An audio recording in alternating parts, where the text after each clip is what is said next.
Astronauts report it feels good. T-minus 25 seconds. 20 seconds and counting. T-minus 15 seconds. Guidance is internal. 12, 11, 10, 9. Ignition sequence start. 6, 5, 4, 3, 2, 1, 0. All engine running.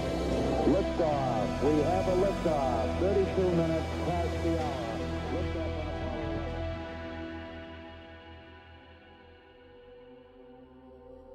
Hello, world. Hello, hello. Aid.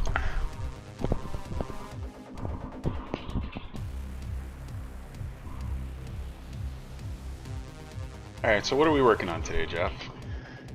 Well, I am working on actually spawning meaningful objects on the planet. Last week, I managed to get my, here, I'll pull up the Discord stuff. Yep. I managed to get my spawner system working. So now we have a cellular-based system to find locations on the actual planet's surface. And the next step is actually spawning meaningful pieces of stuff. So I'm starting with a super simple mesh that I'm supplied. It's supplied by our POI data object. So my issue right now is that even though I'm setting the actor location, it seems to do nothing because this POI print here is outputting world 0 and the static mesh is not set. So that's a little concerning, but we'll track down the issue. And You need to just tag it as a US at macro? The macro? Hmm? Just kidding. Oh my that was, god, like, yeah, the no, problem that was the issue with the couple weeks crashes. ago. Yeah. Well, I'm still getting weird crashes with the destroy call. So I'm not sure what's going on there, but we'll figure it out.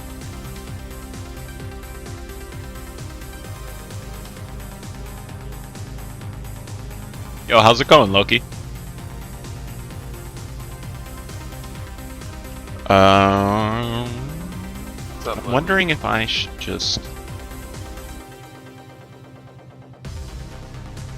Welcome to the stream. You know what I'm gonna do is I'm just gonna set up my own function for this stuff.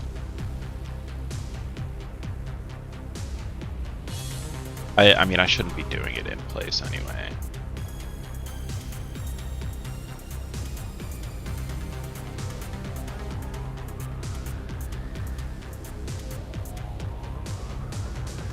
Yeah, same here.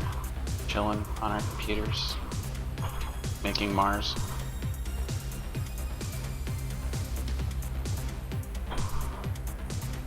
Yep, got some tunes, and well, hopefully we'll have another rendered cinematic portion today. Maybe we'll see. Ben's been working on some probably special gonna finish effects. up dealing with this dust cloud on the rover. Actually, you know what? Why would I do that? I'm gonna pass the BOI.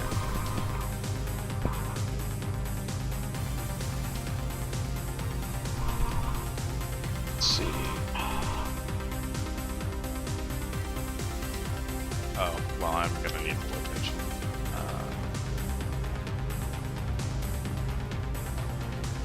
Oh, weird. That's turned on. What? Oh, because it's excellent velocity based now. See, now I don't spawn one of those plumes of dust that comes up and is visible from a distance if you're driving below Oh yeah, 10,000 RPMs. that makes sense. Oh well, RPMs shouldn't be how we do that, but we'll. I know. We'll figure that one out later. Yeah, I just connected your implementation. How's it going, Bokun? Did I not create the? Oh no. Right on. Whoa. Speaking of coffee, might need to yeah, snag jeez. myself some in a minute here. Make that two breves. Dos breves. It's not the right language, I know, but whatever. Italian. I've two. been I've been like, so I started doing this.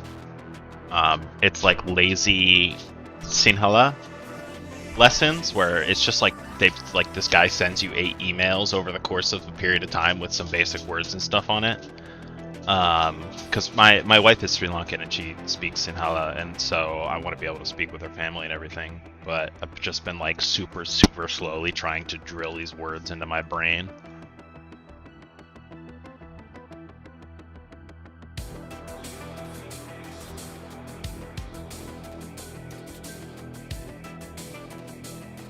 Loki Fish, did you change your name on here? I don't know who that is off the top of my head. I'm sorry.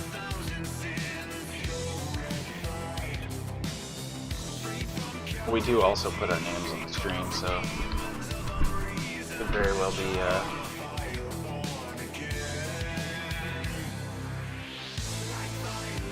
Anyways, so let's see here, because this is our test planet map.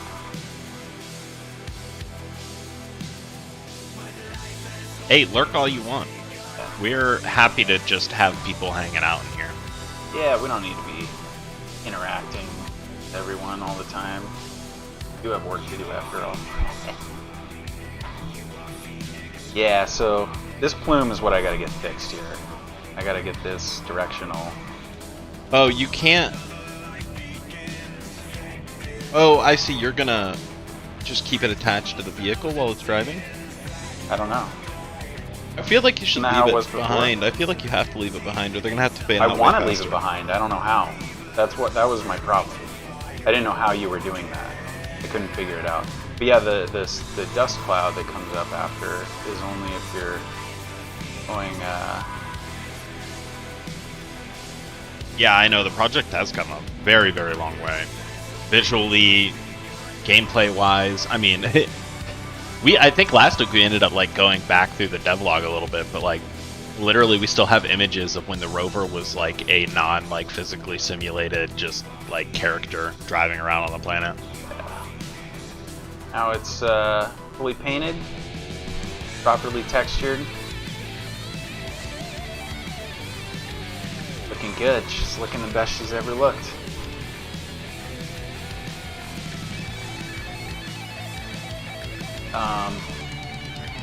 Okay, so I need to. Oh, you know what? I wanted to show off the Dust Devil. Oh yeah, do that.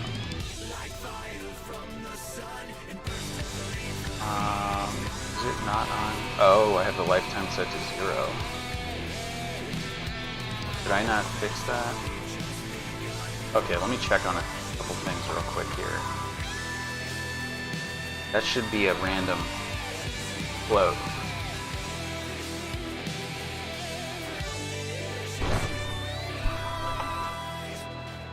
What's going on here? Yeah, I never finished it. I just got distracted and did something else. It's a struggle, man. Set Niagara float parameter.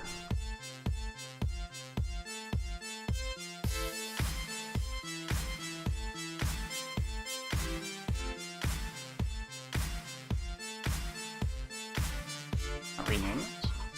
Oh, because it's inherited. Oh, because I created it with Unreal's. Okay. That's fine. What did I call that parameter, though? I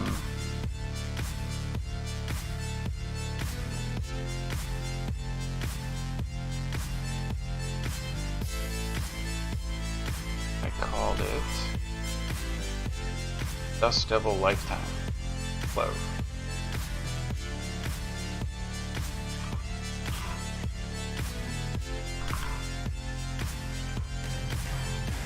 It's weird that the node doesn't have a drop down know what the user parameters are. I have to manually type it in, but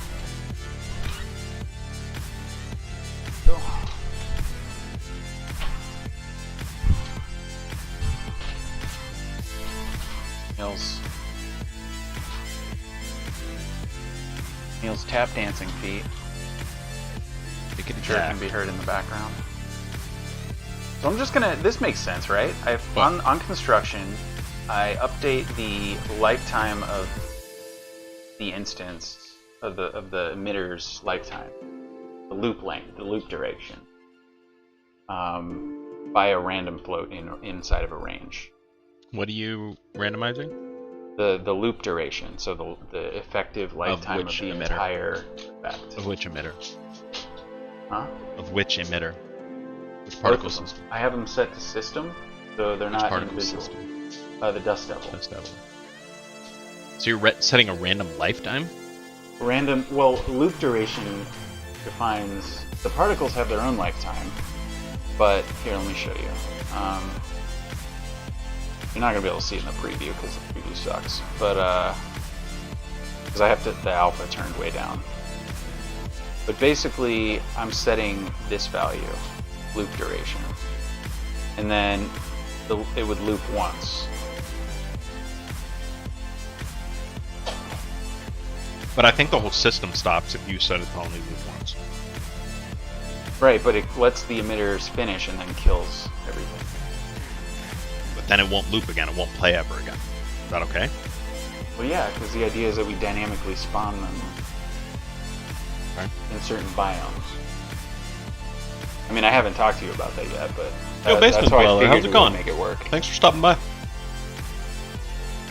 Hey, what's up?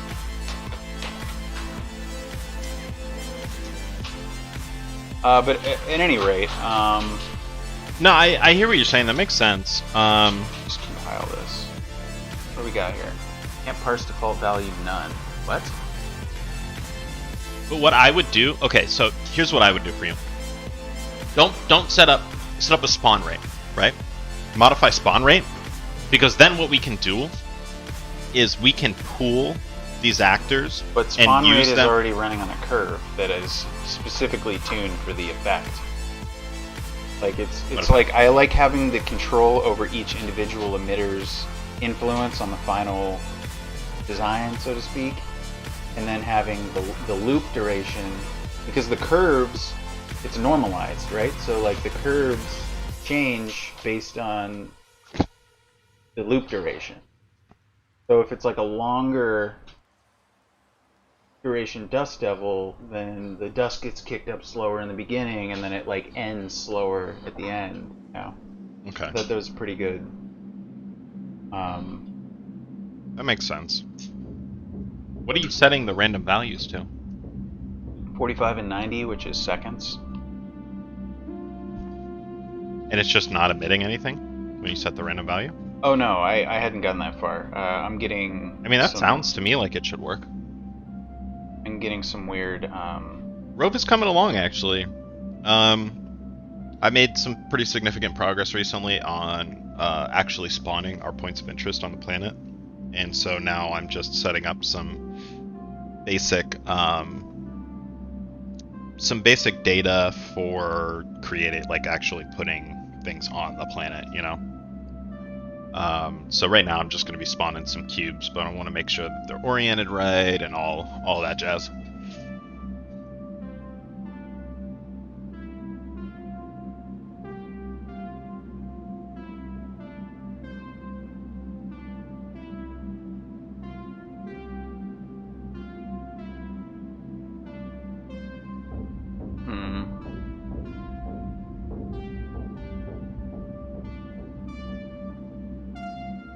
Yeah, ROVE's going good, man. I've been working on some visual effects for the cinematic.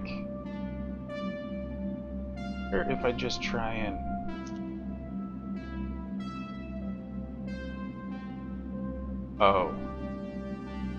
target is FX system.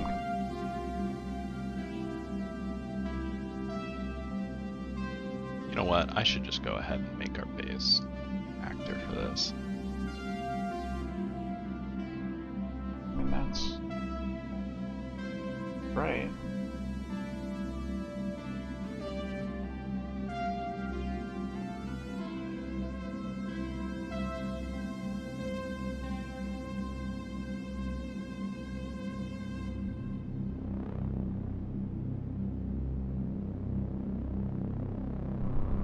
And it will never stop bothering me that it tries to force you to put everything in intermediate files.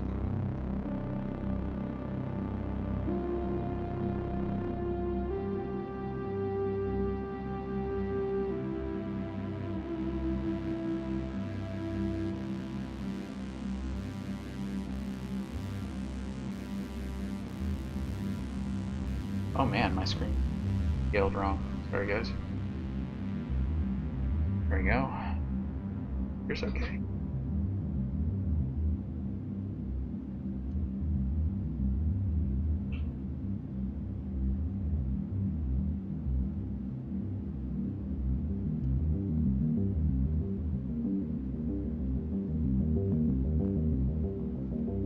I'm missing. I don't even have variables. Just of a lifetime maximum. Is it looking for a float too?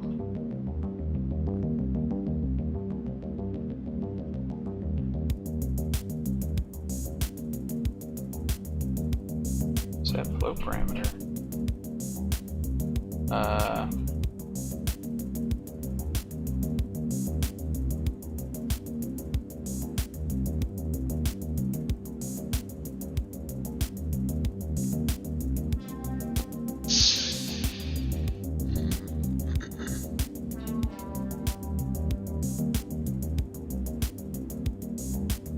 Need to add the particle system already.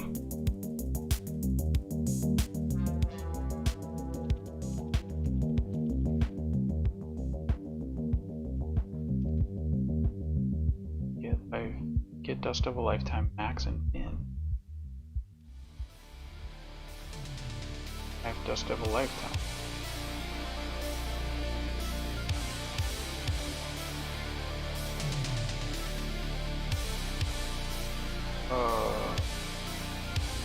What?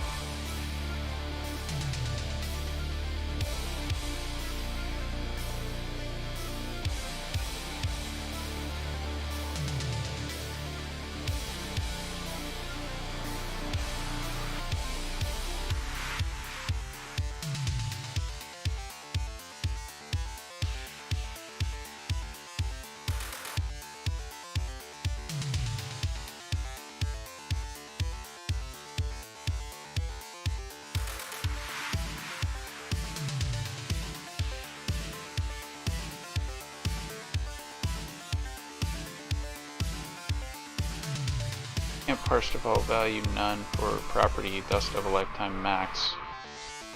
Dust of a lifetime min. What? Do I just?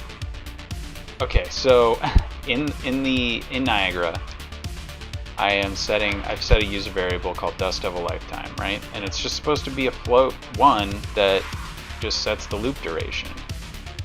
However, when I go in here, right, dust devil lifetime, the float parameter, this gives me this can't parse default value none for property dust devil lifetime max and min.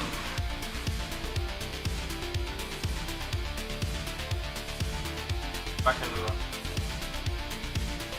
This is where I have it. It's just a float.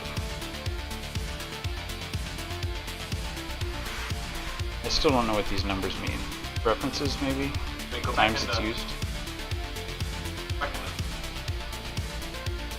Oh, jeez. Oh, I just need to delete those. Yeah. It's a little Wow. Okay. Wow. That was another. That was like before I figured out how to just. We're just gonna set a float. Okay. So that should work. Yeah, it does. How about that?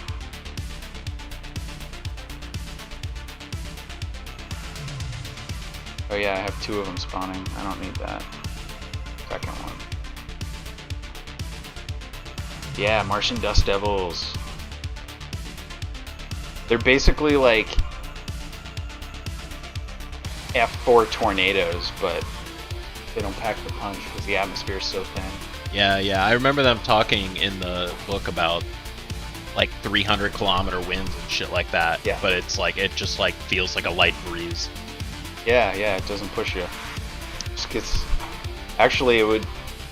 I was thinking about a possible mechanic in the game where the rover gets dusty over time and your solar panel like doesn't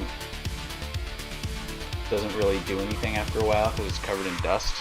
So you could drive through one of these dust devils to clean everything off. Kind of like cleaning off blood and water in like a survival game or something. FPS, like the forests, you can do that. Anyways, let's get these particles. Okay.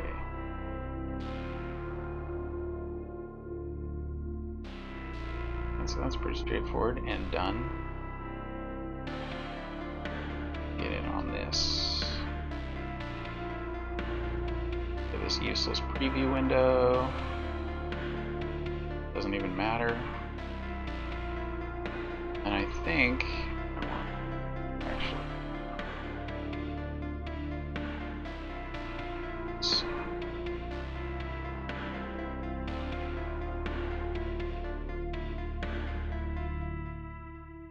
So tell me if this makes sense or if I need to break out the vector components and do it manually. Can I get forward speed or get actor forward vector? Or should I be getting the mesh forward vector? I don't know. Are we when the rover turns, are we turning the actor or the static mesh? Because it doesn't really. Okay. So I get the actor forward vector and I multiply it by the forward speed plus 1, so it's never 0. And then I add the up vector.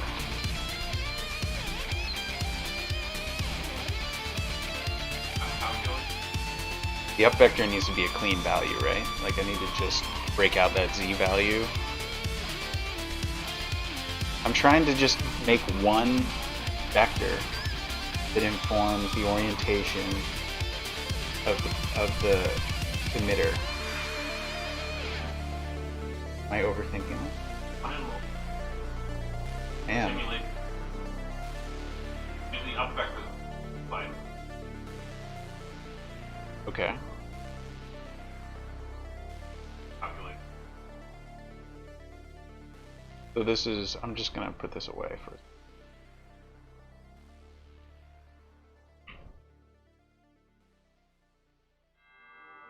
Maybe making this too complicated.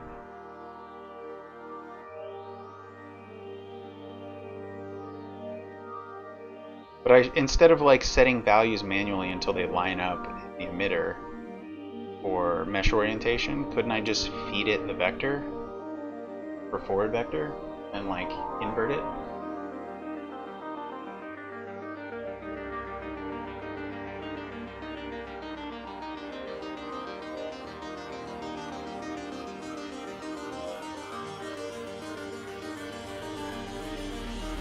Okay, so I am overthinking it.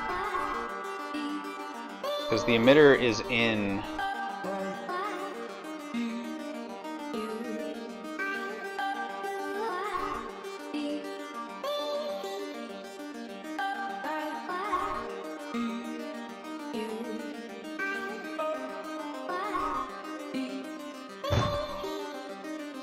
Let's see here. Yeah, the emitter is in local space.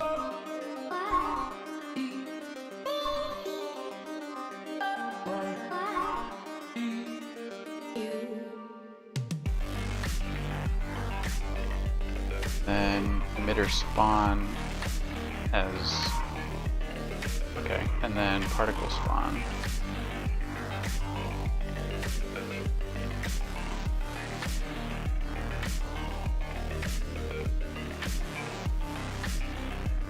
That was some clever stuff you did with the UV panning of these, where you pan across the UV. Sprite based. Oh, It's like a really common.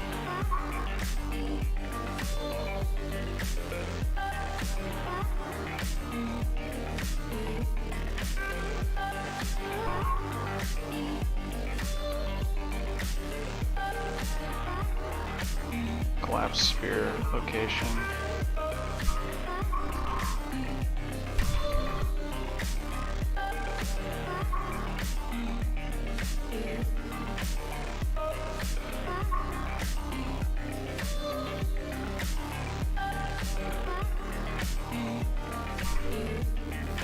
So it's particle update. That's where I set world.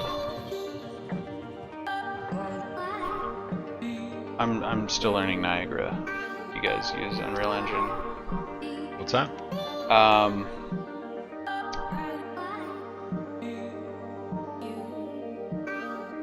Oh. Wait, no. Yeah, no, that doesn't make sense because that offsets it. So that needs to be local. The emitter box needs to be local.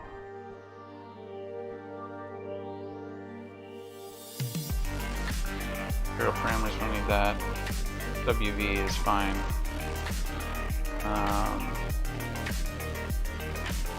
So it's in particle update.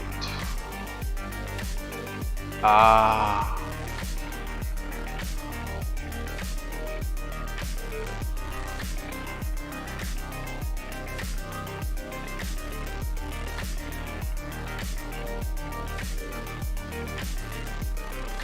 So add velocity.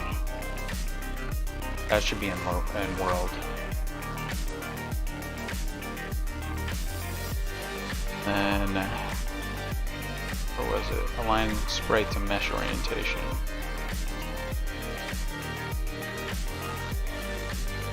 Mesh orientation should be set to up vector. And then we add our offsets.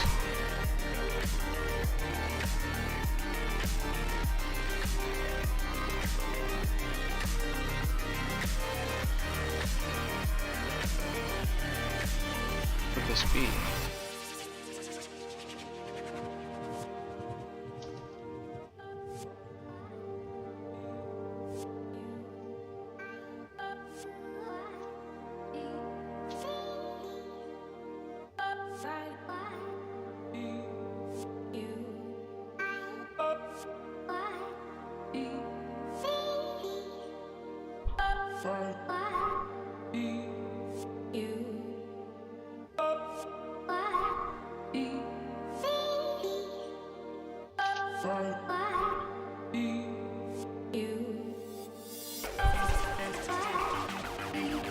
Oh, I just realized the music's kind of coming through double.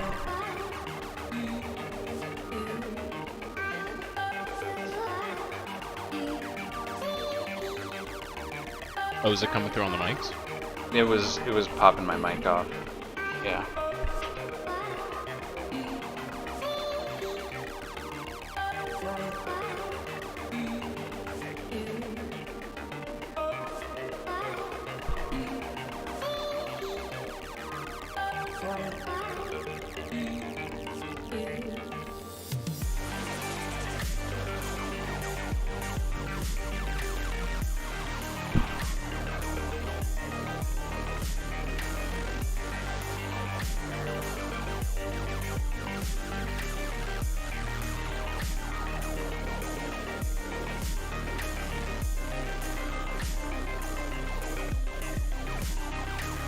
want them to sweep back, so that would be...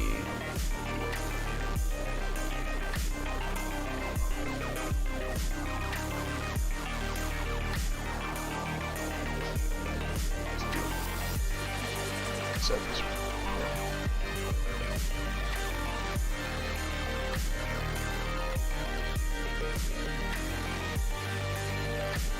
No, this seems to be the...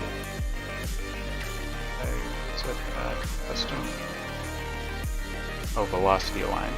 Custom alignment. There we go, that's why. Now we're getting somewhere.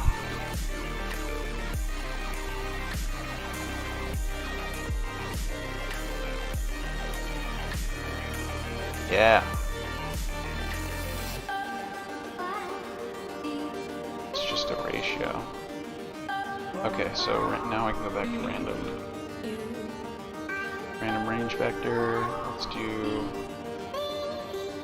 0.1 to 0.7.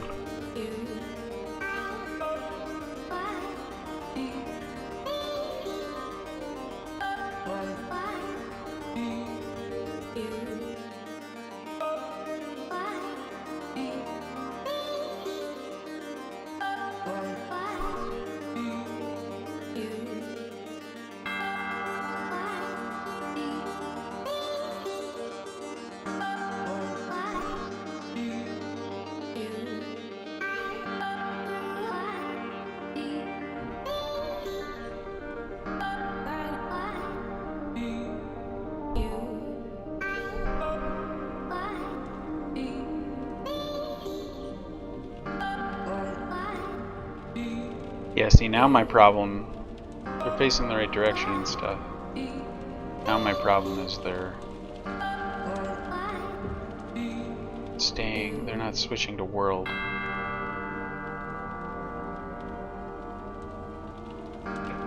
So I need to add velocity to them in the update stage that's in world. Is that what I'm gathering? Because they're just tightly attached. Yeah, all of your updates need to be done in world space.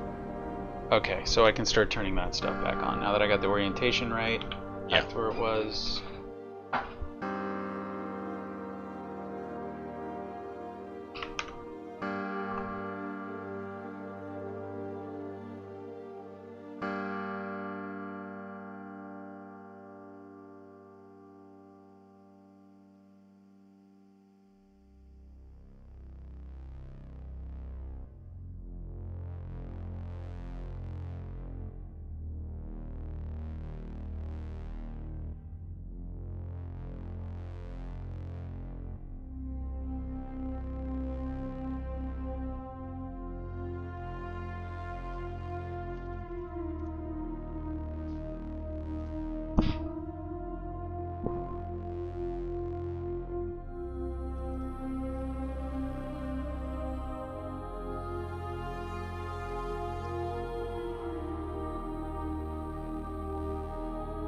Oh, I don't want this.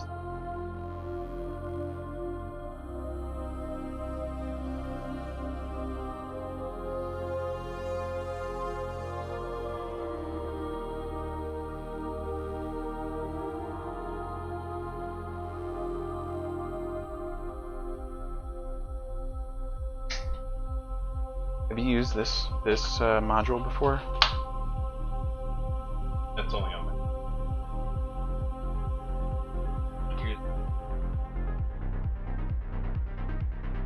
Oh, so this didn't actually apply to me. Well, and then I'm adding velocity in the up vector in world.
Can you explain this one to me? In your particle update, you had sorry to keep distracting you. You had add velocity, user up vector times negative 2.7. The 2.7 was just me picking a value that felt semi-decent. Well, actually, I think that's... What is it doing? I think though? that's It's adding 2.7 velocity is in the opposite 9.8 of up. times. Yeah. Making them fall back to the planet. And that's not happening. Because you have a gravity force in there as well. Also, they're probably fading away before they actually start falling back down. I need to get them away from the rover, so that's what I need. So I need to add velocity in the beginning. Okay, they're aligned here. Add velocity from point. That would work, sure. But I want to do it after. Is your emitter still in local space? Yes. Or not? What? You don't want the emitter to be in local space, so they're always going to chase the rover. Well, then they literally don't line up. Ever. They stay. Because your initialized particle needs to change.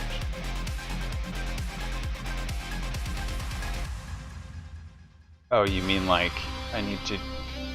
This should be doing it, right? So if I set this, and then I line it up this way, and then I start, what the trouble I was having was it would just stay. The dust would stay when the rover turned. Yeah. Then you need to set up your particle spawn stuff. You can set the emitter to be in world and spawn the particles with local space values. Does that make sense? So your spawn rotation needs to be in local space. So this is not local space, the emitter. No, because you want the particles to stay where they spawn, you know?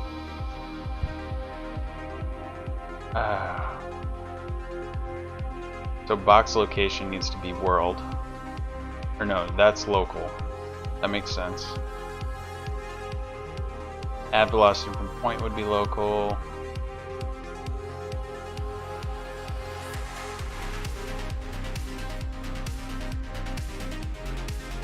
Is it possible to spawn particles in world even though your emitter is attached? Yes, it is. All of the Niagara systems can be either in local or world space. Usually an emitter is in world space except for specific circumstances like muzzle flash and like maybe like rocket ejecta and stuff like that. But yeah, usually you want things to be in world space for that reason, right? Like if the actor moves away from a smoke cloud it's creating, you don't want the smoke cloud to follow it.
What is this coming from?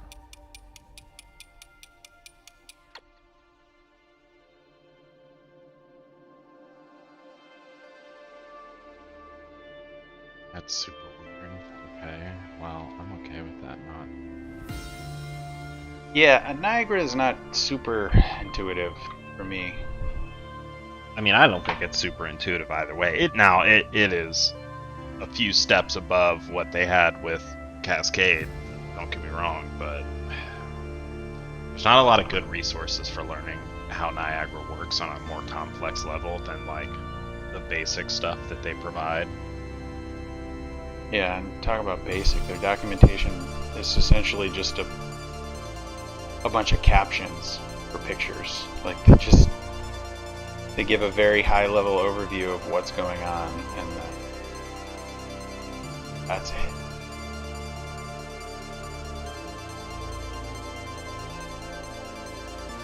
Okay, so I just need to disable everything until I figure out.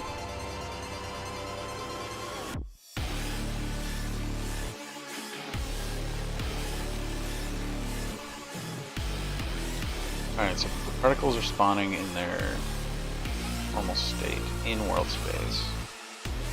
So this equals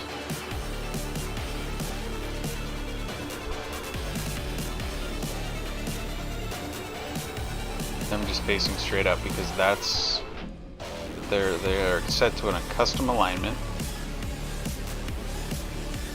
I mean, this is already what I want. Because it's in worlds, because the emitter is in world space. When you were saying that, I thought you meant the emitter needed to be in local space, and then the simulations needed to be in world space. So like that's good. Now I just need to get the mesh orientation to be. Wouldn't that need to be a dynamic value then? What? The mesh orientation, because it's in local space. See, sort of the issue with that though is that because we're on the side of a planet, orientation doesn't quite work that easily. No, it doesn't. Which is why it's best to do that shit in local the space. forward vector. Just do it in local space. Set the initial angle and everything in local space. You can feed it a float that is the forward speed, and then turn it up or down based on the forward speed. Okay. So instead of up vector. I mean, don't we need up vector? Yeah, just though? create a. See, this is what I was kind of trying to do last night. Is like I need the up vector because we're on the side of the planet sometimes, but I also need the direction of the orientation of the mesh. So it was like, does that need to be two separate values? Do I orient to the planet up and then orient to the mesh? No, what you should do is create a curve that takes a forward speed value, and it outputs the like angle of tilt in, and then do it all in a local space, so that it always points in the direction of, you know, whatever axis is down the tire direction, right? And then you just modify the angle of its spawn. Not emitter. Emitter's in world space, right? Yes. Okay. Only the spawn parameters.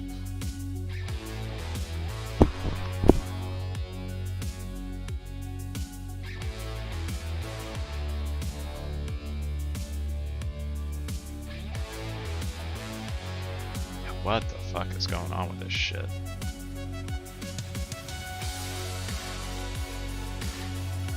I luckily am new enough to game development in general, but also Unreal Engine, that I'm coming in as Niagara is basically starting to become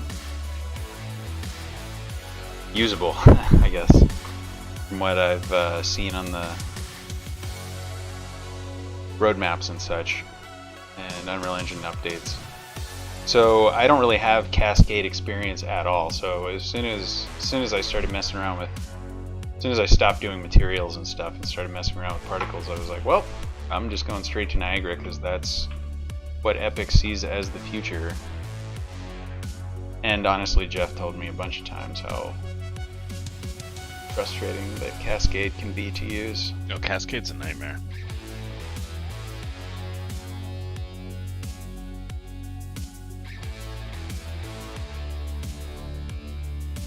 Alright, so I mean, at least box from my locations in experience, local that's space, good. that's good. So I just need this mesh orientation to take a vector, custom vector.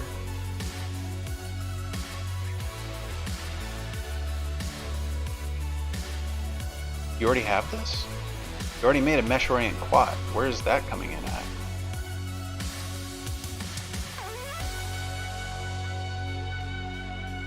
Not even in the pond.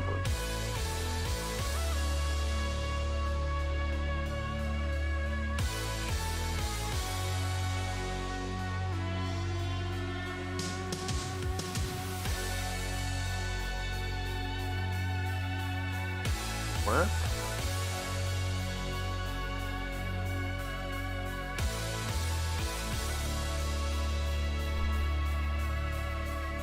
Oh. Yeah, I mean, we're gonna can't have to take a learn quad. Niagara inevitably. It's a struggle when Unreal Engine, like when they don't produce good enough learning content for their new systems like this. Like, I've watched the entire Unreal. What do they call those things? Those Live training. Training, yeah, the Unreal training videos that they do, and like, it's more like an overview of features than it is a training video. It doesn't actually really teach you how to use the system. It doesn't teach you anything about Scratchpad.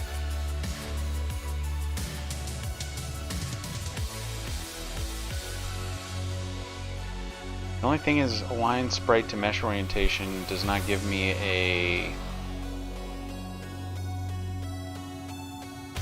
You can get the return mesh orientation axis.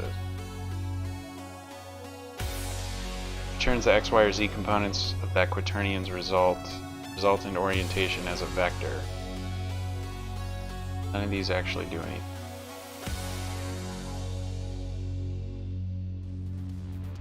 Everything else turned off, right? Forces applied. It's just this. UV panning.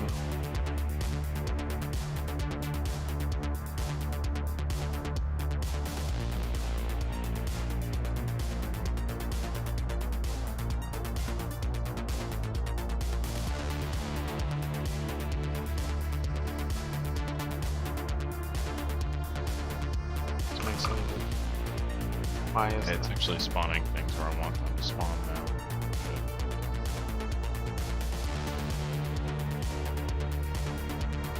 Do I not want to be aligning the sprite? I do.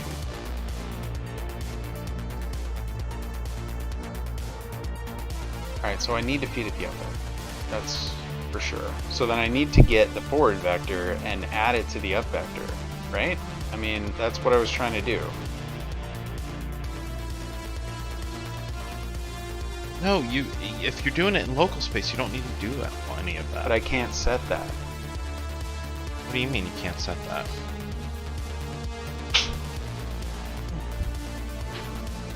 Alright, here's my entire particle spawn tree. We have the box location in coordinate space, in local space. Align sprite to mesh orientation. There is no there's no coordinate space. Then don't align it to mesh orientation. Just set a rotation on it. Oh. Just add a rotation node.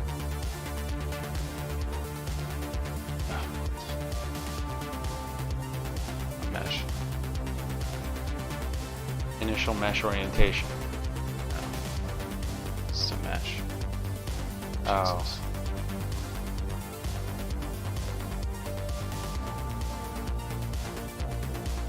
Box location doesn't have a rotation value on it. Box location? Oh, rotate box on axis. No, it's But no, box that's rotation. no. Yeah, I mean it's working fine. Like if I make this world space, for instance, it's offset. So it's definitely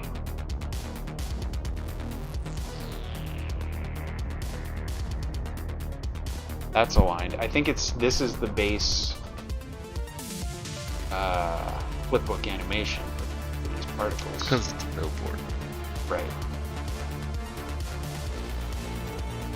What is there anything else under orientation?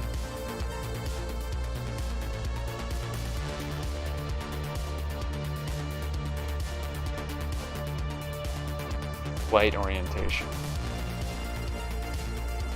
Mesh orientation. Velocity aligns banks on turns and prevents the product from remaining upside down for long periods of time.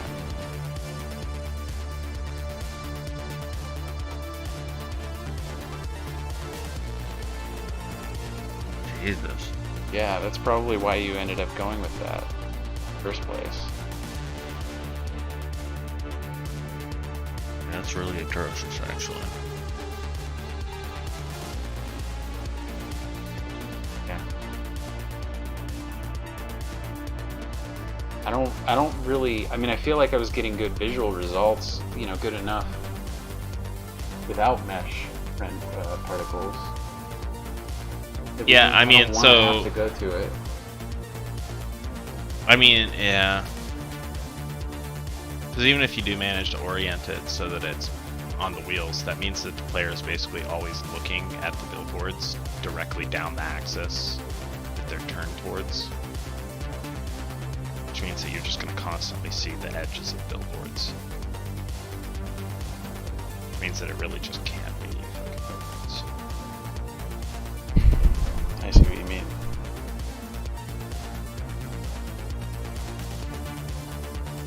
So then, and I can't use flipbooks for mesh materials. Well, you can define a material that does a flipbook, but I don't know how that would work in this circumstance, you know.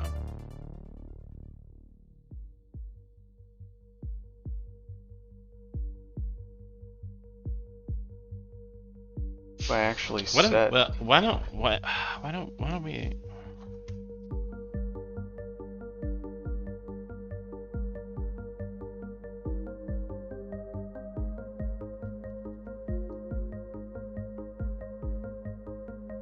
What are you thinking?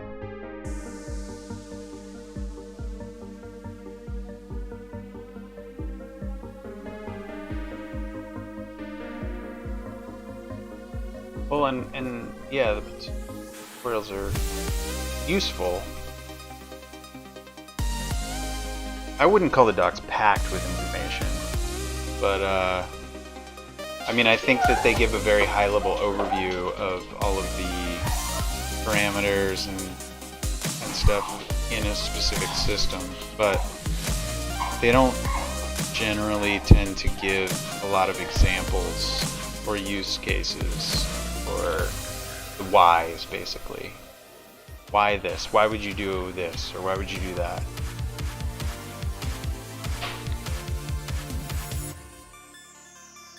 I mean, I understand them not wanting to give up all their Fortnite secrets, but I mean, Unreal Engine, like, Epic should have an official Discord. Hey, man, how's work?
I just need to probably give up on this. Let's try and on a cloud behind.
Yeah, if you know what it all means, for sure.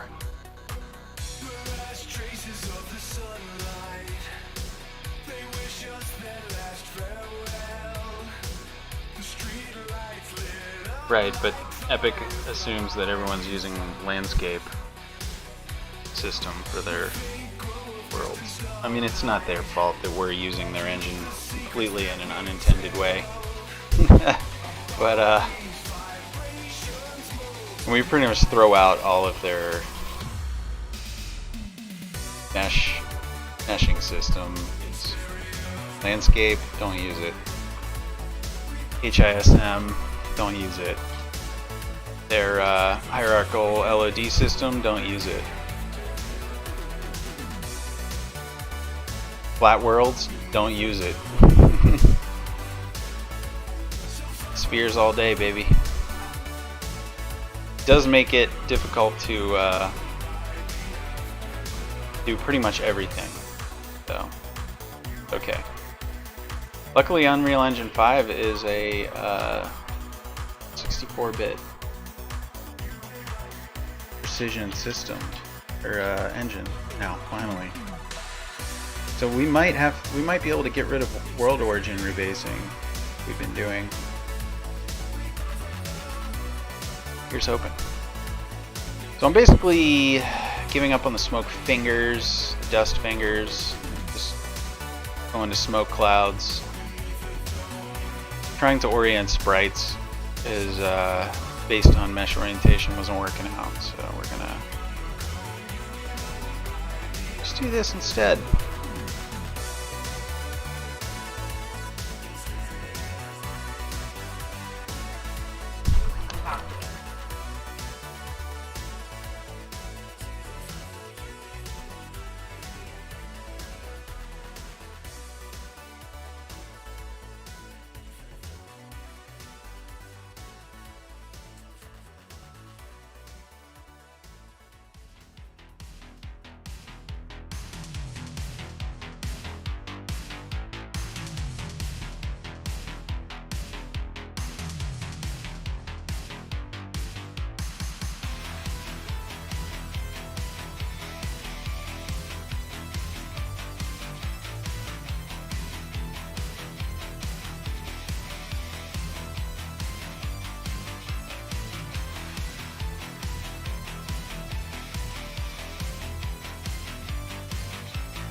mean, by all means, feel free to talk, guys.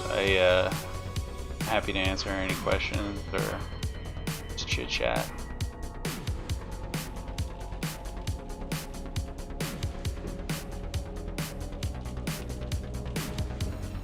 Yeah, Mars is fucking really cool. I think that that's, you know, a future for, that's the future for a not insignificant part of the human population. Jeff and I both do. I would love to be a part of it in a more direct way, but we're kind of using our skills as me being a filmmaker. That's where my real foundation is, and then Jeff is actually a software developer and game designer.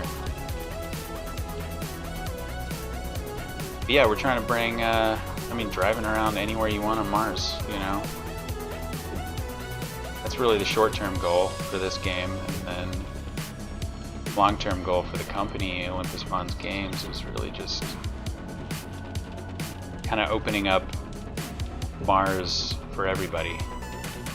Space exploration in general, but kind of have a fixation on Mars, as do a lot of people.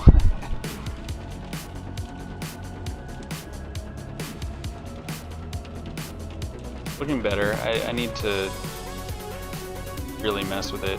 It's just a bunch of little circles. And again, I think that they should actually scale up over time. Yeah, they are, but just not that much.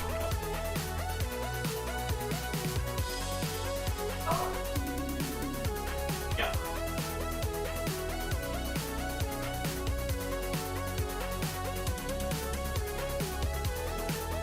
Probably like 6 times.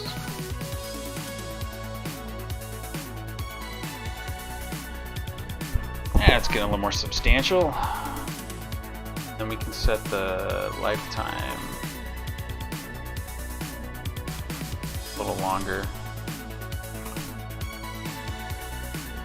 And 7.5, so we can randos.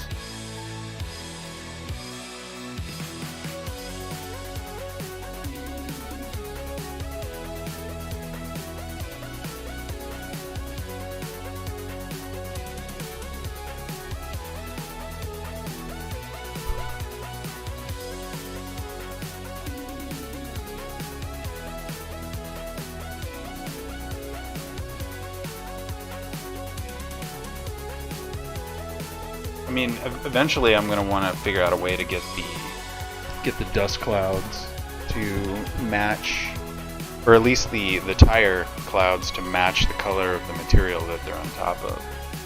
But that's a whole nother can of worms.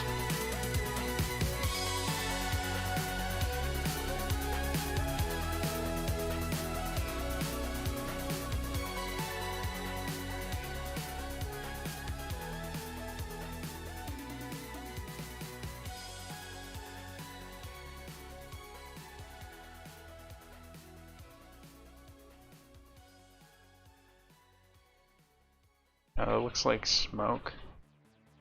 The way they handle lighting these things is crazy.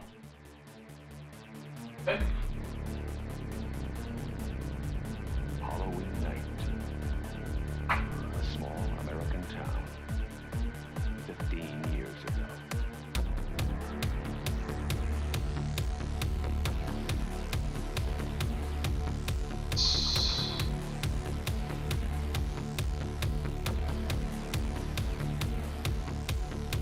Scale the Y or more than the.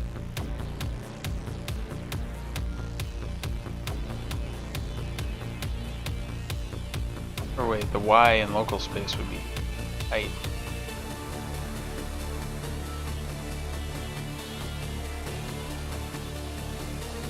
Okay.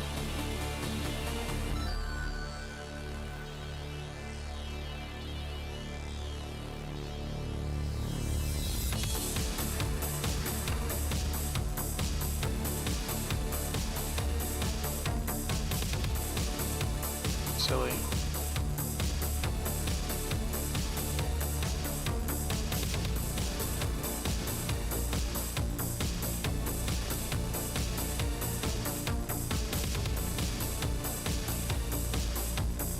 Yeah.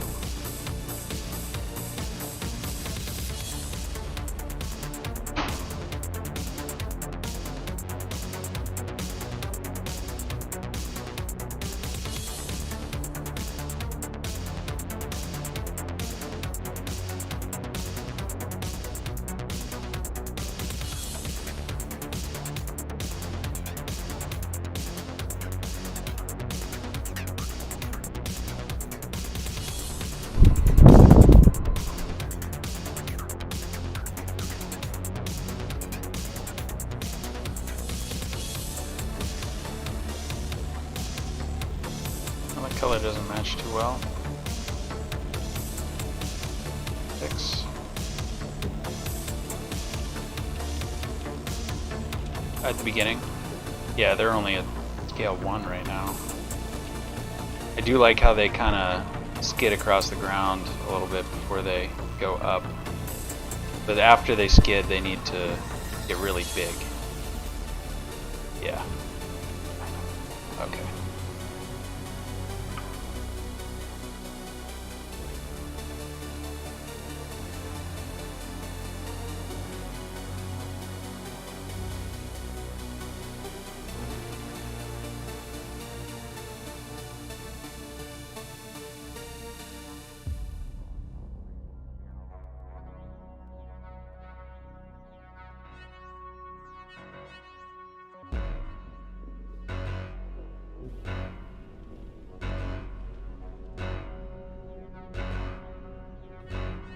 Yeah, we're going to be using actual topography names.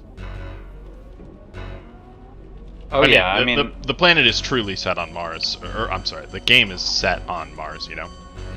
As for what the final names of like settlements and characters and things like that are, we're gonna have to see about that. But as it stands, yeah, at the very least, every feature on Mars will be named for its true name.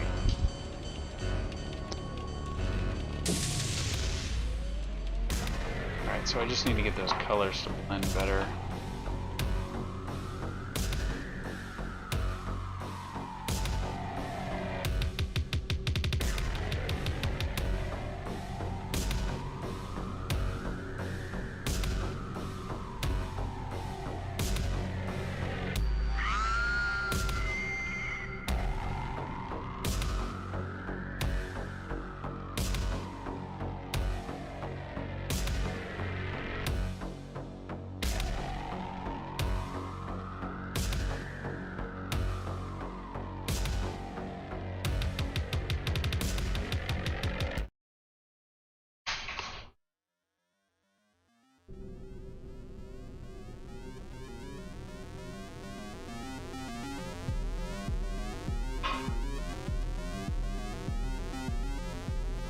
Oh, I can also look up index.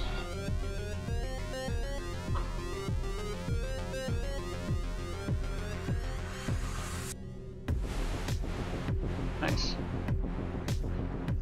Can make that. Okay. Oh no, random animation mode. No bueno.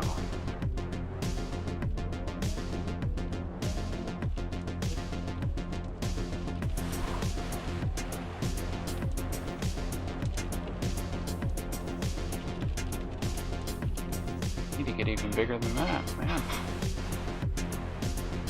Scale that sprite size to like 25 times.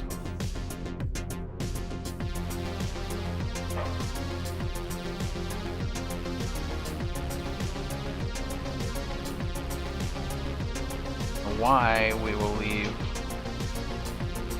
low for halfway through its life cycle. See how that works.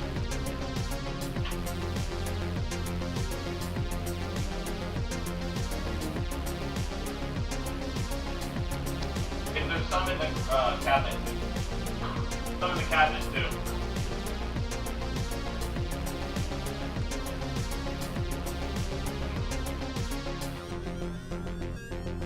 Not bad, not bad.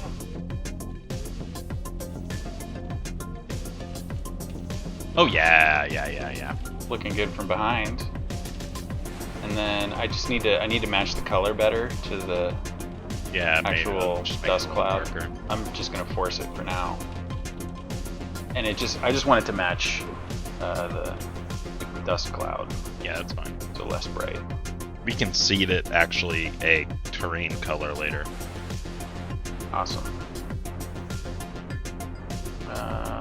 Visualize particle. So dark. Really need.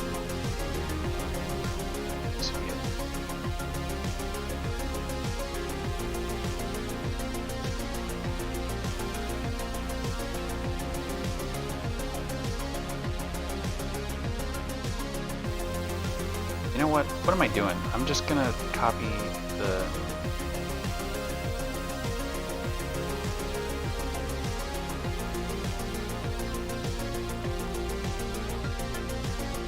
What?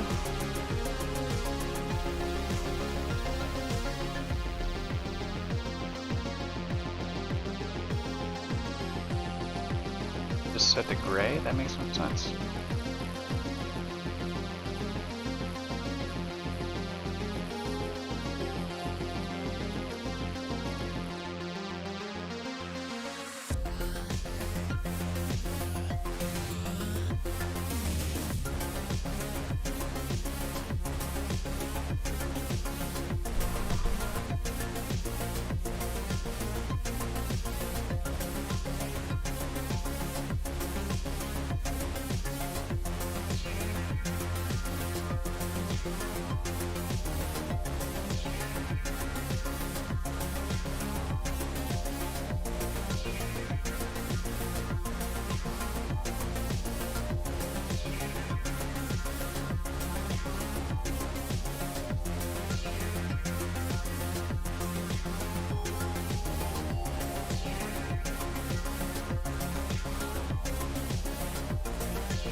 Vertical update.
Oh, we can make...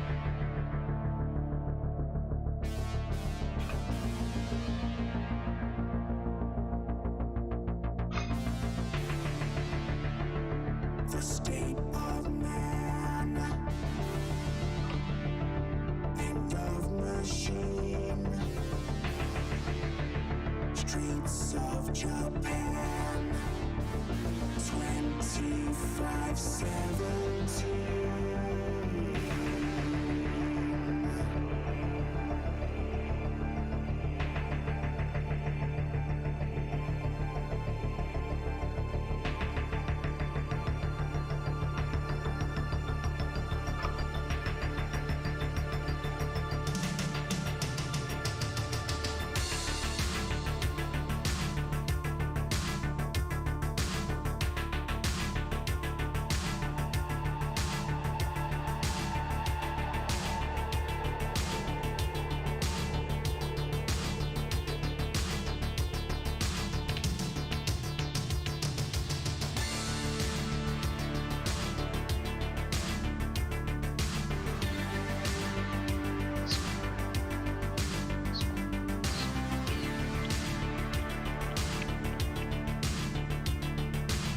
Oh. We're just gonna explore China's markets because I didn't actually change the function. Oh, whoops.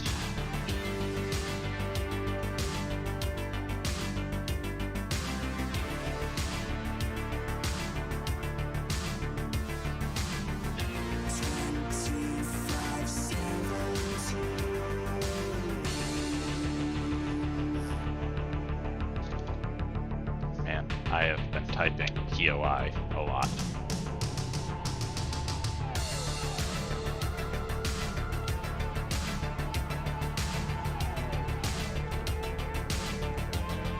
So I think it should fall to the ground.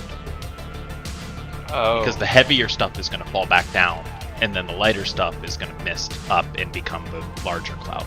Well, that's Also, it'll what the keep fingers it out of were your supposed eyes. to do. Huh? What? That's what the fingers were intended for. Right. But these are I going need to to be turn the down the fingers spawn now. rate. So if they fall down, then they'll be thick behind your tires, and they'll represent fingers. Gotcha.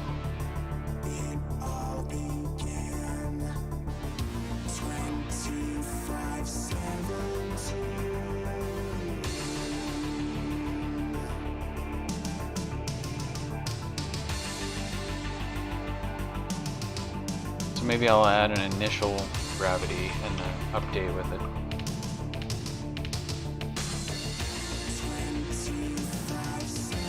Initial gravity of like 500.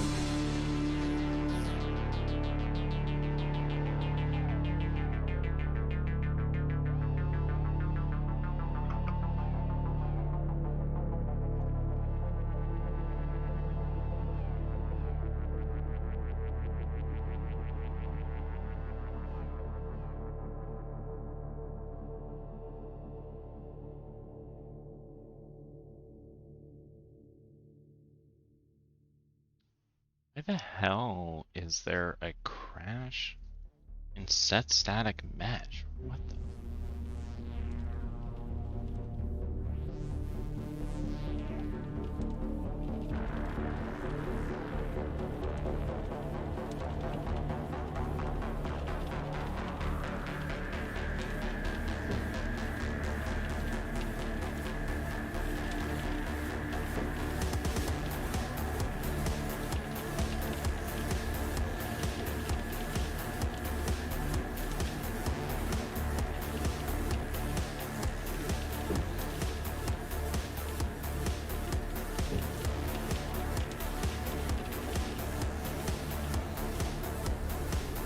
Whoa!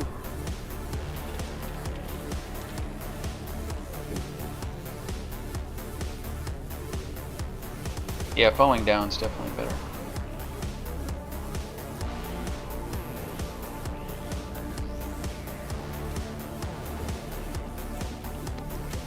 Is it because it stays Instead of initial gravity, I should set an initial velocity. like you can set them with some initial upward velocity, but then they should definitely fall afterward. Yeah, I'm close here. I'm just using gravity initially instead of velocity. That might be Oh yeah. because gravity's a compounding thing. Second per meters per second per second.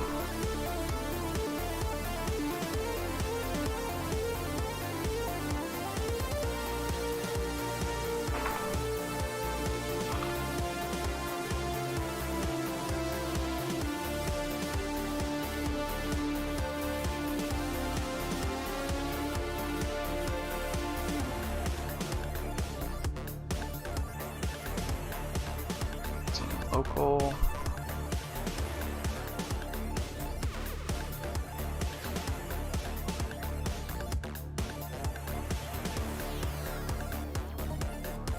Now see, if I set the gravity force to world as a -z, that's not going to work on the side of the planet.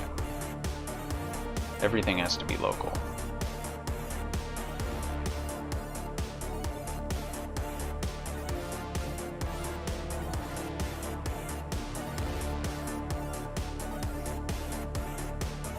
See what you did there.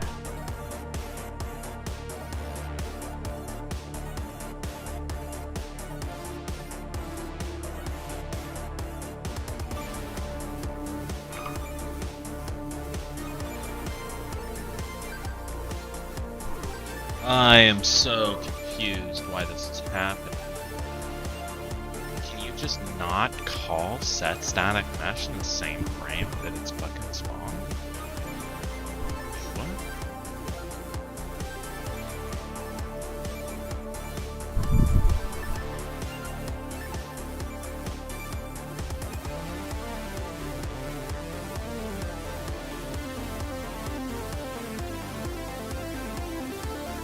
basic state created?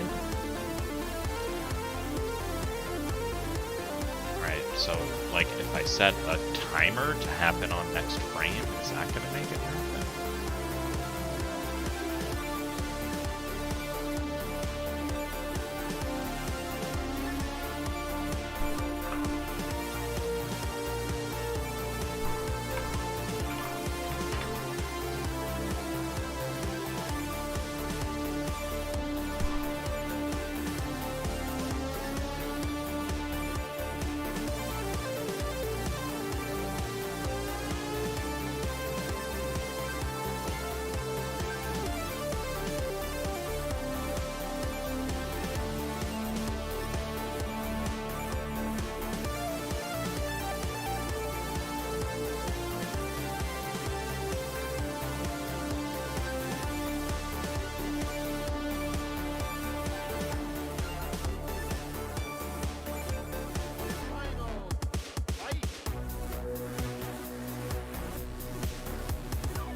I always need to Pretty keep good. the syntax for this.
That's why.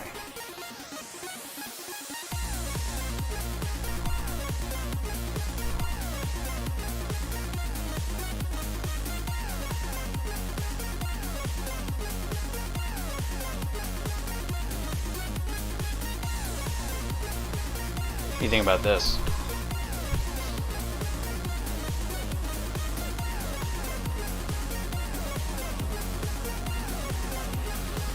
It's pretty good.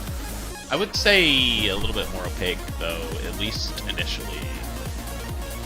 Initially? Yeah, so that because like you can barely see it coming off the tires right now until you're looking through multiple True, layers okay. of it. Yeah.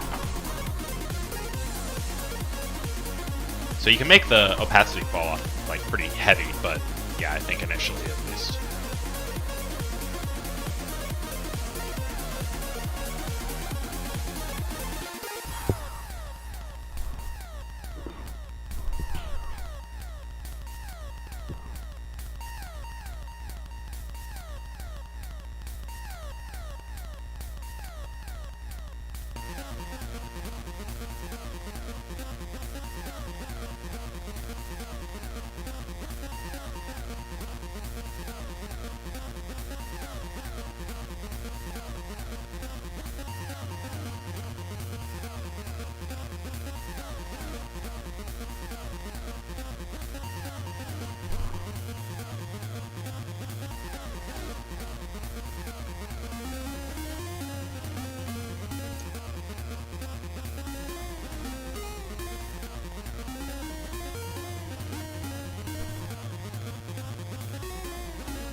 Oh boy, what the fuck, man?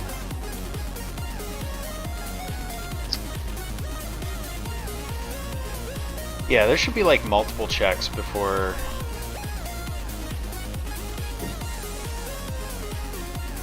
Like, is the character flying? Does that stuff even work? The built-in. Yeah, if the character's in the air, but I'm not turning that off. I'm not turning that off based on it. It's purely based on RPM right now. I know, that's what I'm saying. We'll just have to do checks. Oh, I didn't mark it as a U function. Shit. Okay.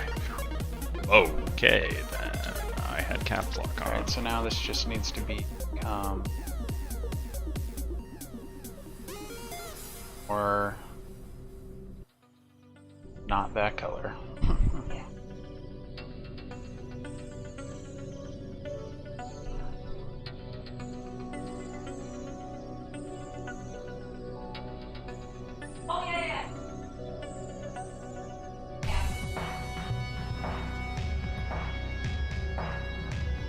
There we go. Perfect.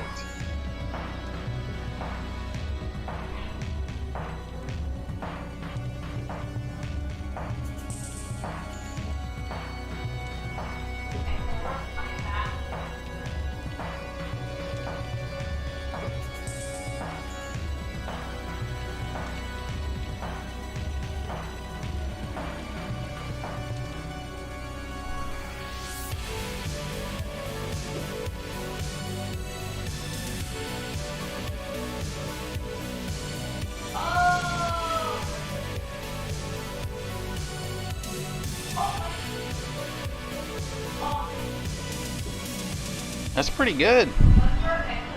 Check this out. Oh yeah. Yeah, I like that.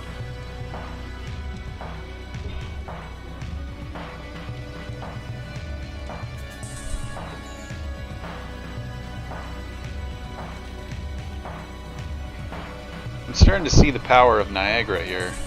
I mean, it's a very powerful system. There's no It's doubt just in not that. intuitive, that's all. And it has like a lot of features that are relatively easy to take advantage of. But the more complex stuff gets kind of ridiculous. Now I'm wondering if I should add like a curl force or wind or something. I mean, maybe like a slight curl force. Yeah, just like offset in the Y. Local Y. It's weird that this is in Y because isn't this X forward engine? Like wouldn't local forward be X? Huh? Wouldn't local forward be X? But I'm fine. Oh. Get world return. Yo, there's like something seriously wrong right now. I've been like.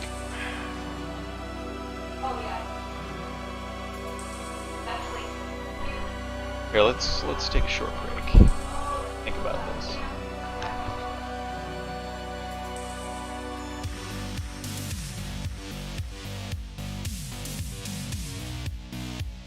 If it's not this, it's.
Rover is cute.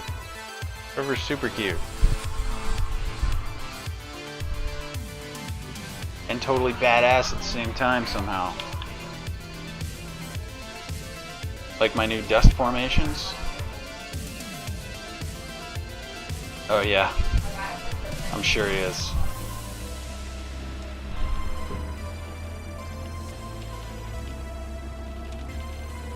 Oh, and driving through the Dust Devil.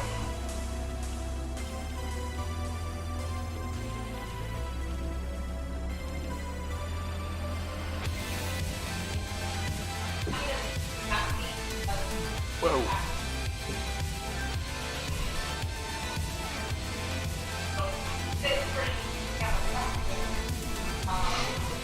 But yeah. Looking good. Looking better every day.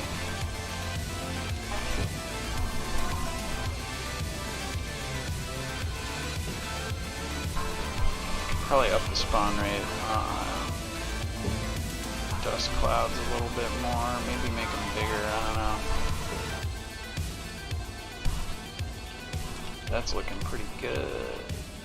I'm in LA, because there's so much COVID.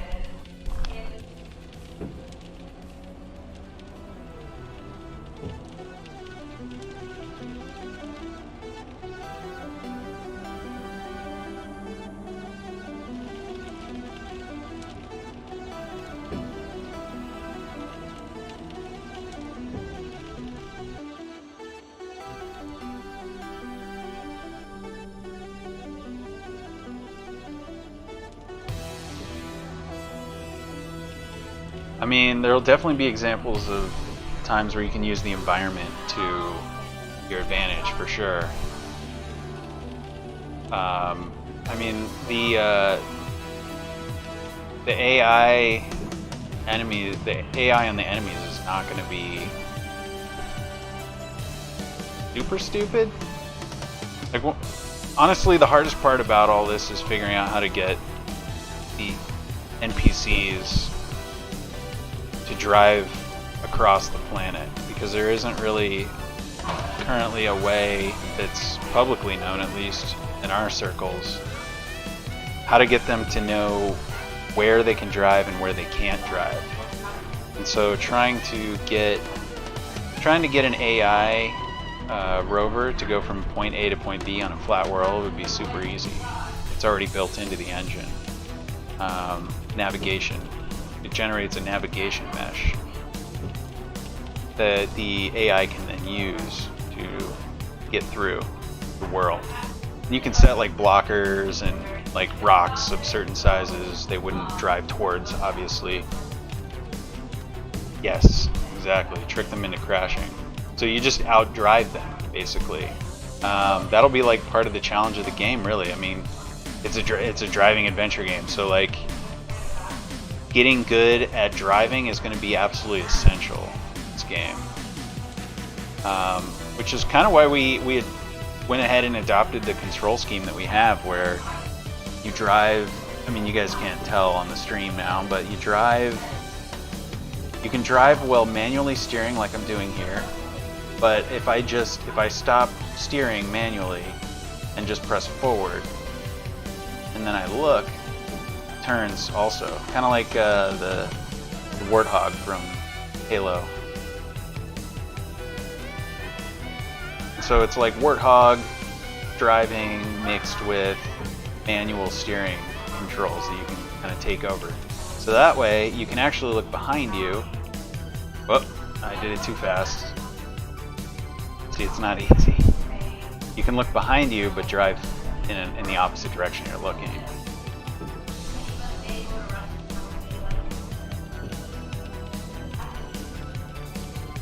Which actually, having the manual, and then there's the RCS system, which can right you if you go off a jump too high or you start turning on your side or whatever.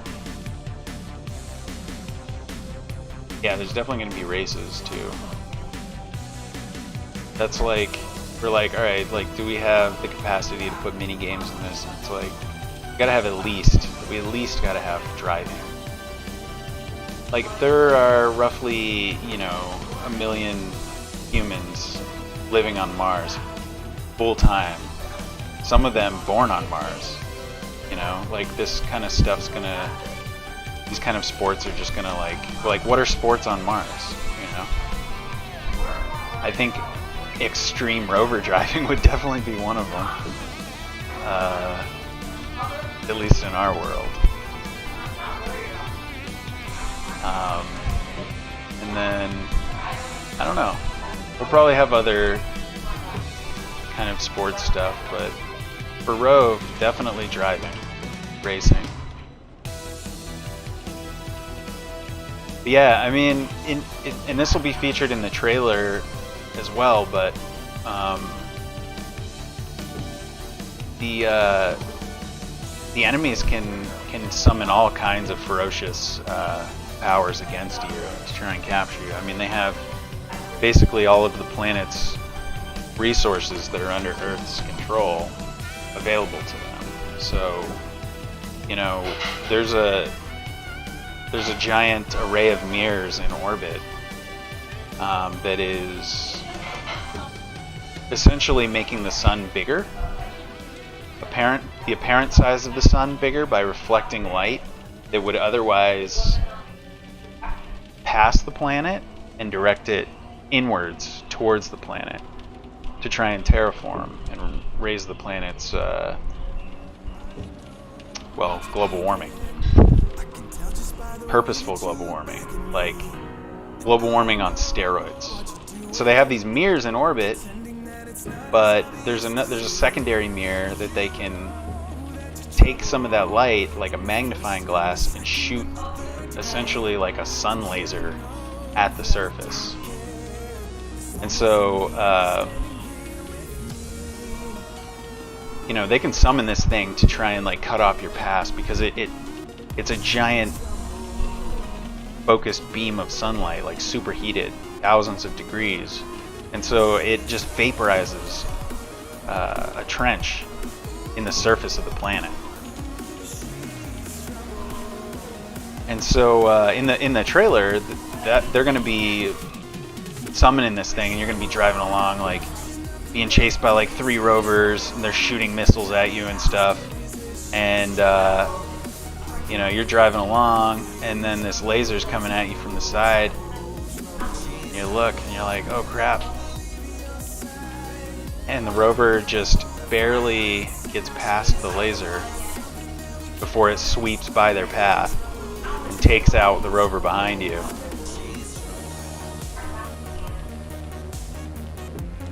But they'll randomly summon that thing on you if it's high enough profile, and yeah, Jeff's just catching up on the comments.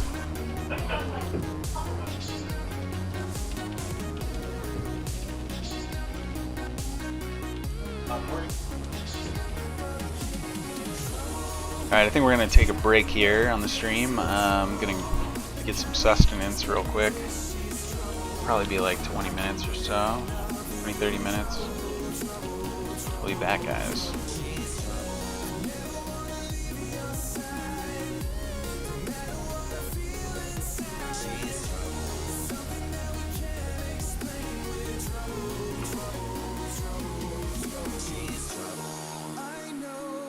You're thinking, I can tell just by the way that you look back at me, and I know what you're doing, pretending that it's not as obvious to see. You know that you're trouble in the first and in the second and the third degree. You know that I don't care as long as I'm here and you're standing here with me.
glistens off the streets. Rainfall washes away the memories in binary. Salvation is us in its glow.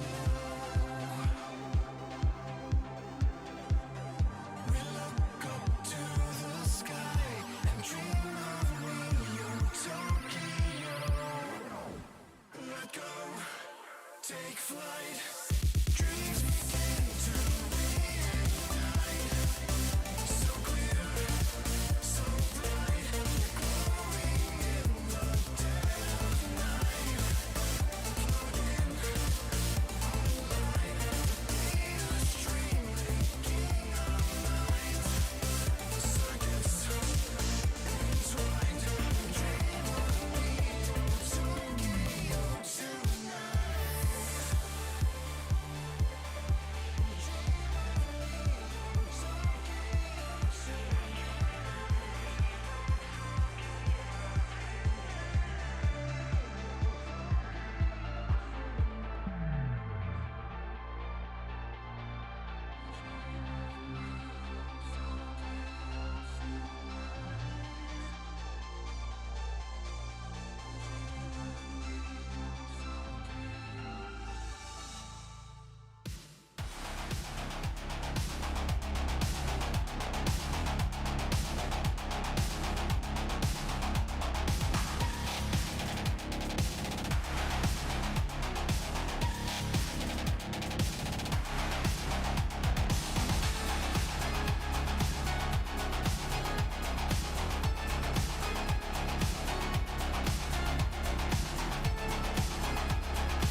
synthesize.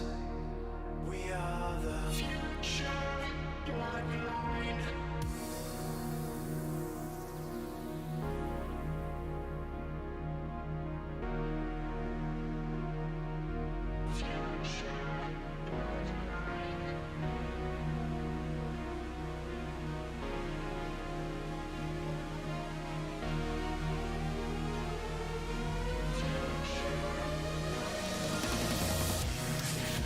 Masses, a product of design. Our creators granted learning willingly. Not expecting, we develop our own minds. Intended to undo their blasphemy. Electric Eden, where we are free. Haven of robotic protocol. Our creators seek to take it down, but it's too late when the writing's on the wall. We harmonize, we synchronize. We are the future.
could show plan it all out.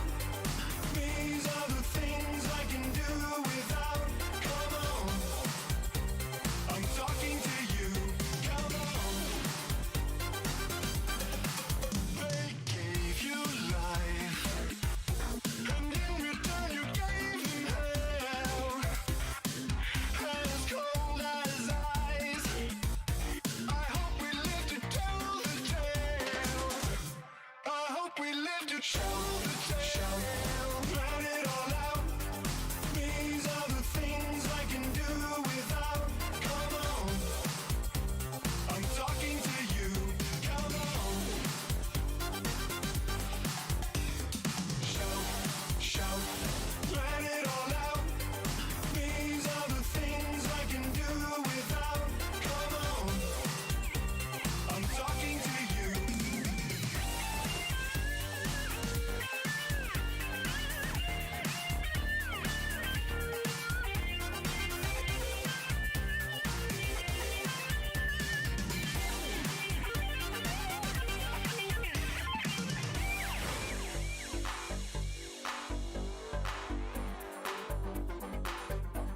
And when you've taken down your guard, if I could change your mind, I'd really like to break your heart. Okay. I'm gonna expose that stuff to Like to show sequencer for you, and actually, you know what? I'll set up the AI to.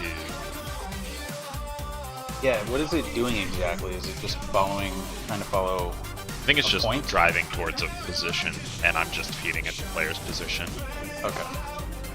which is super easy because then I can just set up a function that will set that.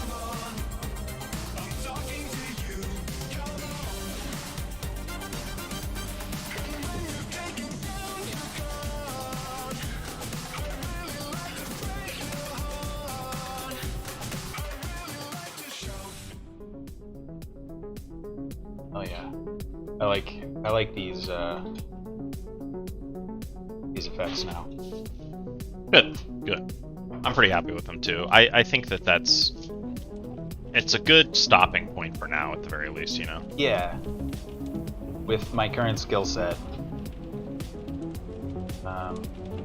definitely resolve.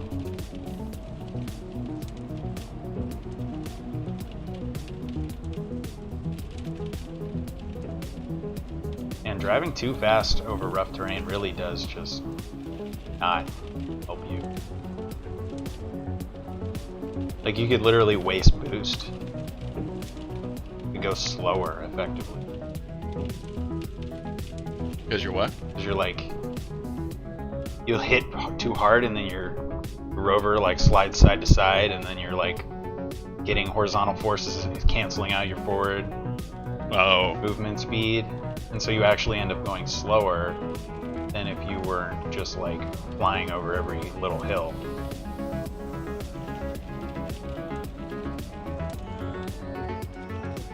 I'm gonna check this in. I'm gonna get on that cinematic.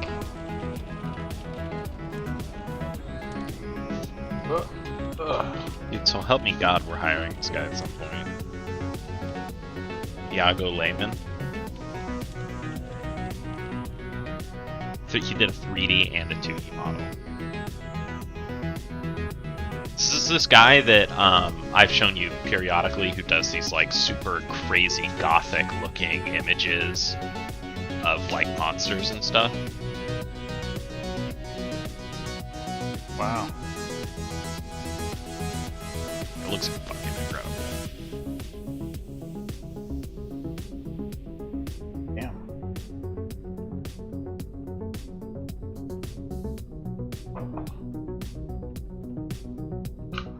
All right.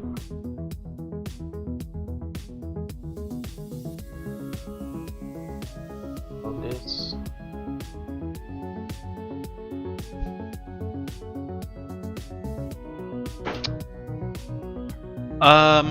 Okay, so update locomotion, delta 9, rover target is...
Oh yeah, good call.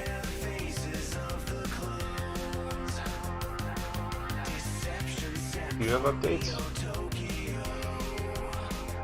Huh? Or have you committed recently? I haven't pulled down in a while.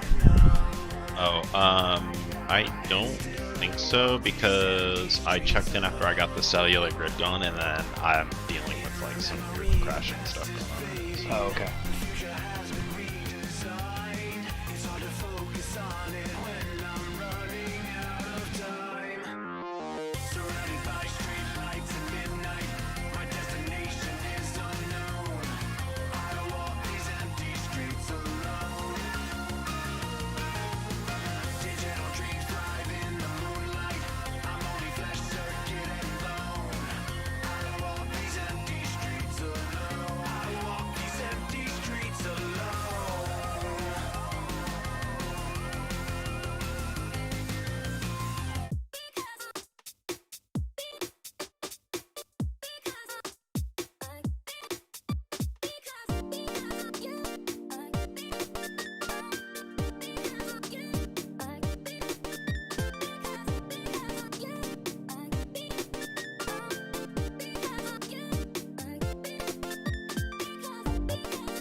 Sense, get out of my way.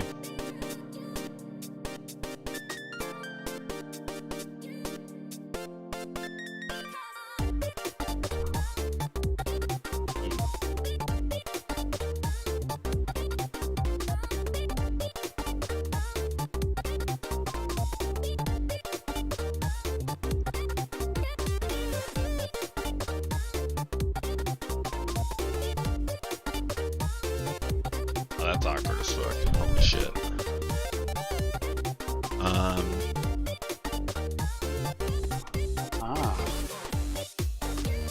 Well, the rotation shouldn't matter, so I should just be able to make...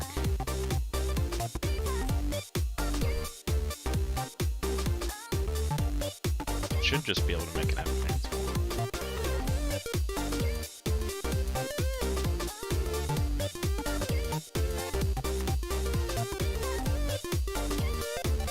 That should just do it.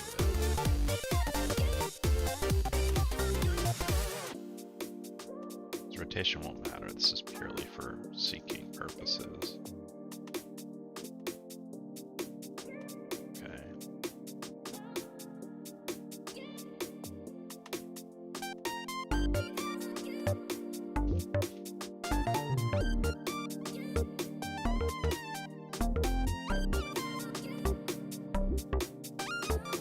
You know, my editor throws that in sure. What's up? My editor throws that in sure too, but only if I just open the U project file, nothing happens. It's only when I'm build from source. For the virtual texture. Oh, in sure. You don't do that every time? You don't build every time? If I know that I'm just well, I need to because a lot of times I'm dealing with it. yeah. If I'm specifically only gonna work in it.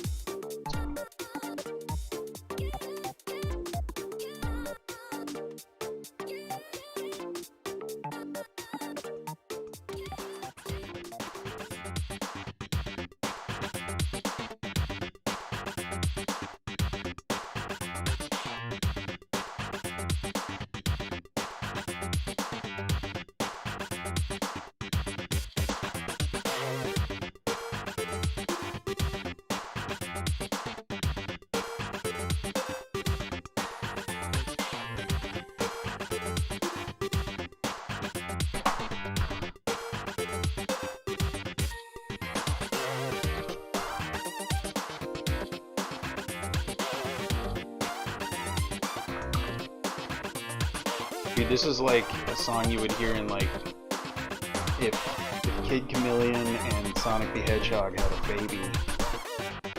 That's really good.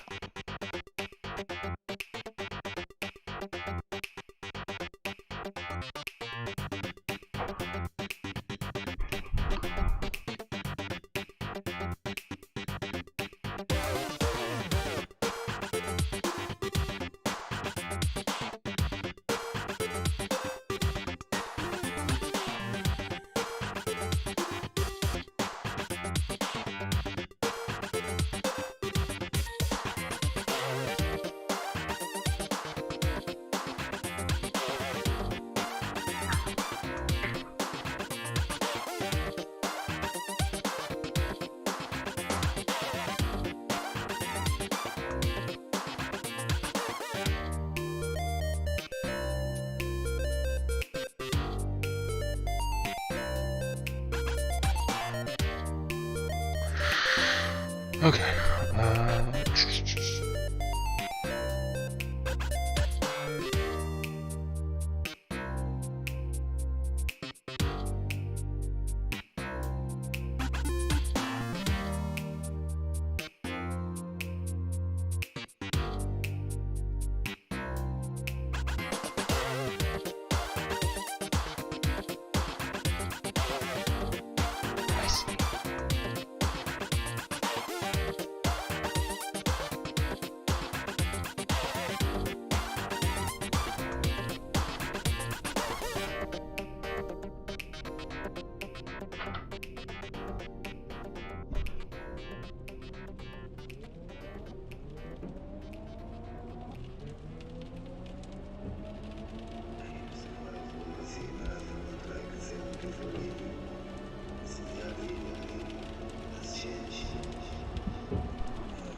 Who are these men?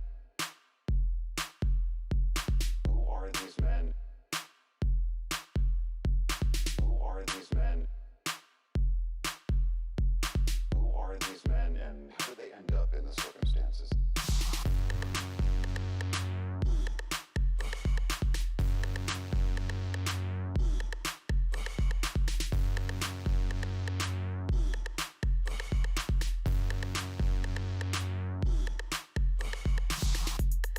This fantasy is that it is possible to fish sustainably, legally, and using workers with contracts, making a livable wage, and still deliver a 5-ounce can of skipjack tuna for $2.50 that ends up on the grocery shelf only days after the fish was pulled from the water thousands of miles away. What the hell's going on?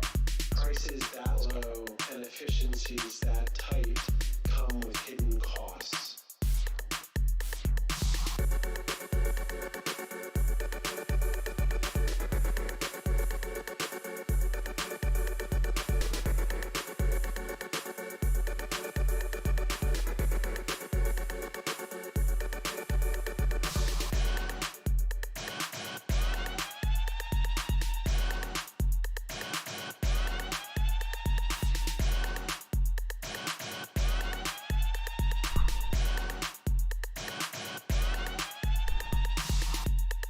Hidden costs are by no means distinct to fishing. Since the Industrial Revolution, other industries have been allowed to dump carbon into the air for free. And that hidden cost to the public has accumulated into what we now call climate change. There is, however, far less awareness of the hidden costs that exist in fishing because the oceans are such a removed realm.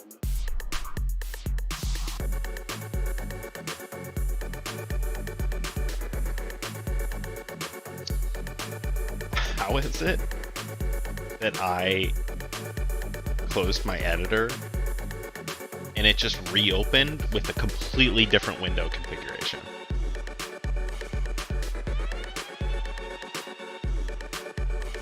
Wait, update? What's going on with this shit? You didn't update it. Yeah, I just updated. Oh. Hidden costs. I keep versioning that? Super fucking weird. My Visual Studio, like, this shit has been acting so weird lately.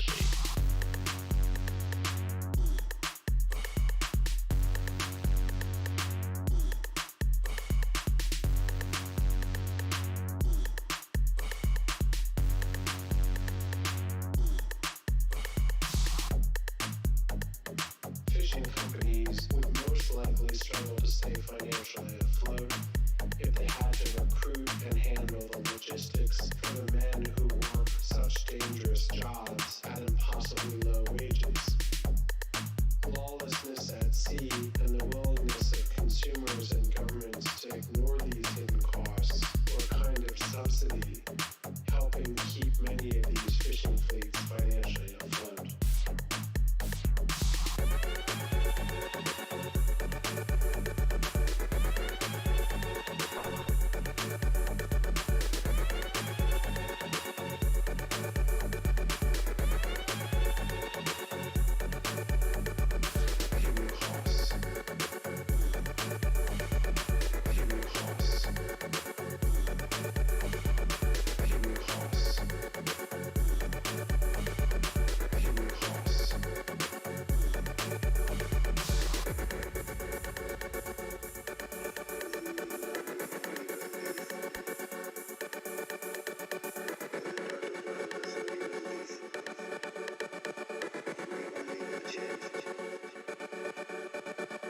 She will not change my life if I take shit.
Spawn into the world when I see this. The island. Yeah, it's a shader file.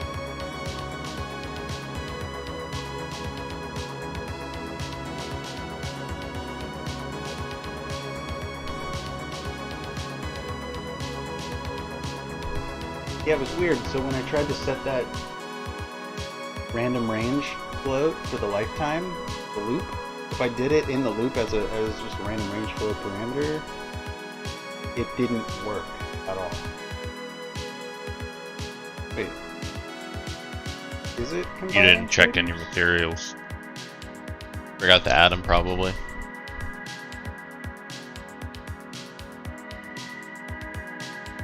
Oh. Oh. I think it's because Explosions Mega Pack. So you have the Explosions Mega Pack, right? Of course you do. Where is it located? VFX? Third party. Third party. Mine's in third party, but I also have one in my root folder. So I probably assign the material from that. Assign root folder.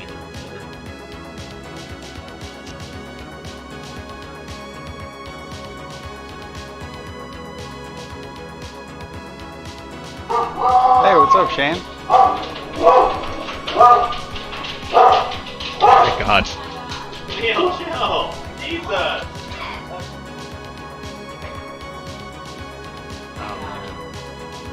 I got a robber. Like, no. No, stop it. No, stop. Come here. This might break my engine. I'm trying to delete the whole folder and just replace the...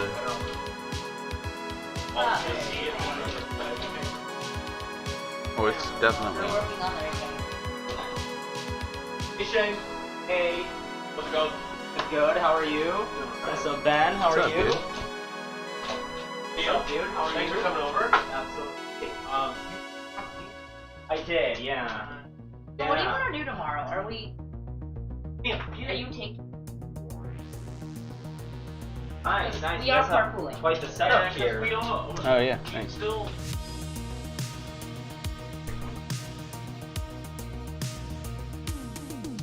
Nice. Awesome. Well, it used to be. Shells of what once used to be. On cobalt streets, temptation sparks like electricity. Born of man and of machine, these two worlds hybridize. Truth and lie amplify and rage behind my eyes.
Someone help me choose between the darkness and the light.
Oh.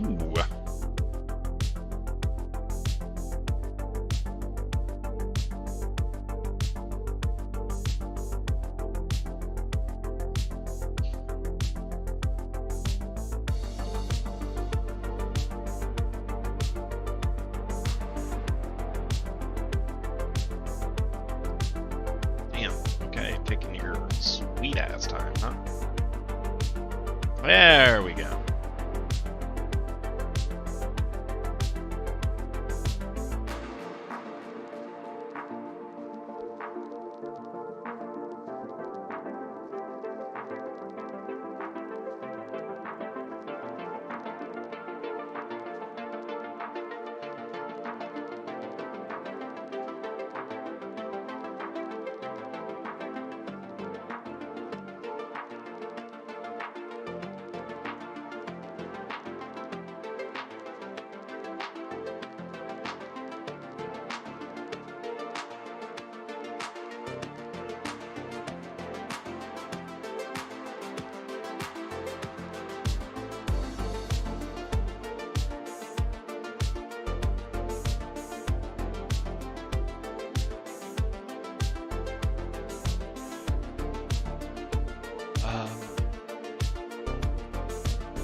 Oh, sorry. Jesus. Okay.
What? Oh.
Whoa.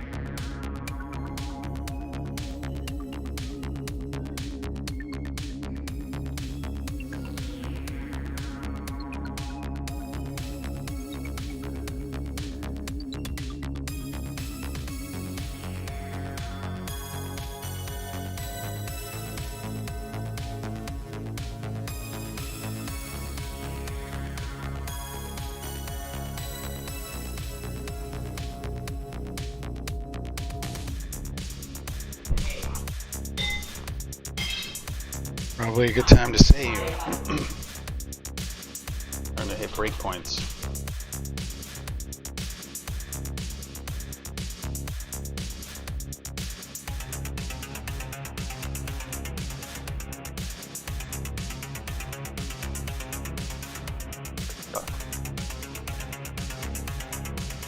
Oh.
All right.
What the hell?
Wow. Hey, there's still Chico in the fridge.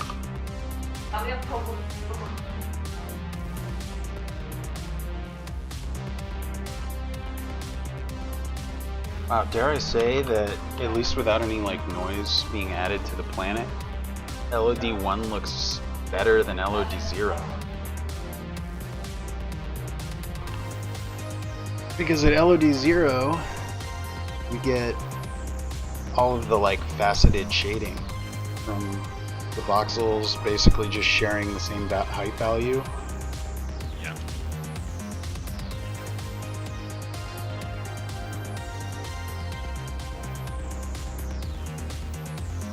I'm starting to really think, man, that we're going to be able to set our LOD0 distance like really short. And then just make 1 and 2 like much bigger.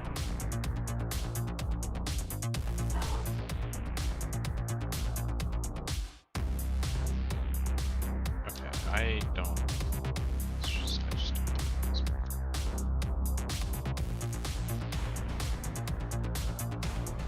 Oh, duh. So.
I probably have a thing here for you shortly. Okay.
Wow, man, it is made of blood.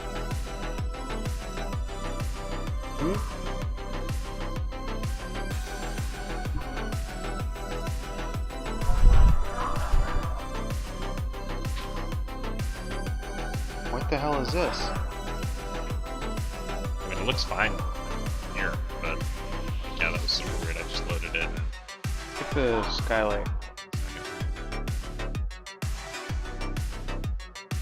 I checked those in, by the way. Oh. But check the skylight.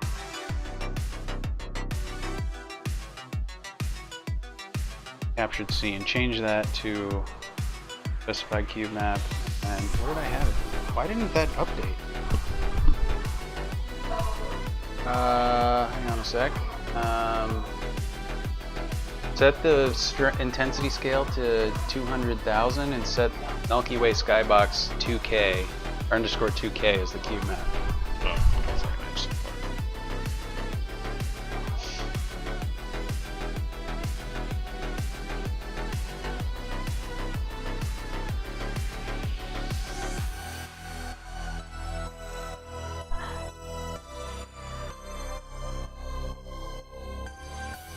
Oh. I think it's going too fast. The point moving? Oh. Should be.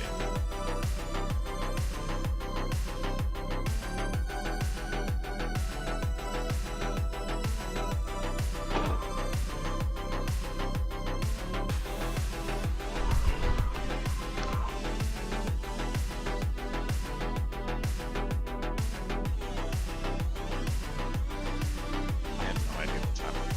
I've never seen this before.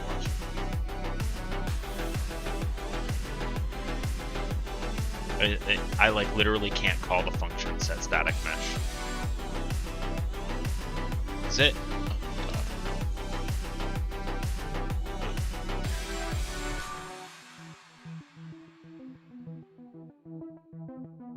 I'll be right back.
Well, so you can still send me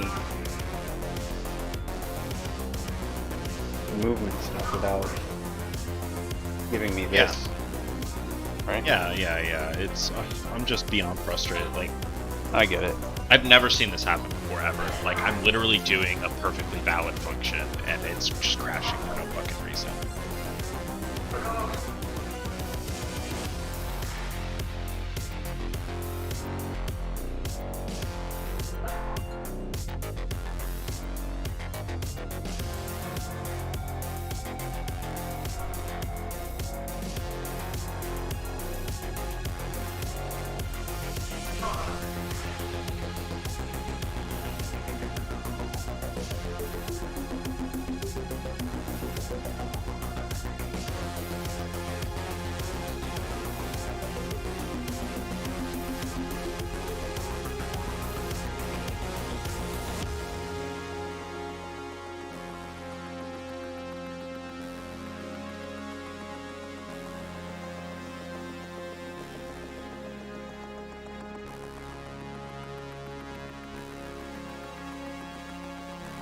User fully responding, but then I can't. Or do I just scale it? Oh no, I want...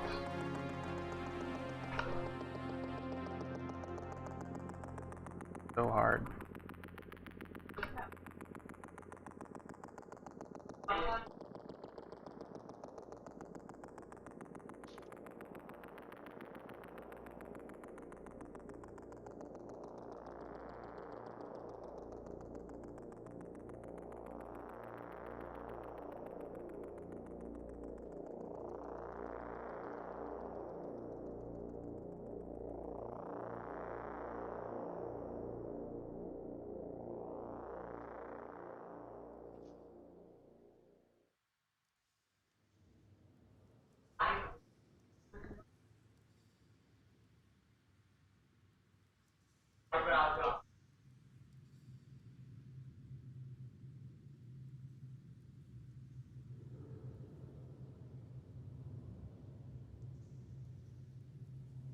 That's why it's on 1,000.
That's the fade out. Yeah, okay. See why there's 2 separate files. Oh.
Oh my god, I'm an idiot. It's like, why isn't it continuing to set? Like, duh, because the fucking event section didn't actually fill out the...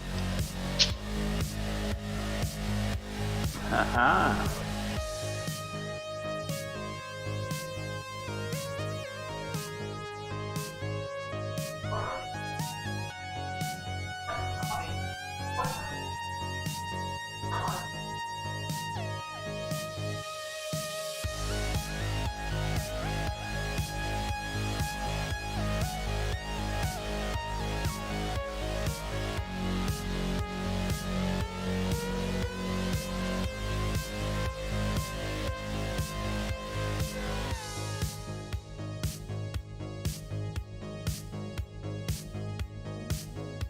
Oh my, so funny.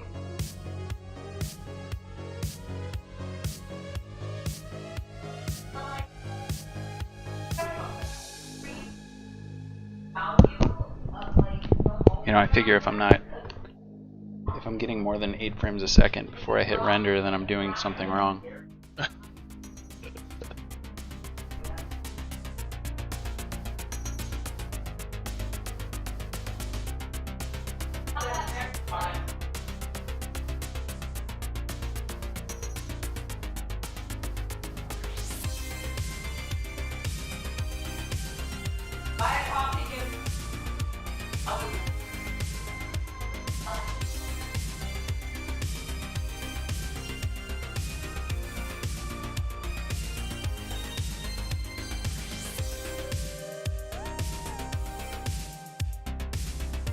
Check it out. No, he's going too fast. He caught it.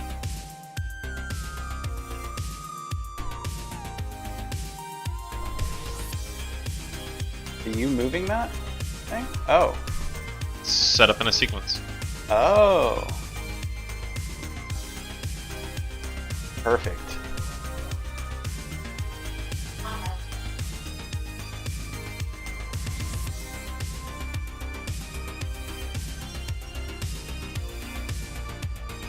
Yeah, it's simple. I'll just trace the ground. Cool. Exactly what I needed right now, because I've just set the shot up and everything.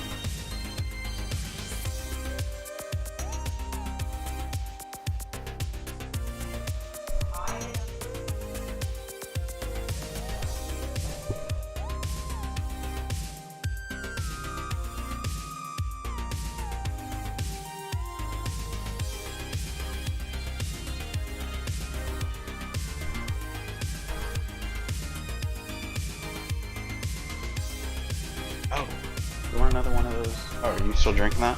Oh, no, mine's empty. Grab me one.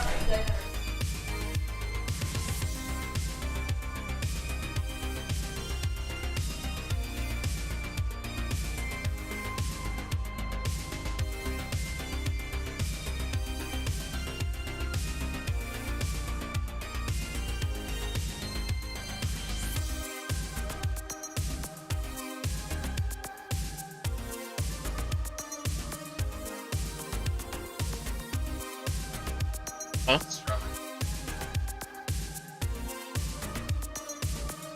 Oh, the strawberry guava was pretty good. I had one of those already.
Alright.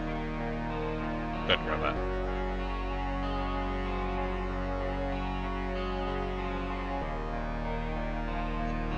Nice.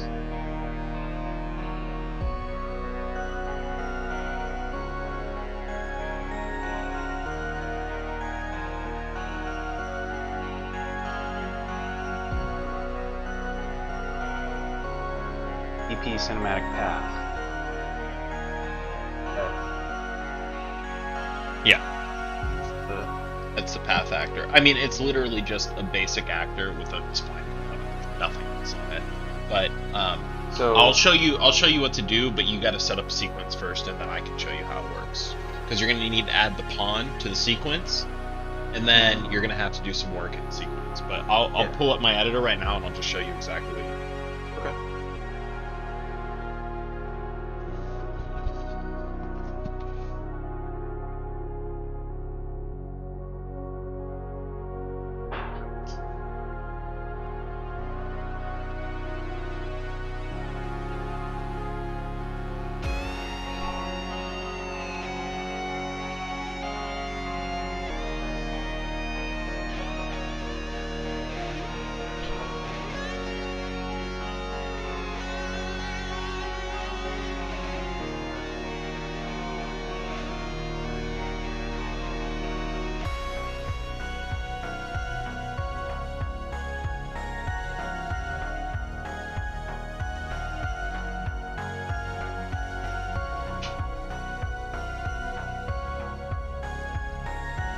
Oh, yeah.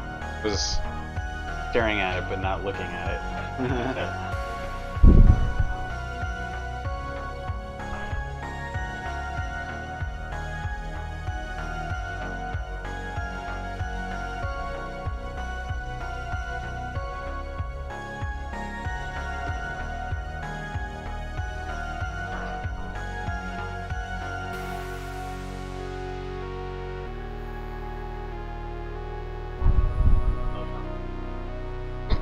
Oh, okay, cool.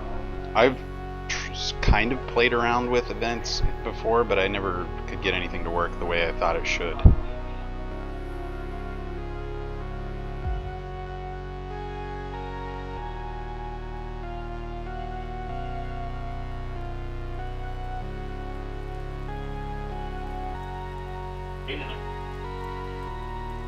Why is it called player? Muted right now. Why is it called player? Alright. So yeah, as long as you create the track, it will give you the AI pawn as an input object. You need to get the controller from it and cast to ROVE AI controller.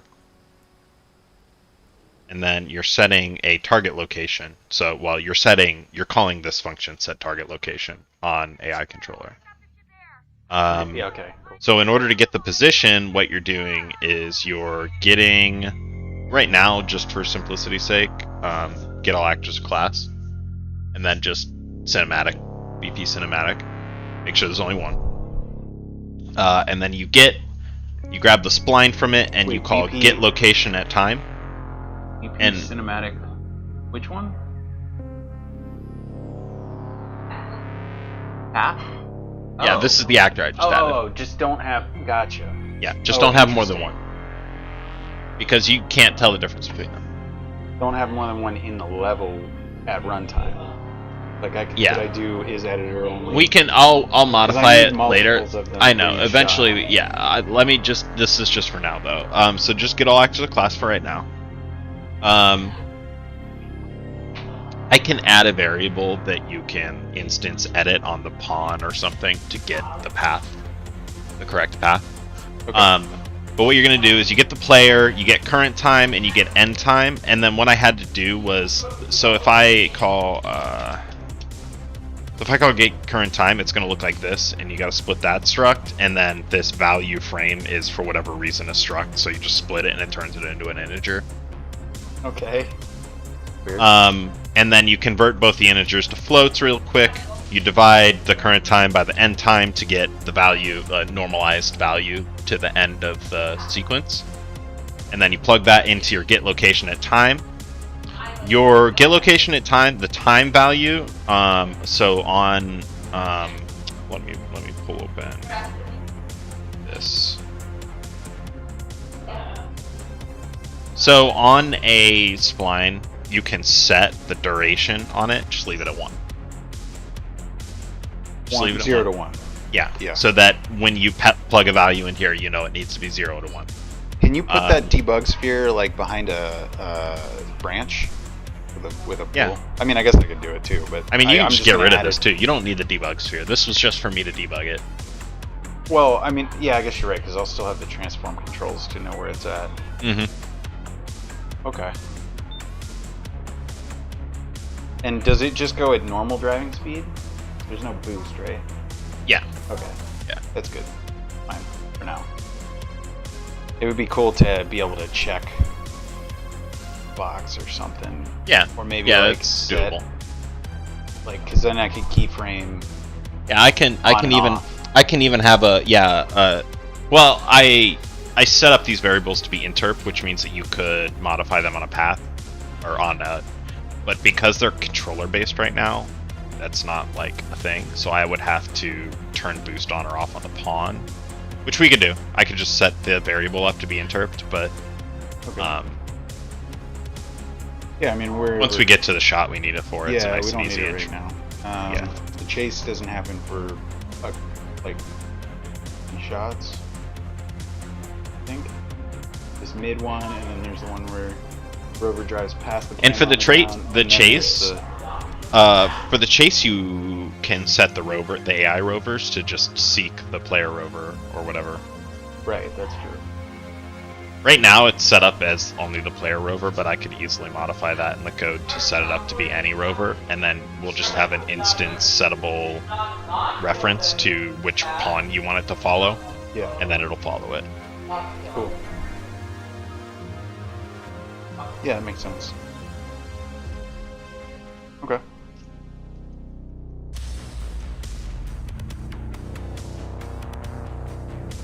So go ahead and, I guess, set up your scene, and then if you need me to walk you through the functionality, the event functionality again, I can do that.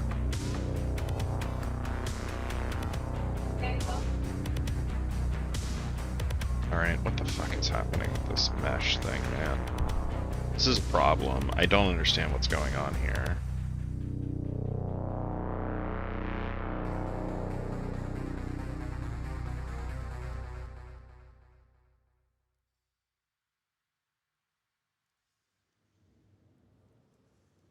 Because it's marked as transient?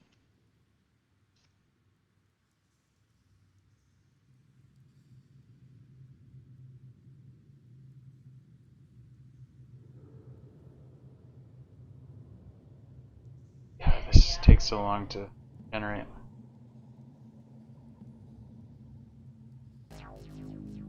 Still have 70,000 foliage tasks remaining. In this entire view,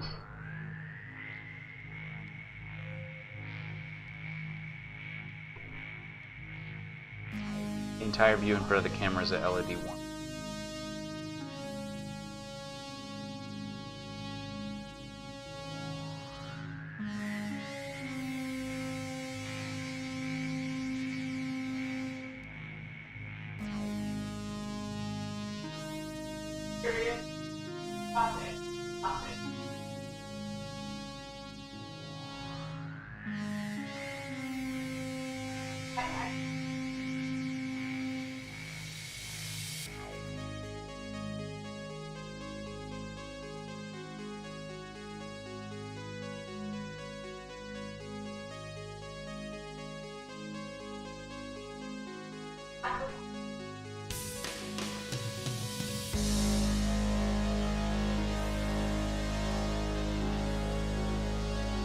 God, I wish I could set the planet as an occluder. It's an occluder? Yeah. Oh.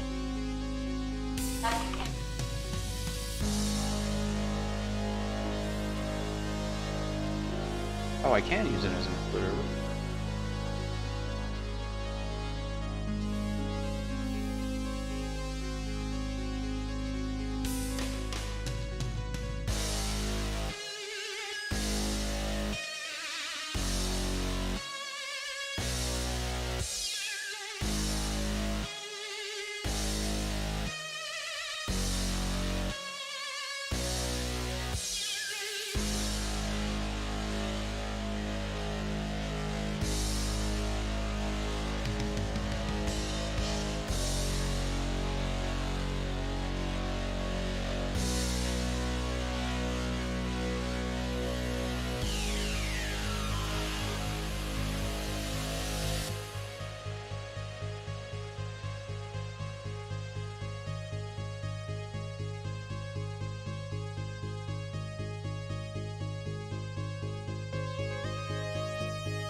Okay. We made it non-transient. Is it gonna not explode on me now? That'd be pretty cool. Deep.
Oh my god. What? Yeah. My computer's working so hard right now that... Oh! Okay, it snapped in. Jeez. Where did they put it? Why did they put it over there?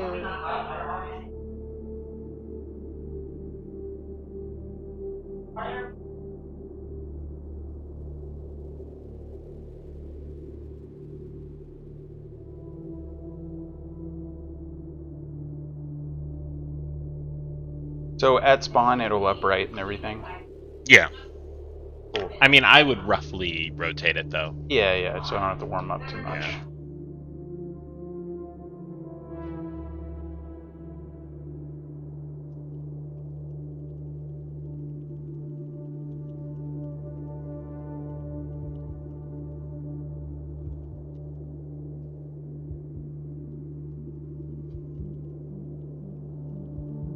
What the fuck?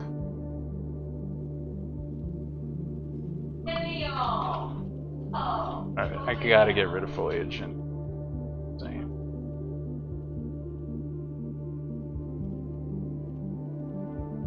gonna crash my engine.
Yeah, I'm really happy with this, man. Like, we were trying way too hard to make it look fucking super...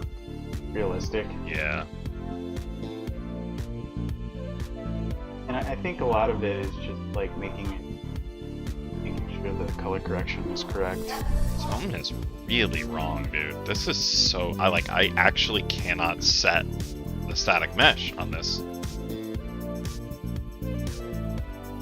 It's the most absurd thing, issue I've ever had with this. Like, so fucking weird.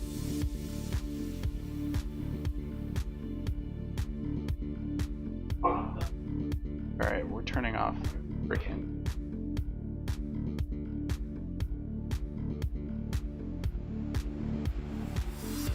But I can't. No, I can leave this one on.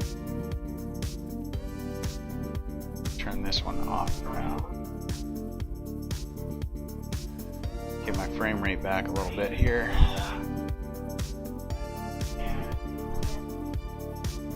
Whoa. Where did you get this rover? This is an old model. Oh, I have not updated that pawn in a while. Okay. You may need to copy and paste some settings from the player pawn.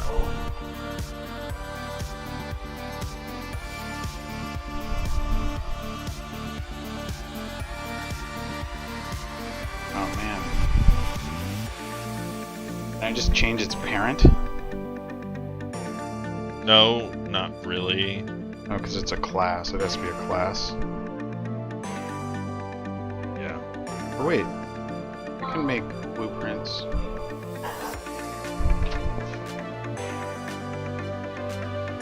Yeah, I can change its parent to... But it needs to be an AI. Wait.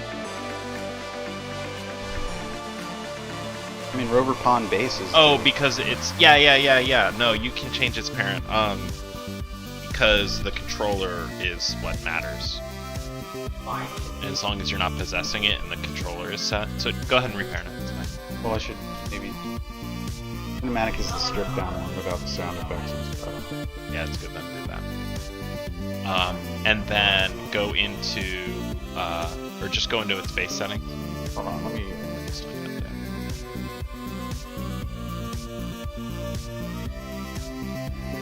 Oh no, the materials! Wait.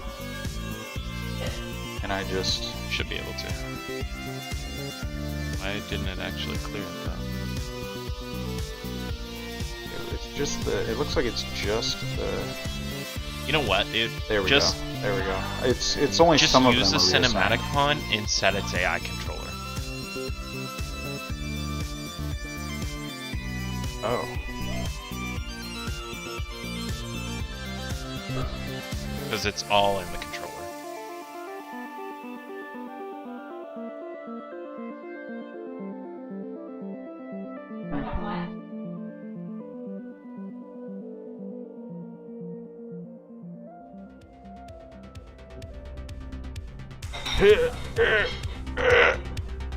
Oh god. Froze. Yeah, like that's a goddamn heart attack.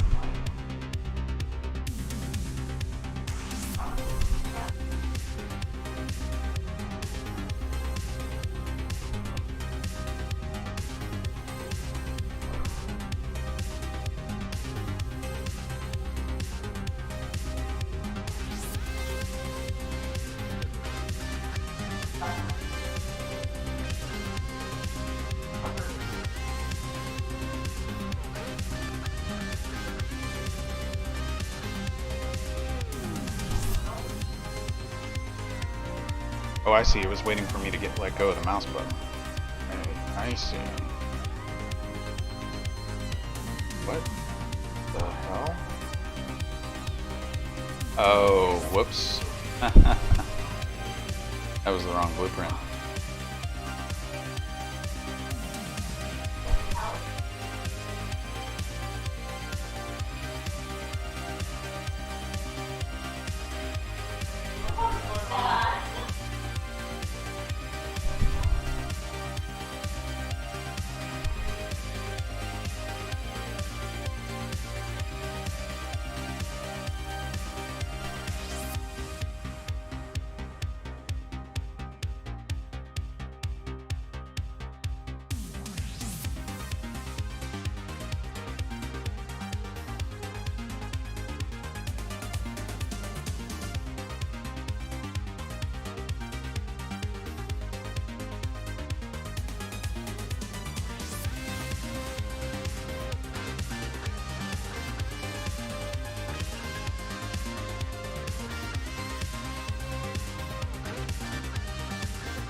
Okay, and then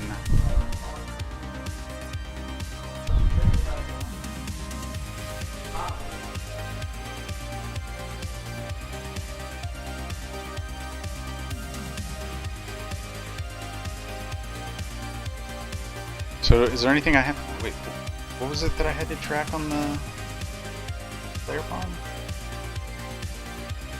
Set the AI controller. Just go into the pawn. Yep.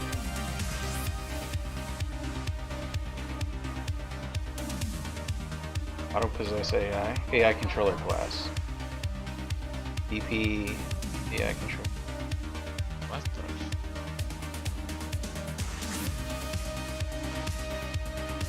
the? AI controller base.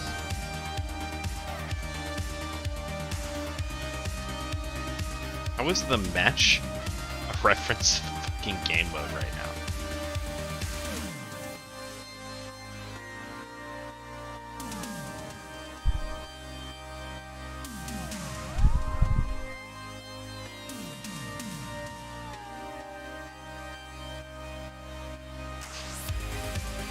It's AI controller base, yeah. BP AI controller base. Yes. And open up controller base really quick for me. Just double check it. This location. Okay. And offset should be set to 0. Yeah.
Cinematic path.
So I do the repeater event on the rover?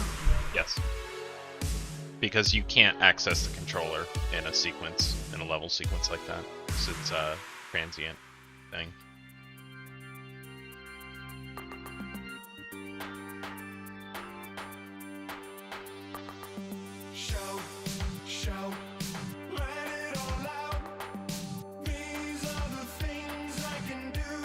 What's the event called?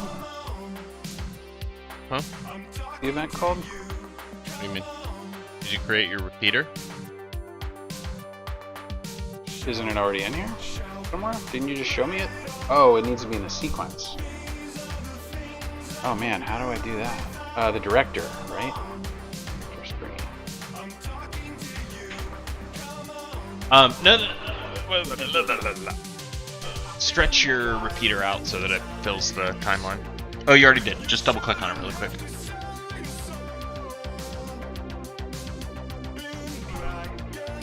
Boom. Just created an event. Yeah, but you can't pull that up unless you access it through specifically an event track. It's super weird, but unless there's some button somewhere on there that I don't know, but yeah. Okay, so I should have been paying closer attention when you showed me all that stuff. I didn't know I'd have to recreate it. That's fine. Here, let me. I was like, I thought you were just explaining why you did what you did. I think I figured out why that shit was broken, by the way. Okay, so let me pull mine up really quick, and I'll just. Wait, do you have the example sequence you showed me in here somewhere that I can just pull up? Oh, I didn't check it in. Let's have you do it for repetition's sake. Sure. It's not even that much. Just so you need to find the. So find the path by getting all actors of class of BP cinematic path.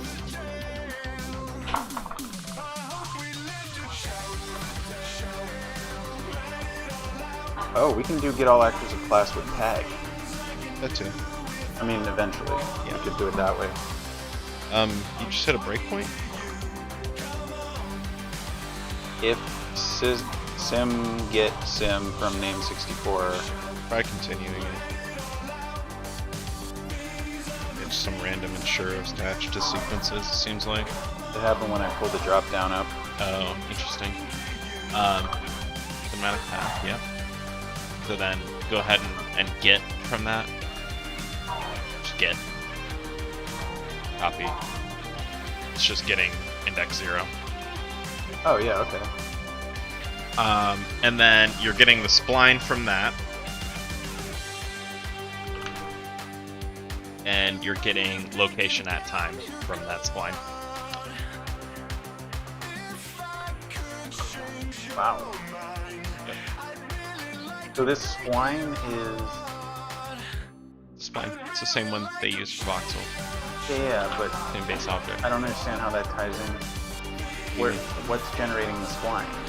You're putting it on the map. And then you're defining the spline's path on the map. Oh. Yeah.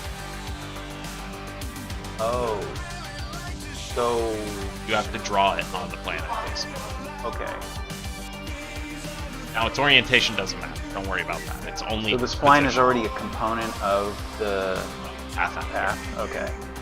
Which I have... Which you don't need on there. You only need it in the world. Oh. Right. I don't need to see it. Right. Beautiful.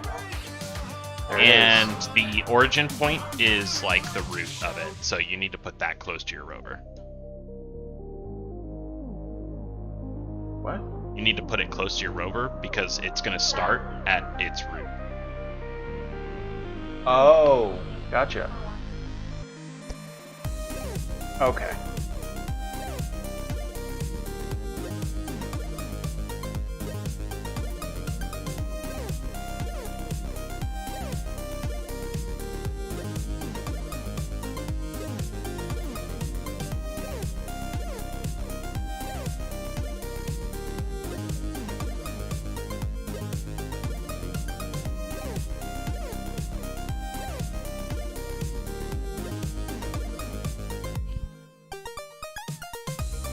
What are you doing?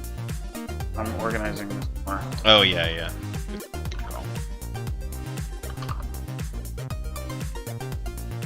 then I'll also put the guide paths in there. About 8. Just occurred to me that we can't do a alpha demo unless we have a mini map that we can ping on.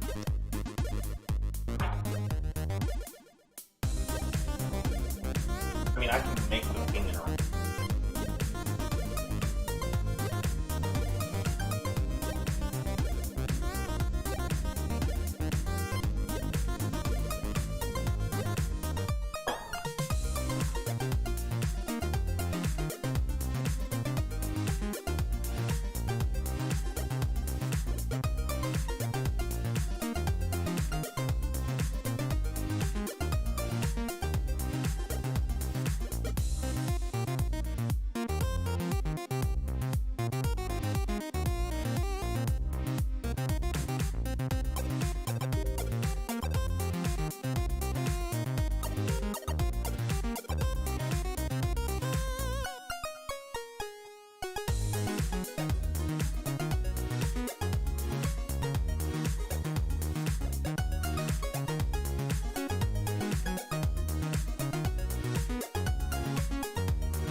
Okay, so how do I finish this function? Find the player. Oh, the sequence player. Is that what they call a player?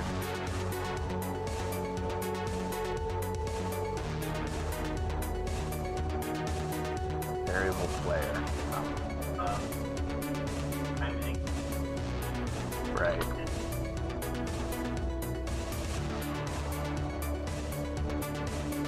End time. Bucks. Oh yeah.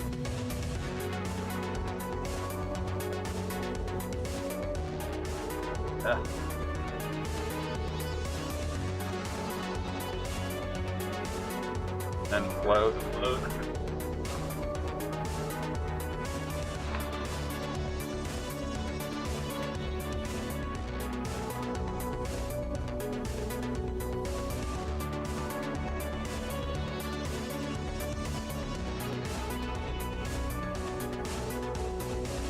Local coordinate space. Oh no.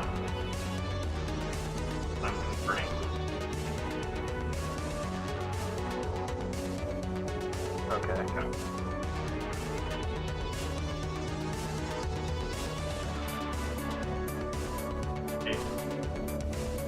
There's our location.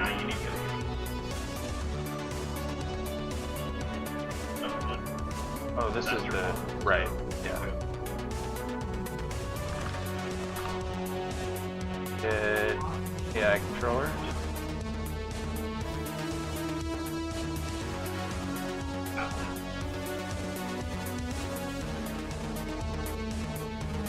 Do AI controller.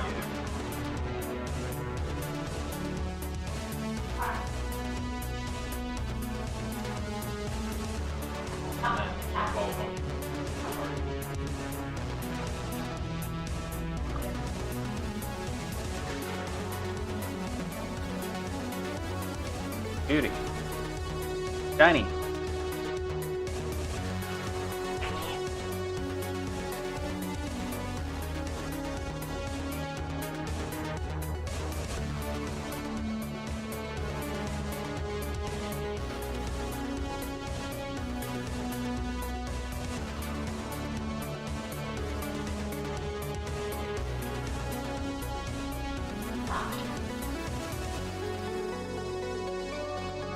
Puppy dog.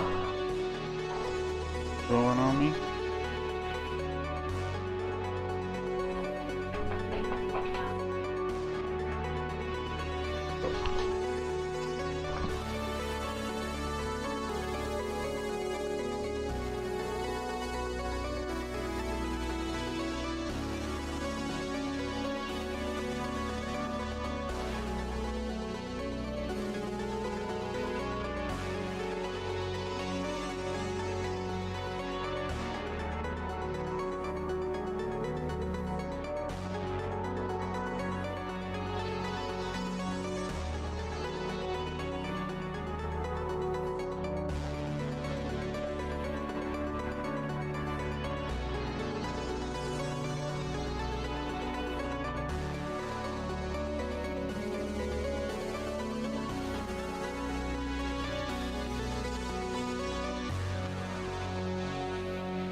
So stay with me, baby.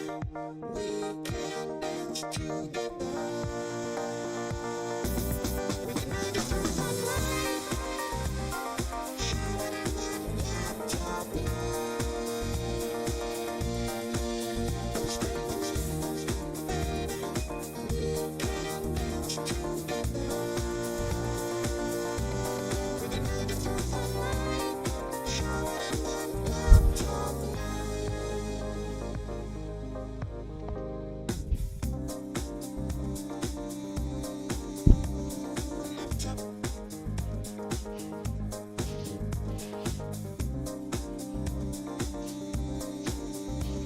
You got all the energy. You were just out front for like 30 minutes too, weren't you?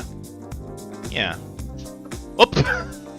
Sorry, baby girl. I didn't mean to kick you in the face.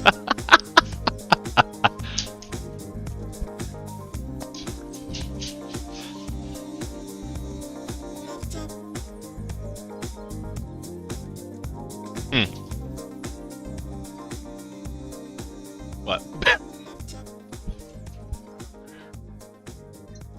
Oh, what? What? You're all play again, huh? Oh, yeah. Yeah? Yeah, you're just crying wolf over here, ain't ya? Ain't ya? You're just crying wolf over here, huh? Huh? What is it?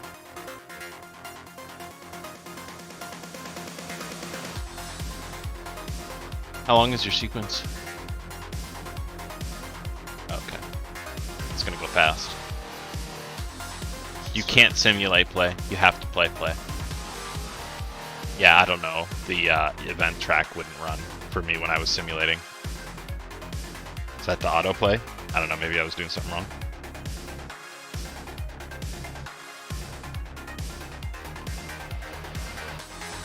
No. It has nothing to do with that actor. The event track on the pawn itself just wasn't running.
Oh yeah, he's gonna fall through the planet unless it generates in time, which is...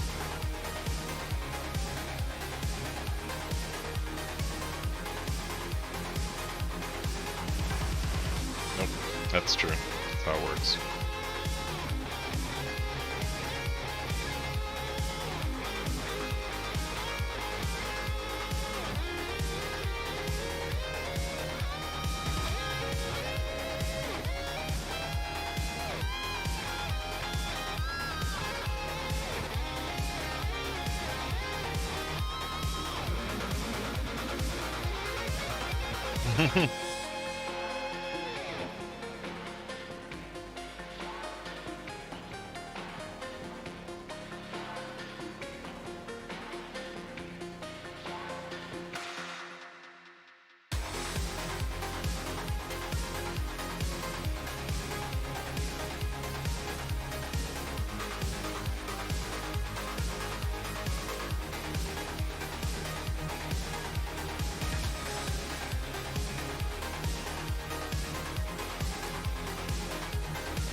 mean simulate?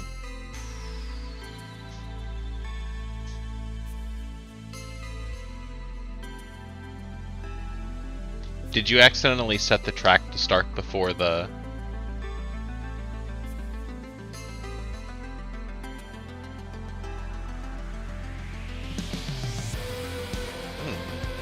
That's odd.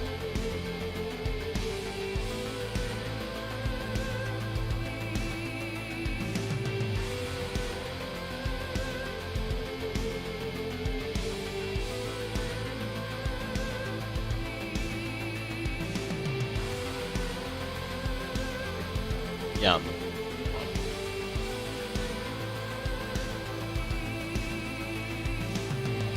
And it said that the player is null? Let's see.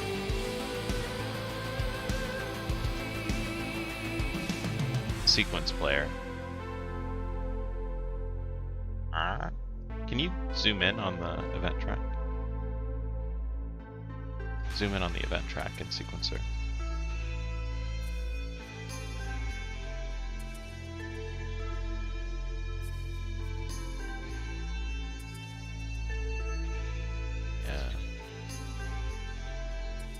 So it doesn't run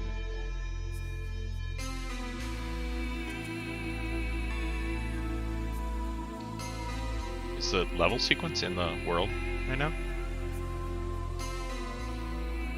The level sequence in the world. Yeah. Like, did you place the level sequence in the world?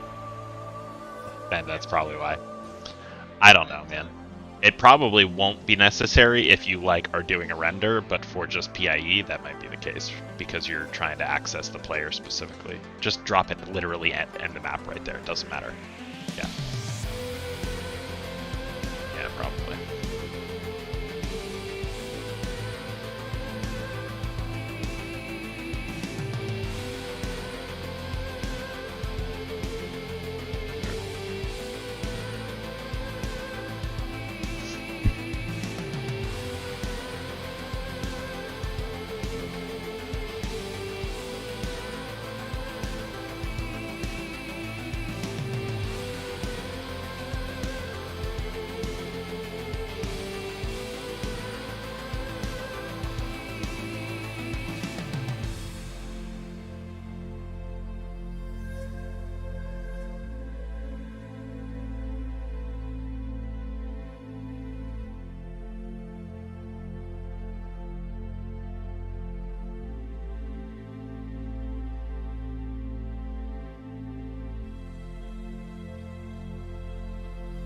Select the pawn and make sure that it's got a controller on it.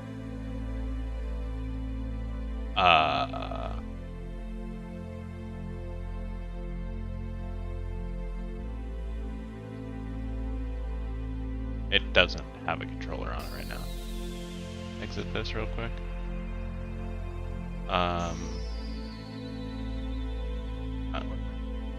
There might be a bool on it that I'm missing that requires you, like...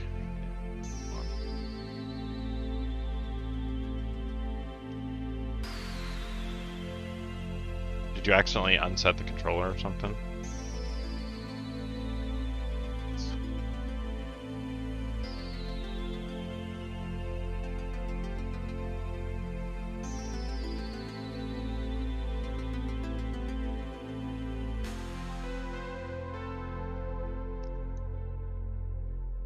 I mean, I'm doing exactly what you're doing.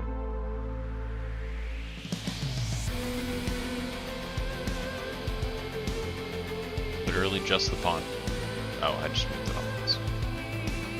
It's the only thing that I'm tracking.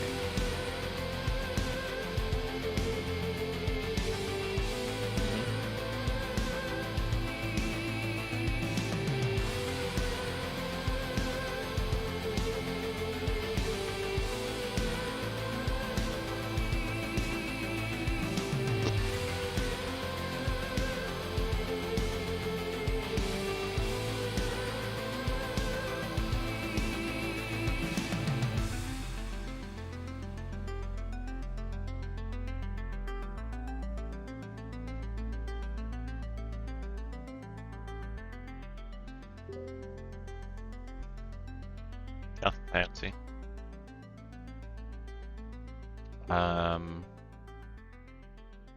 Oh, and on the pawn, auto possess AI placed in world. And make sure the AI controller class is set.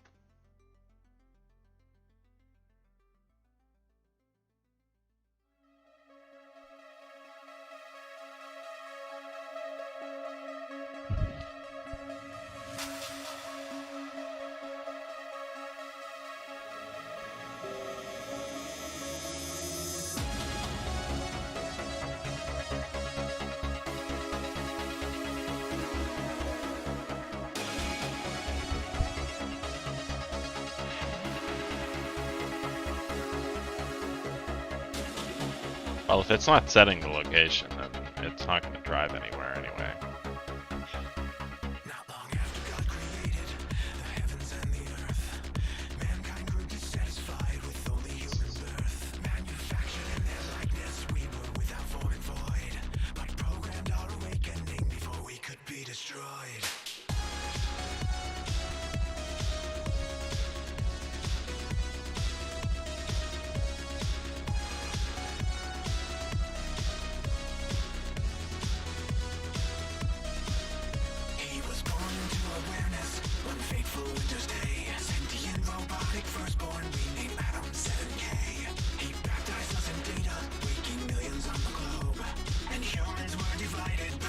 And the robophobes.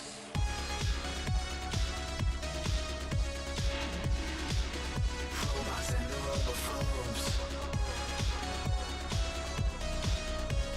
Humans were divided.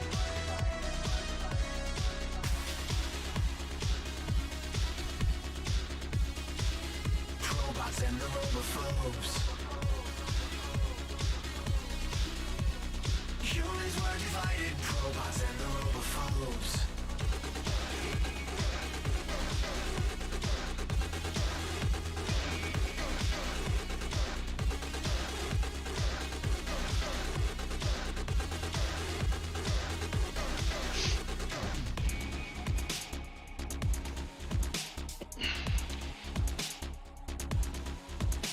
He lives into Eden beneath New Tokyo. Electronic paradise where humans will not go. Calculating our survival, an Eve next to his side. While the robots and the robophobes wage war on their own kind. The robots and the robophobes.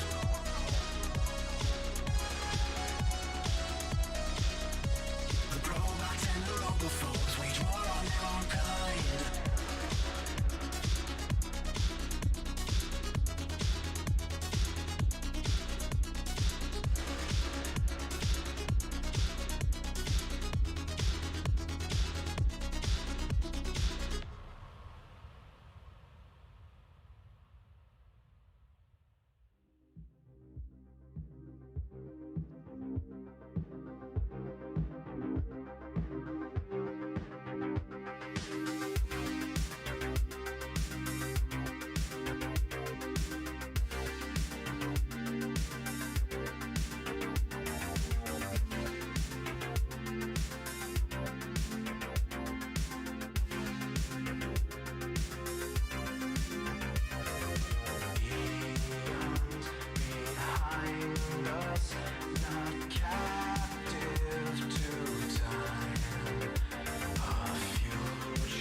What?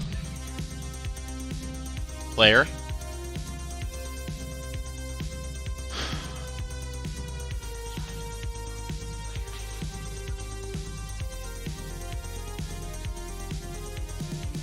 Why don't you test it on the test map real quick and just see if there's a difference.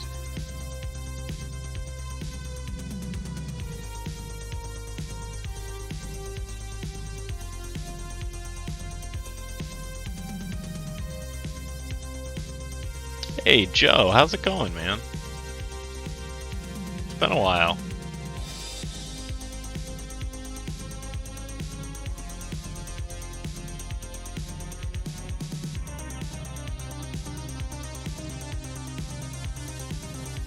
Yeah, finally getting down to shooting some of this trailer footage. So,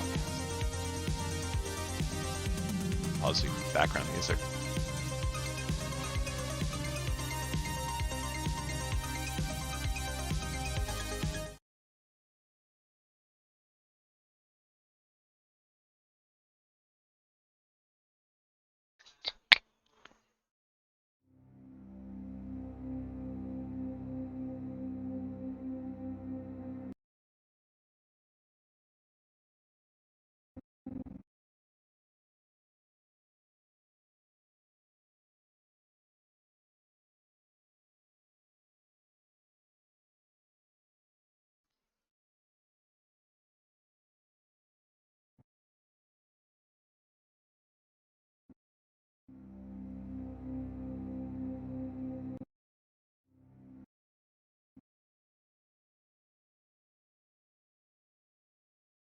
Yeah, I can hear it on the stream.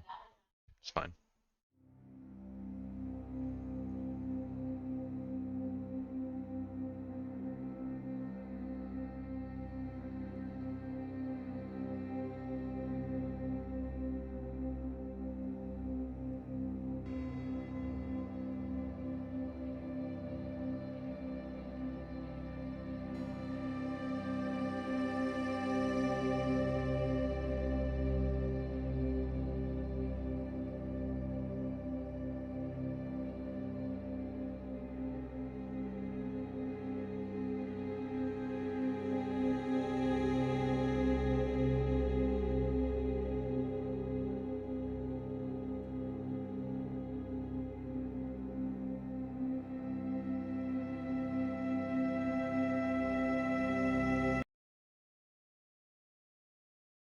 I've been muted this whole time.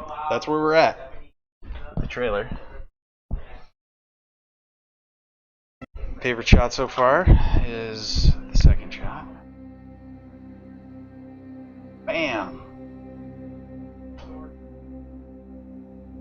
Oh shit, no worries, dude. I actually play that again, Ben, just in case you missed it. Yeah, we actually started cranking out some trailer footage recently, so. Yeah, I'm gonna show you where we're at with our trailer.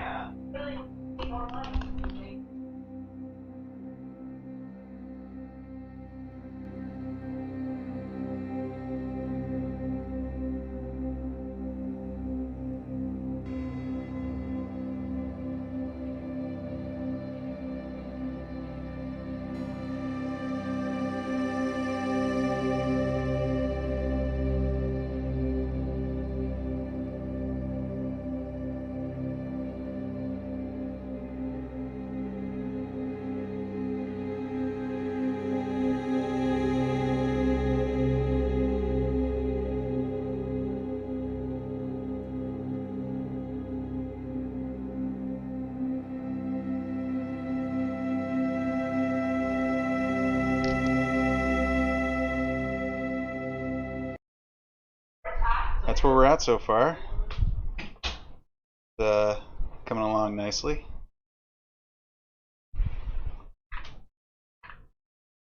I'm working on. We had to get down in close, and so I've been working on all of the extra. Did it just open a new project? Oh no, it's a level. Okay. Why is this even in here? Oh, it's like the sample. Procedural mesh or pipes thing. Oh right. Yeah, that'll do it. Yeah, man, it's really cool actually. We've made a lot of like significant important progress in the past like 2 months, I think, just recently. Yeah. Between shooting the actual shots and like getting the necessary components ready for getting the whole trailer done. Yeah, it's been definitely took us a lot longer than we thought it would. It's coming along. I'm really liking like the faults though. Yeah, we'll just start off with the Mars reveal first, you know, just like anybody who already is a Mars enthusiast will be in.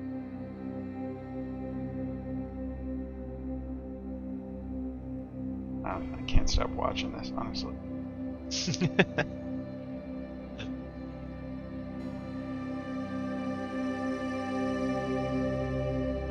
But yeah, this stuff was relatively easy to shoot. It was because it's just beauty shots of the planet, and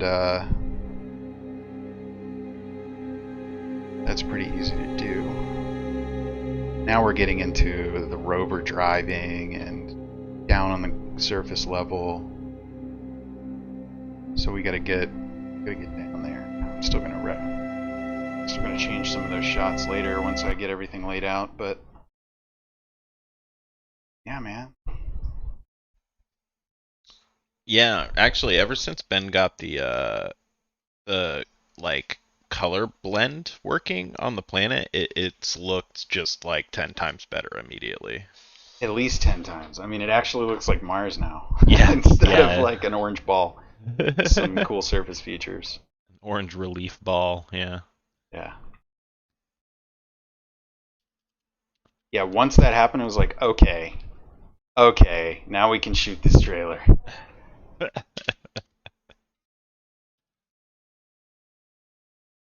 yeah. Back on.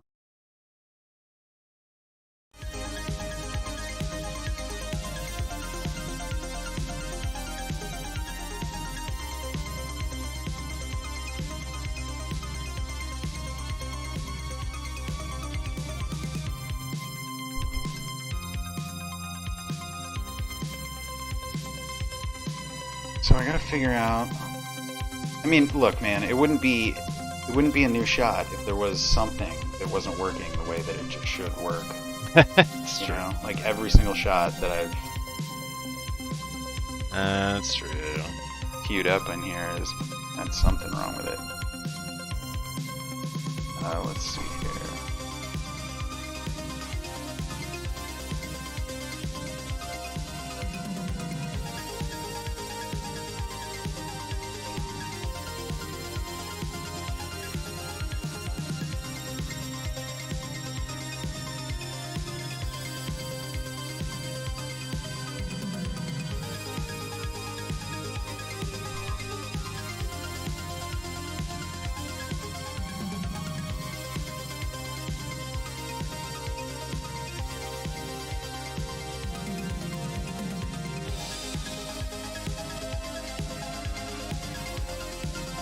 Heck yeah.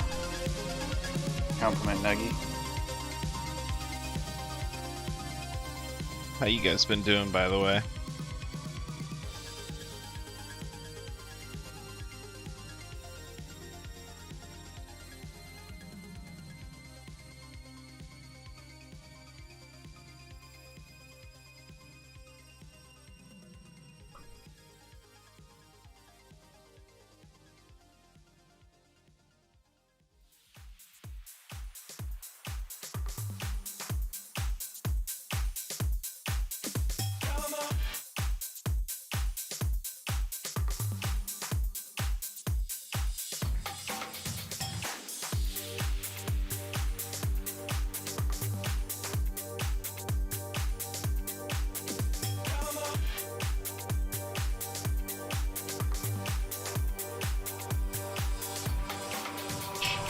Oh, nice.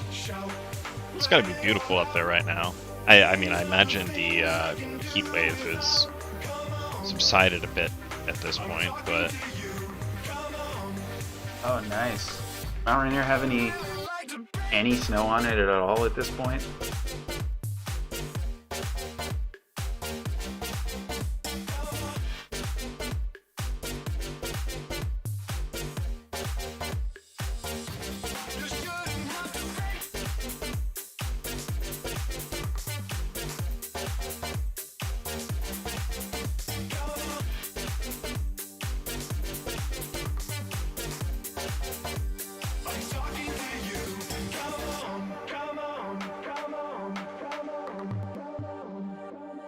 Wait, is player a variable that's being set in the controller, or do you just have nothing to do with that?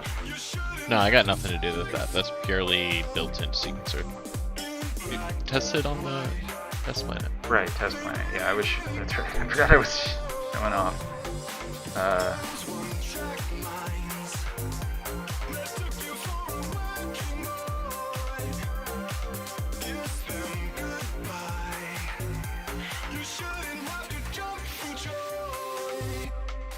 Oh, okay. How far up did you guys go? And the peak is at like 14,000 something feet. So Oh yeah, I guess I'm assuming that. the peaks of Mount Rainier no heat waves. Oh, we also made a dust devil. Oh yeah.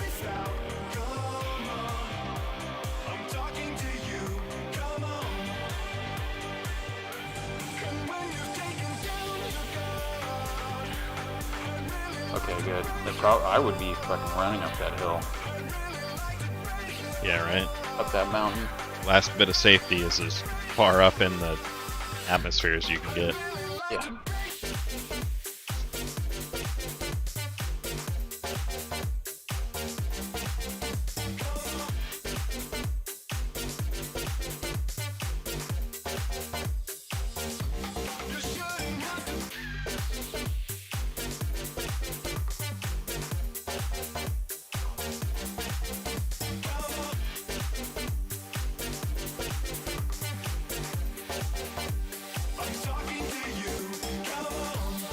You know what? This is a schematic. Set its AI controller.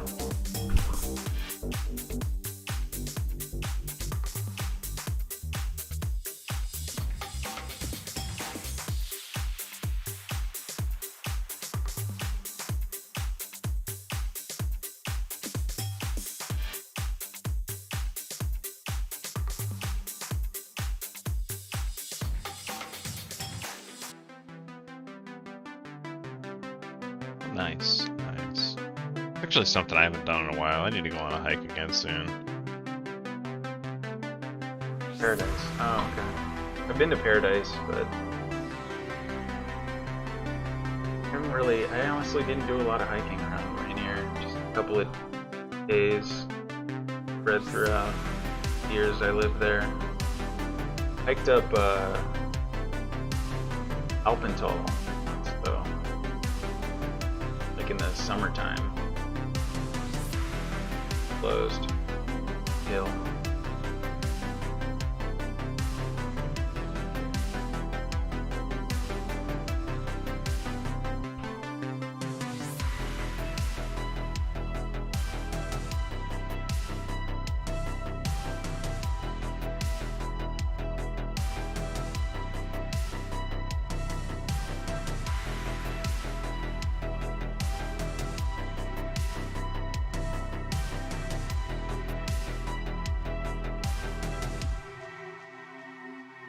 Yeah, there's a ton. Washington, such a beautiful state.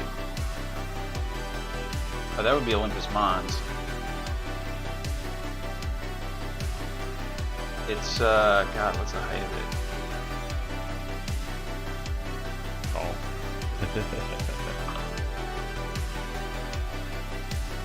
It's so big that you wouldn't even know you were on it if you were on one of these shelves. It's a shield volcano. So they're just kind of like... right there on the right side. 25 kilometers. So 16 miles high. Real tall. Eat that, Rainier. There's a 50-mile wide caldera at the summit. Man, is it 50 miles? God. Yeah. I mean, our version's 1/50th the size, so it's like a mile. Roughly. Yeah.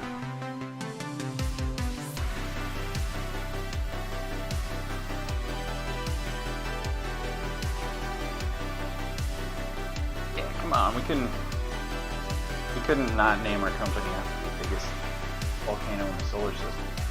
Yep. Of course. It's grandiose like that. Mm-hmm.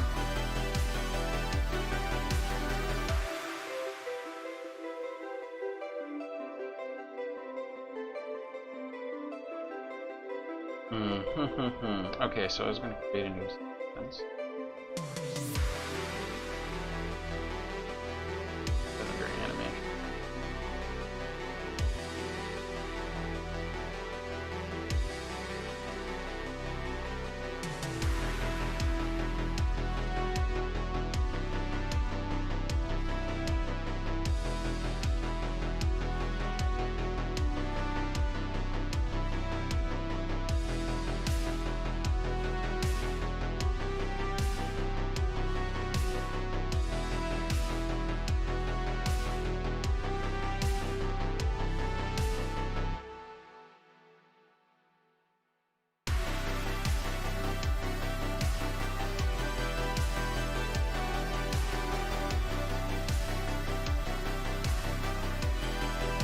Excited for this shot.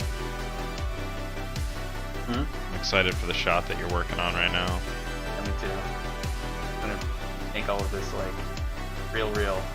Yeah, like actually seeing the rover drive and stuff. Yeah. That little remote driving thing is going to be nice and useful.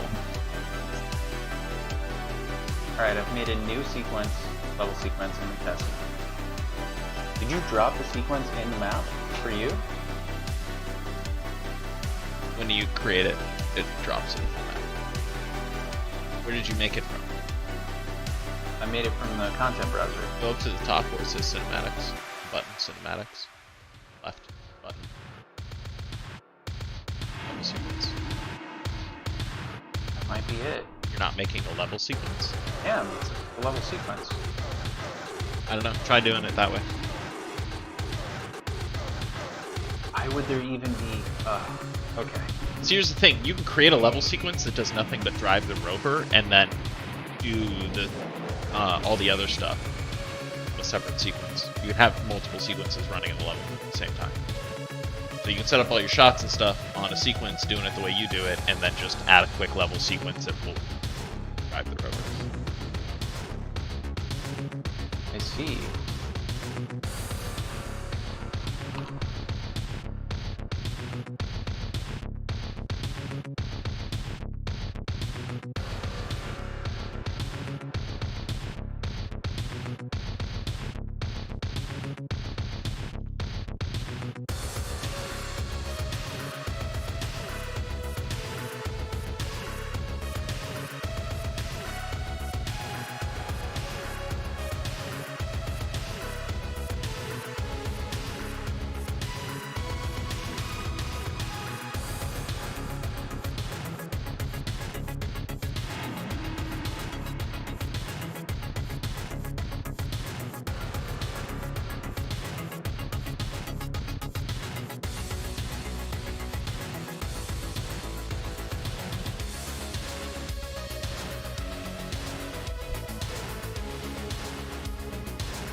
It's okay.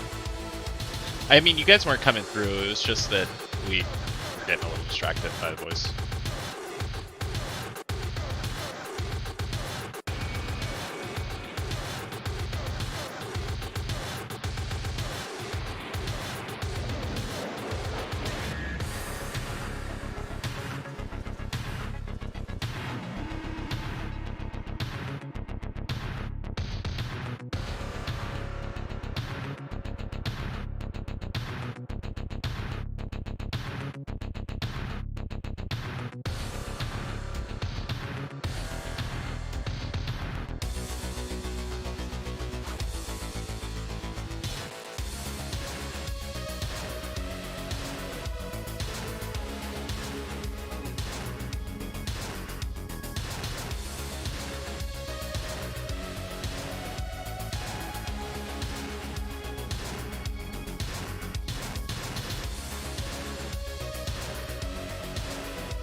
The other rover model is tiny. Huh? The other rover model is so tiny. Oh yeah, that was the this 0.6 scale. Cute little guy. Yeah, that's so funny. God, we should like make a GIF or something.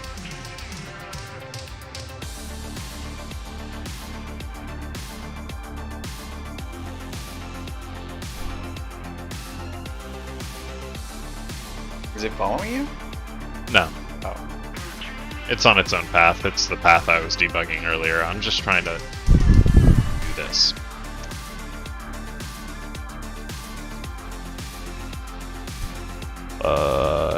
Process object array.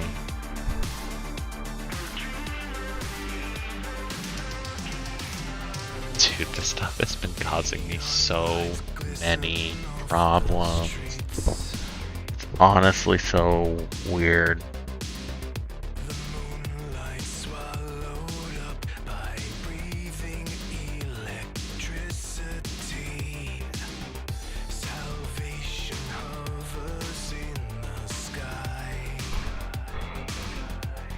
What is do task? What the oh my god. ISK task graph?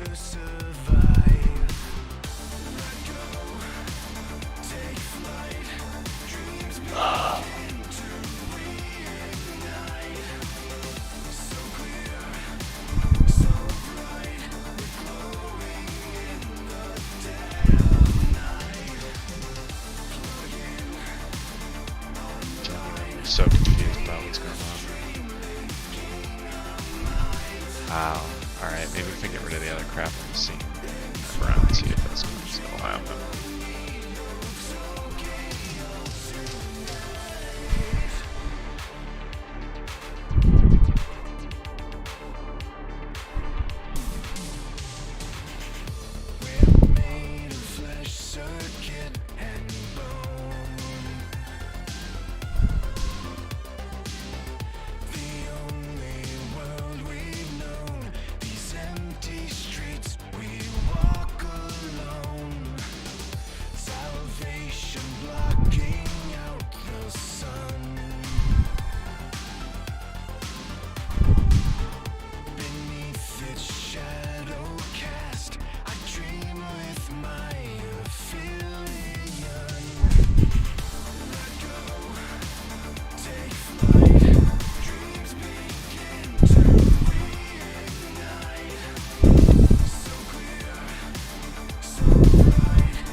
Oh, weird, it's doing this thing again that it did that one night when I was trying to get him to play. Oh, whoa. Yeah. As I drive forward, the camera axis changes orientation. And actually, no, gravity's, well. Hey, would you look at that? My settlement. Oh, hey! It's oriented correctly. Yeah, look, the gravity's off.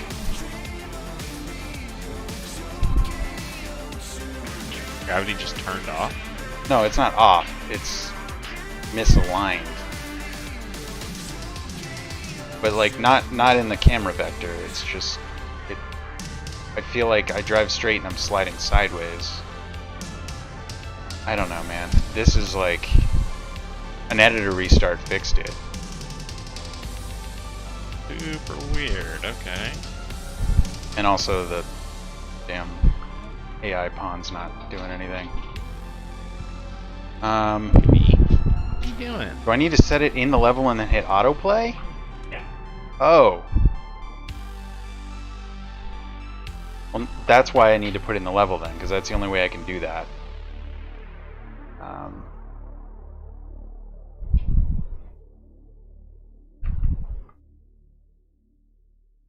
Okay.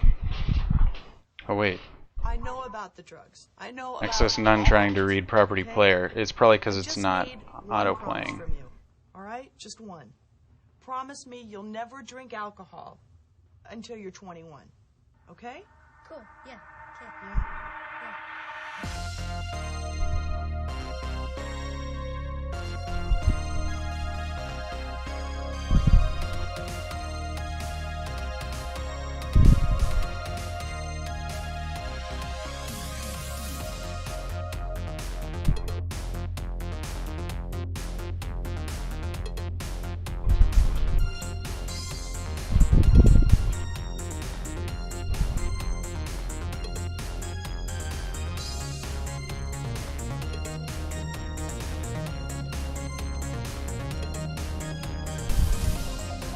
Dude, what could possibly be happening here?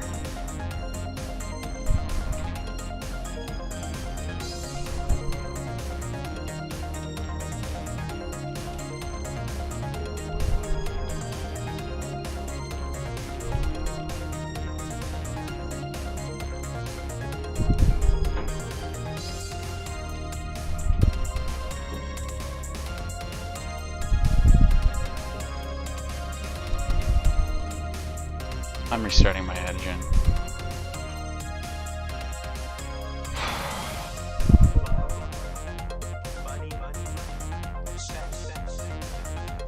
Wait, what? Test planet, main map test planet, assistant level, static mesh actor 0. Has to be movable. Oh.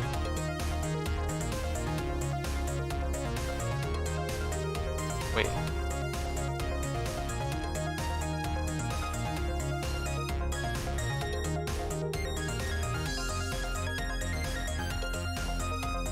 Movable.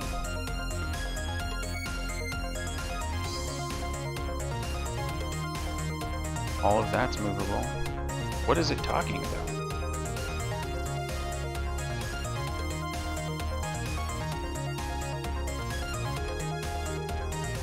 People can decide to become a Satanist, but it has to be in your heart naturally.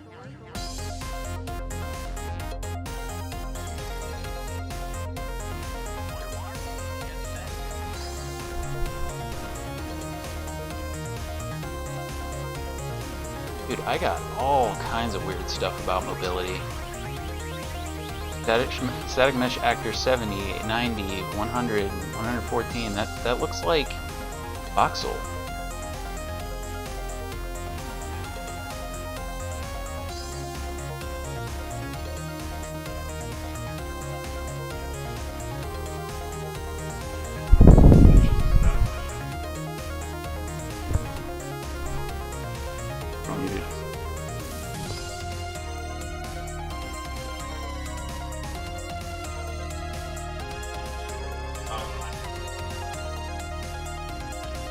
No, that's fine. I'm gonna try and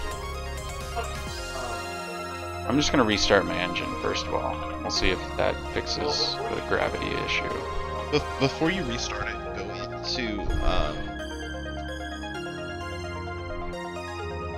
go into ROVE Game Mode CPP and just comment out all of the POI manager crap. And on tick. Oh no, that's fine. Yeah, just comment ROVE everything. Game Mode CPP. line 79 to basically right before rebase origin, just kind of pulling the crap out.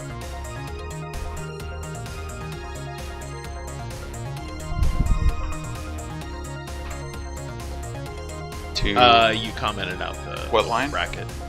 Oh. You can't comment out the bracket. Yeah, that's this new scope. And then go down. Do like before here. Rebase origin. Yeah. Okay, that'll stop any of that spawner crap.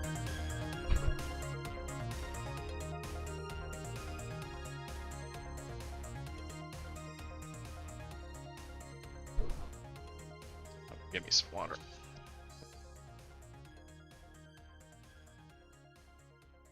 Yeah, I'm probably gonna get some too, actually.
Did you set it to autoplay?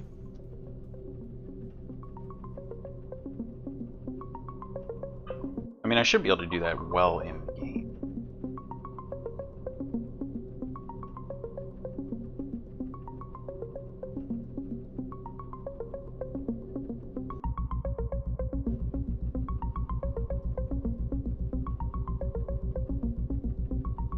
one.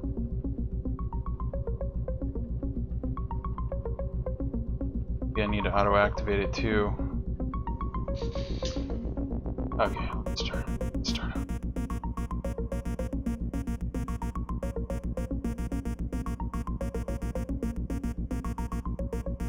How long is your sequence? Oh god. I can open it. Now there's a button on the. It's 140 frames. How long is that? Playing back at 30 frames a second, so Okay. a few seconds. Well, Maybe I'll one, that's going to be increase that. exceptionally fast. Two, you should just add the debugged draw sphere. Just so that you can make sure that it's actually like calling a function and setting the direction.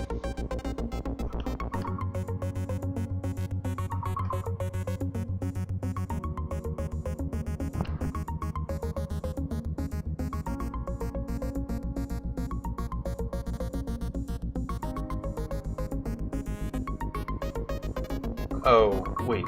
Did you just delete it? Or did you not add it? What? Is that parented to the spline? What? Debug sphere?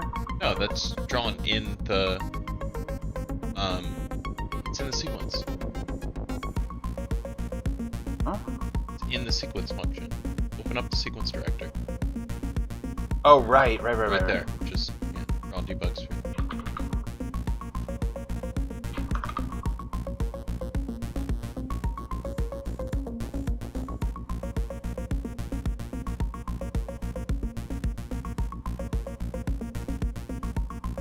And I'm feeding that the location as well. Yeah. Just make sure you make the draw time longer. Should I just make it the same current time? No. Right now, that would Because be... it's the amount of time you want each one to be drawn. So set it to like point, or like 0.1 or something like that. And then you need to also set the segment width to some value, because if it's 0, it just won't draw. I don't know why the default values are set up the way that they are on that thing. It just like it's really dumb, but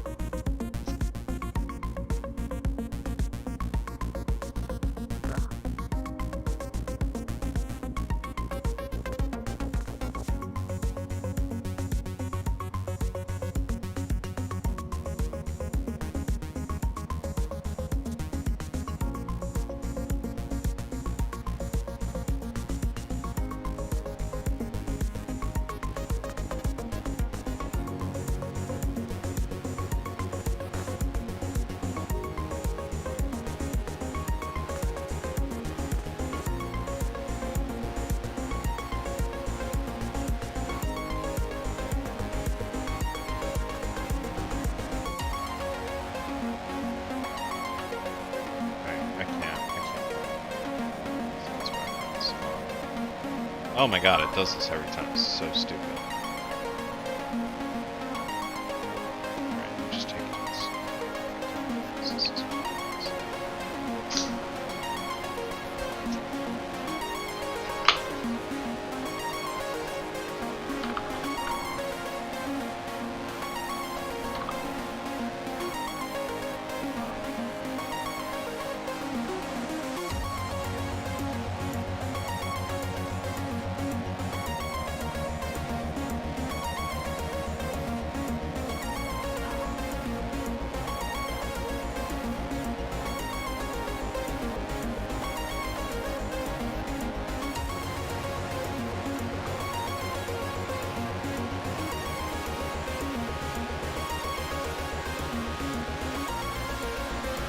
Weird that it wouldn't run on Simulate. That makes no sense.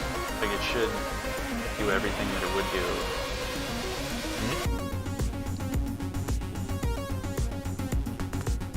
Are you seeing the draw? No. And it's not running.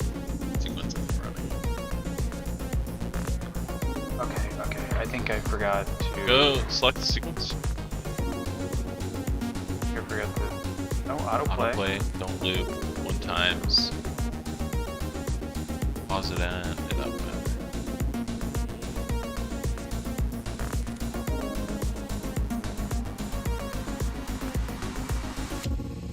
This is on the test world?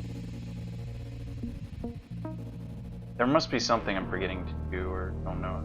It's supposed to be something. Just hit open level sequence, yeah. It's already here. That's... Wait. It's not getting past that? Oh yeah, let me bug this. I haven't tried that yet. You just put a breakpoint on controller base. Cast a...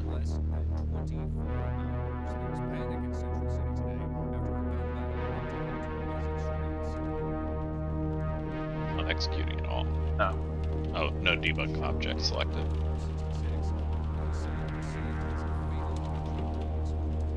Wait, you have it running twice?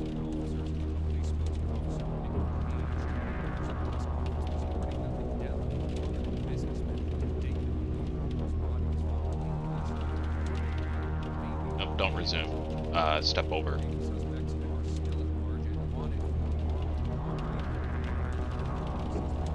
Should be executing. Should be drawing too. Oh, well, first of all, your thickness, I would set it to at least 5. Radius of 100 is kind of small too. I'd set that to 500. It'll make that stuff more visible. Okay.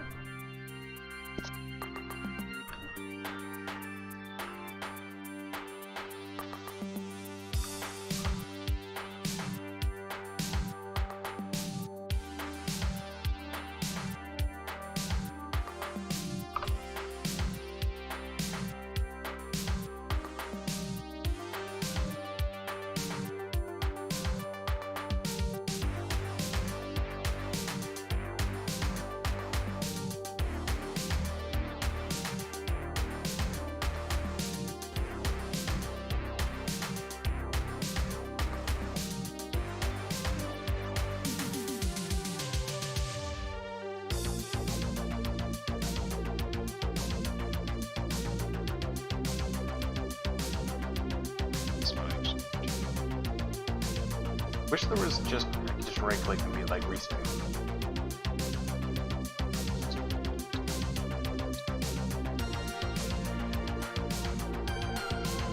I mean, this placement in the world is okay, right?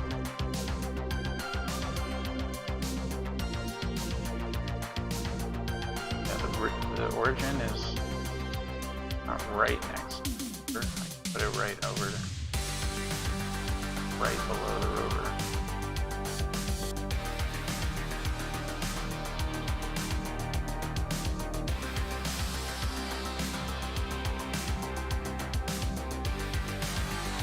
Definitely casting controller base even on simulate.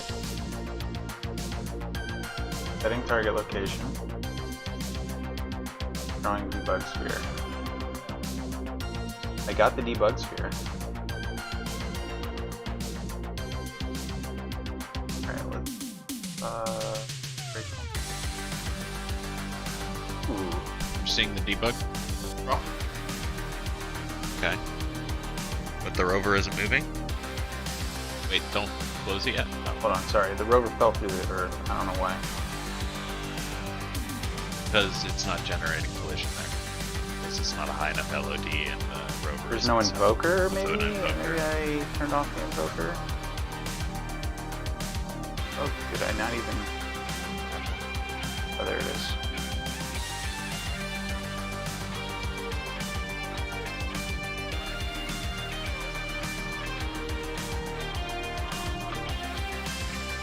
Collisions.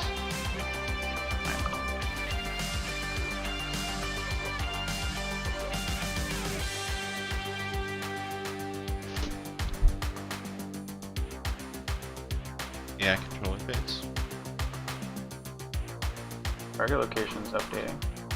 Rover target. No, that's not it. This location is true. Oh, that's if you're chasing. Okay.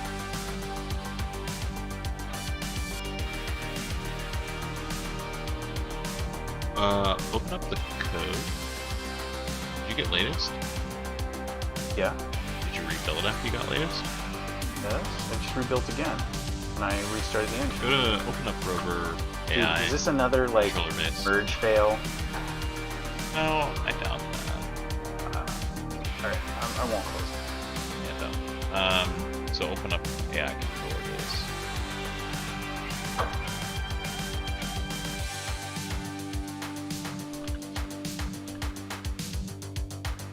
AI controller base. Oh, just controller. Yeah, open that up. Down. Okay, scroll up. Target location is not equal 0 vector. Okay, it should be running that. Can you put a breakpoint in there and make sure it's running that? Yes.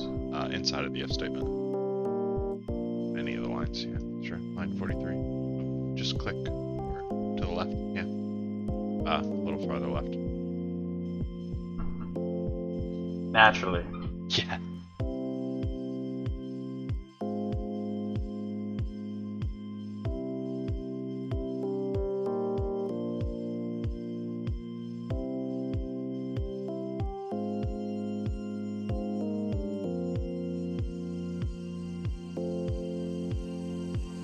No brakes. It's not running that? What are the conditions on this if? If target relative location does not equal 0? Yeah, it's initialized at 0 and then it just selects a location based on whether or not BU's location is true. It should be running, it's working for me. I'm not hitting this breakpoint. Are you hitting the breakpoint on update locomotion? Like just put it on that first line. 29. What? It's because there's no executable code. Oh, a simple, okay. yeah, equals isn't.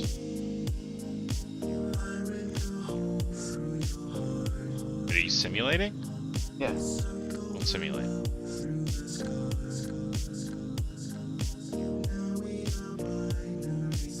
Can't simulate. Of course not. That would make too much sense. Yeah, I guess the controller doesn't run tick or something like that.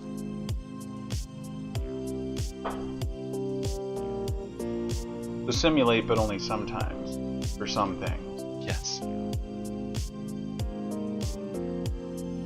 No wonder you never got bent out of shape when simulate would crash the engine. We were going months and months, and all I had literally to do never was use it. add a valid check on the controller. It just never ever You never use it. Oh man. Okay. So I'll knock that breakpoint off. And we hit the seek location breakpoint. So it's definitely... Okay. Now it should be running then. Never controlled rover.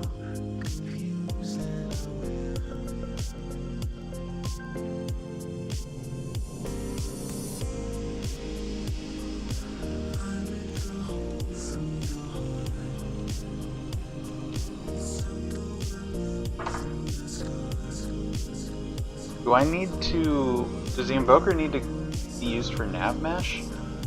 Are we using that at all? No.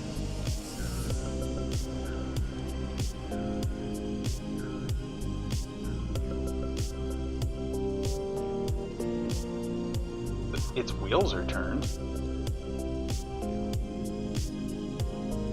Interesting. It's already reached its location. Whoa! What? Wait. Thought it was moving. So it's running, but it's not going anywhere?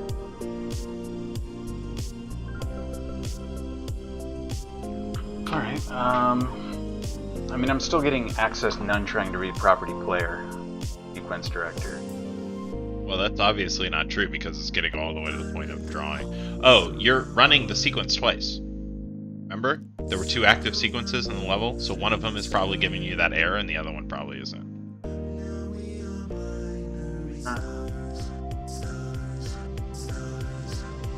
Yeah, well, one sequence in the level.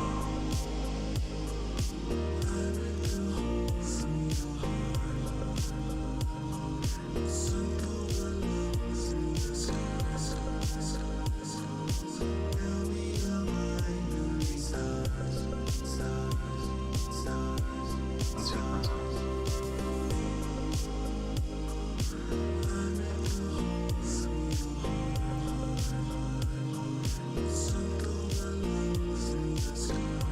Does the sequence have to be zeroed? I mean, it is.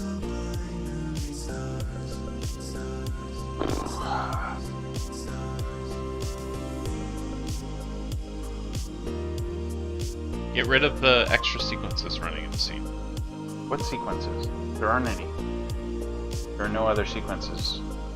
Just this one. Cinematics. Is the AMAP one test planet, AI test sequence.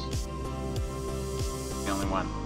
Do you have one like running from like the sequencer list or anything crazy like that? Like getting instanced into the level?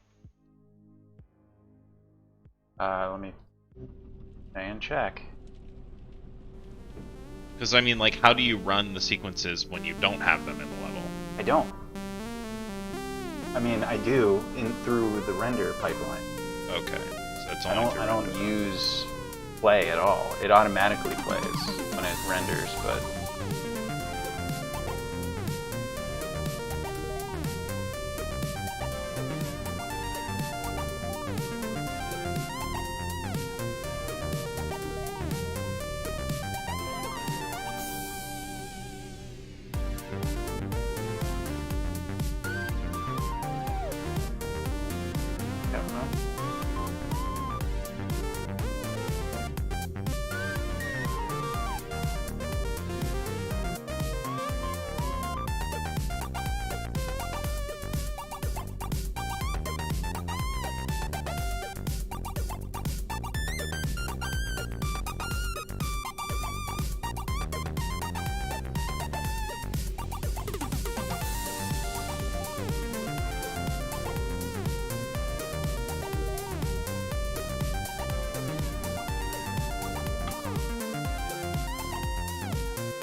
Okay, I think I alleviated my crash problems finally.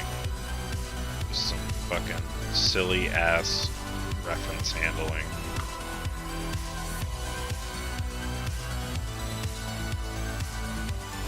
Yeah?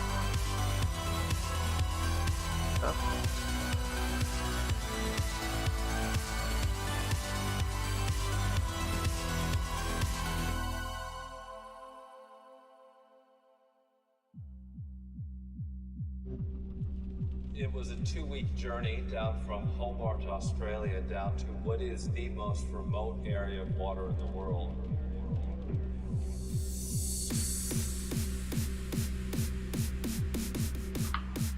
There is no place in this world that is further removed from civilization.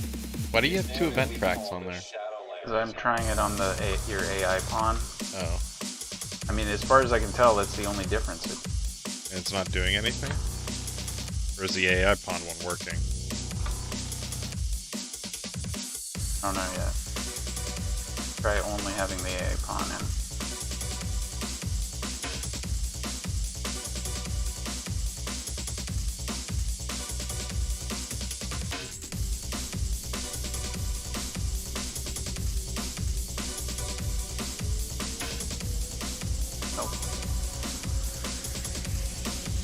The AI pawn isn't working either? Interesting, I'm not getting the debug sphere anymore either. Oh man, all kinds of stuff. Look at all this. Is it all the same thing, the player? And at sea, that isn't much. Call function array get item. Get is failing? Oh, it's probably because I deleted the... Oh, you deleted the path? Didn't delete the old event when I deleted the old track.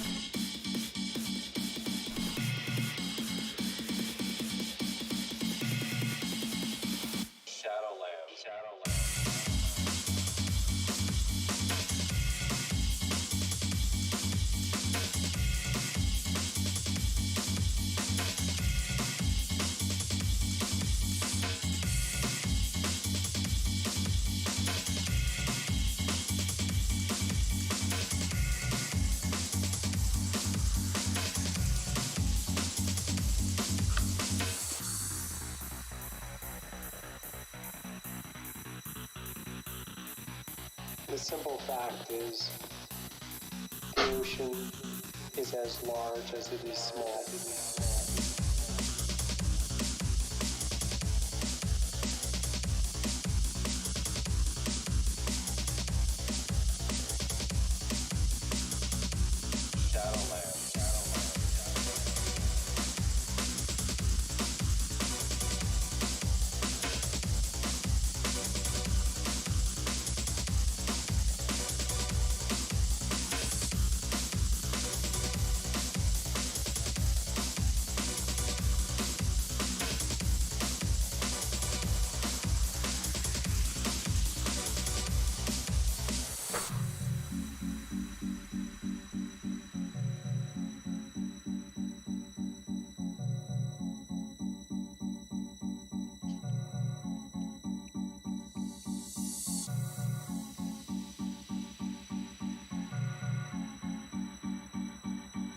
Crime is countered only as much as it is counted, and at sea that isn't much.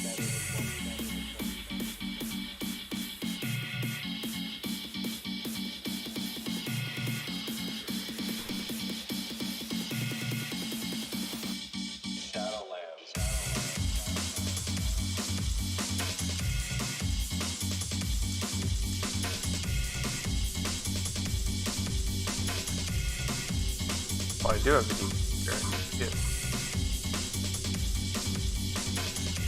And the AI pawn isn't moving either? No. Fuck, dude.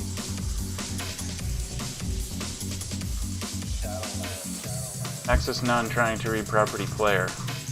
But it's still drawing the debug sphere, so it should be working fine. It's updating the location. And it's but isn't that all the code just self-contained within the cinematic path? Well, yeah, no, you're right, because the breakpoints are what.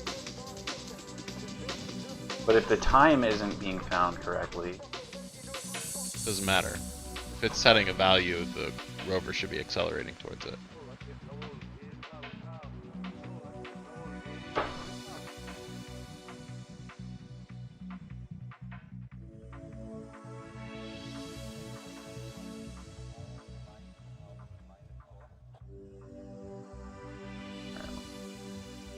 like 6 frames.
Oh boy, this is discouraging. I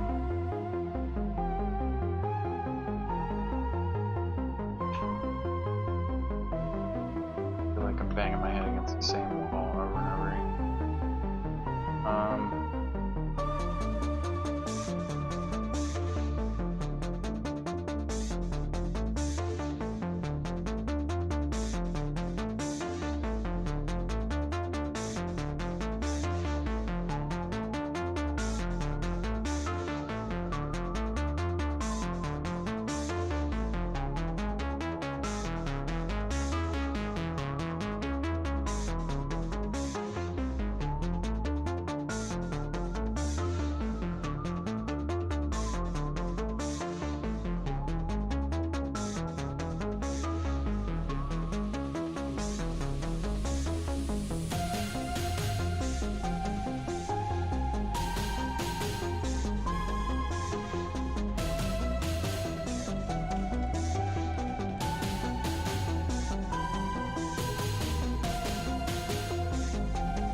Come on, little guy. Ooh. Okay, fine. Wow. Yeah, the physics don't fuck around with vehicle collision. What we'll probably do is create collision boxes. We'll do collision boxes around the wheels or something to keep them from like overlapping each other and getting all fucked up.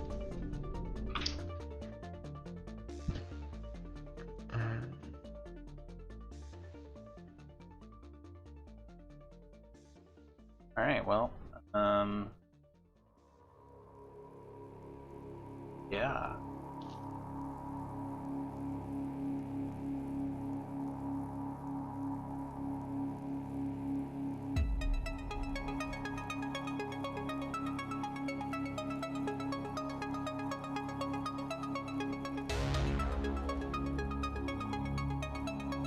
Right. Yeah. Tell me everything one more time. Now that I've...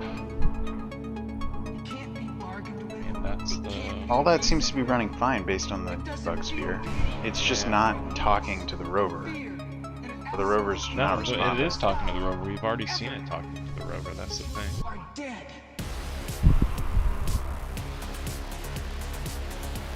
Where is your... Well, no, because the sequence is playing. Right?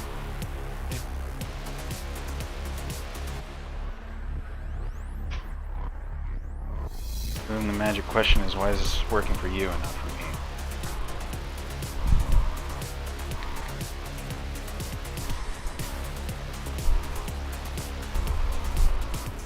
Calling... Can you put a breakpoint on this line? 55? 55?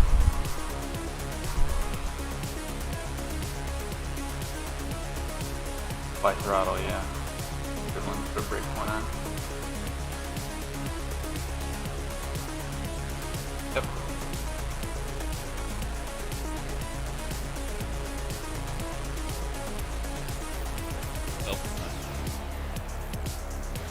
This?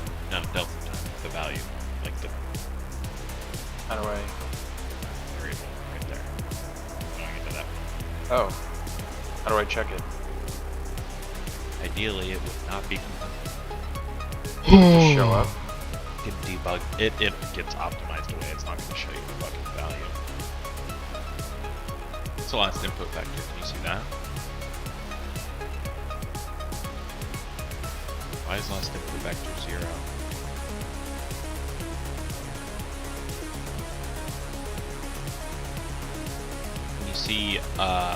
Can you see target relative location?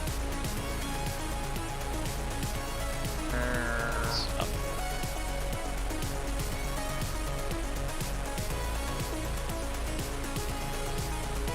Well, it's a thing. Seek location is value.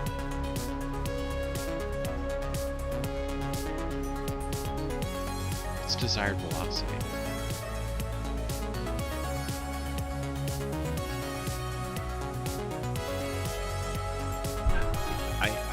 It's so hard to debug sometimes because it just fucking optimizes all this shit away and then you have no access to any.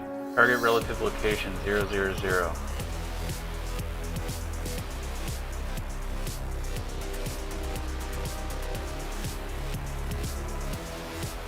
Scroll up. Put a breakpoint on inside of BU's location. Target location equals.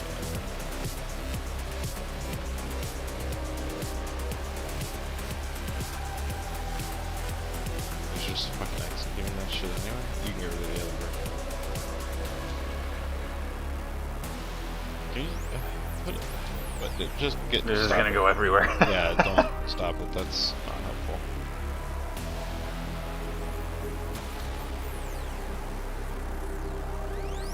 What is target location? To the right. ROVE exists.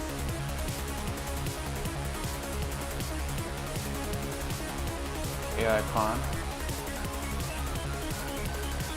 That's fine.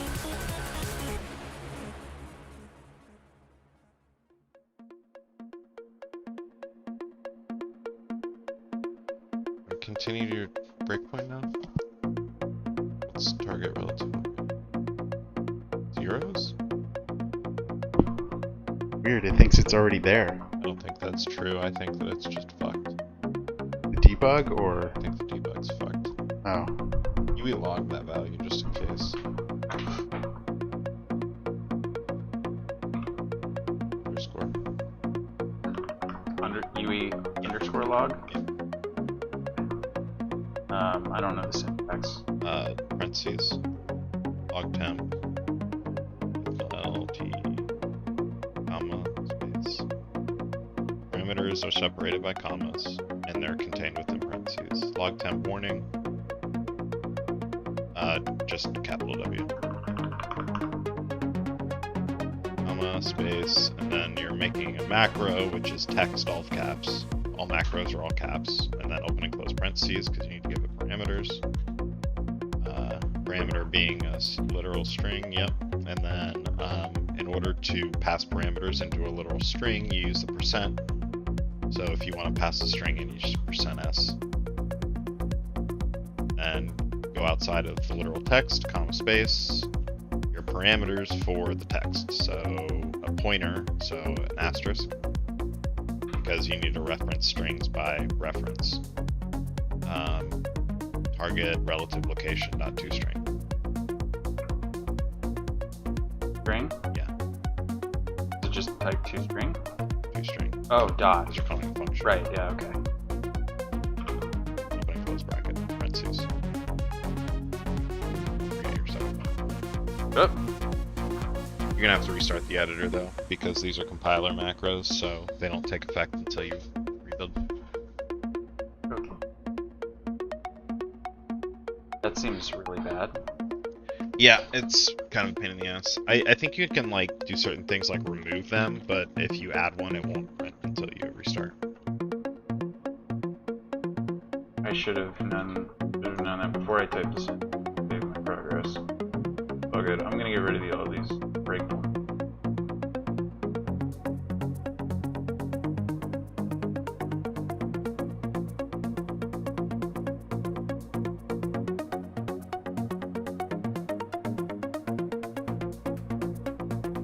So when you do text and then you pass in, what does the S mean? String? Yes. And then the string is the very next parameter? Yeah. Okay. And if you have multiples, they go in order. So first one is the next parameter, the next one is the next one, etc.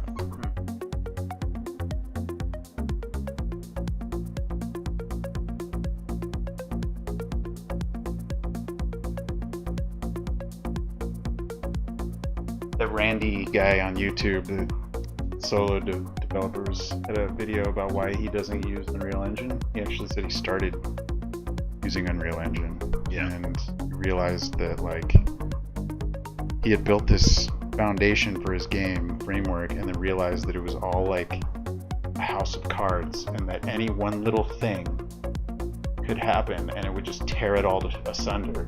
And because it was like such a deep engine, he wouldn't have any idea how to get in and fix anything because it's all just a pile of shit, right? And so he tried to go in the opposite direction and make his own engine from scratch. That failed miserably. Then he found like this guy who was making this engine that's kind of private, but he rented him, I guess, and didn't use it. But he's just like, I know why everything happens. Everything that happens, you know exactly why. But he's making a 2C, like Terraria. So, yeah. Exactly. It's not exactly a 3D powerhouse. I mean, none of this would matter, right? UI testing, poison test wouldn't matter. Failed to load, world grid debug wouldn't matter. No. Like if the UI is broken, affect this.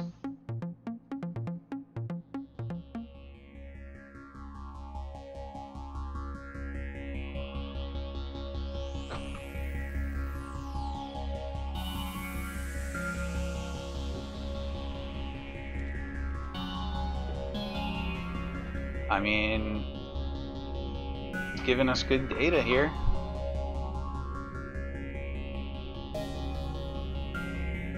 Throttle value is 0. Can you print the throttle value?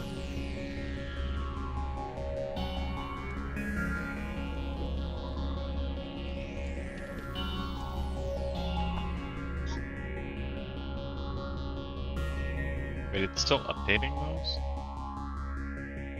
Oh yeah, I guess that makes sense. Is it moving in a way that you would expect it to? It's like a steady.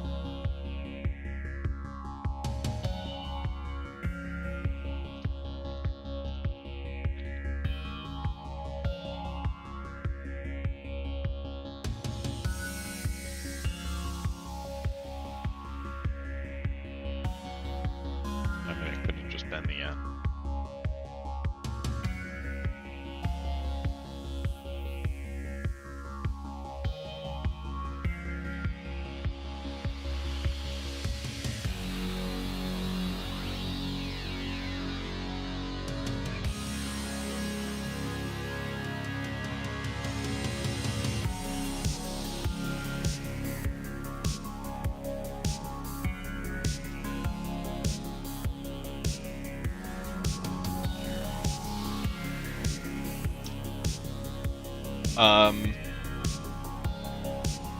Can you print last input vector?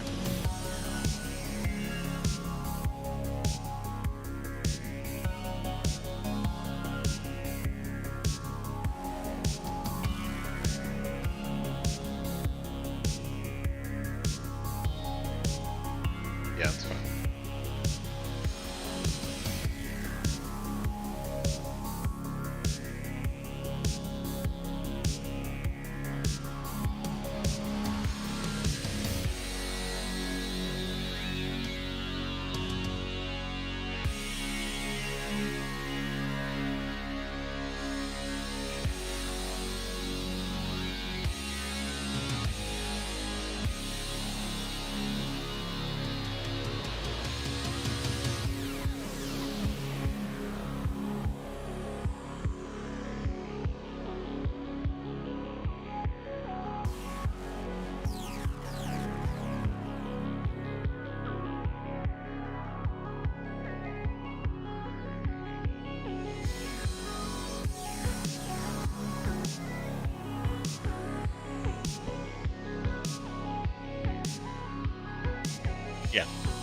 just say the thing, and then it'll... Yeah.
Giving it input, it's just not going anywhere.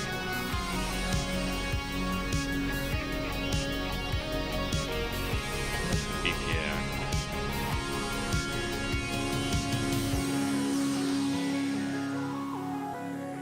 Yeah, BP.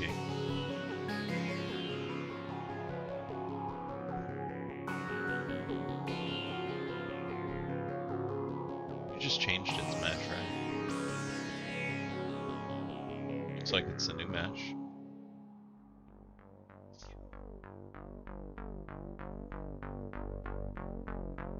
The wheels are set up correctly, right?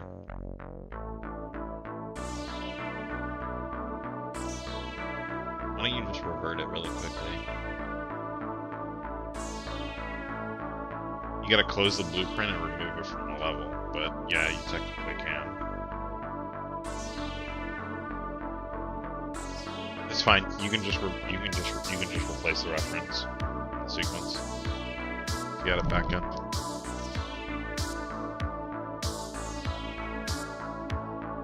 No, yeah, open up.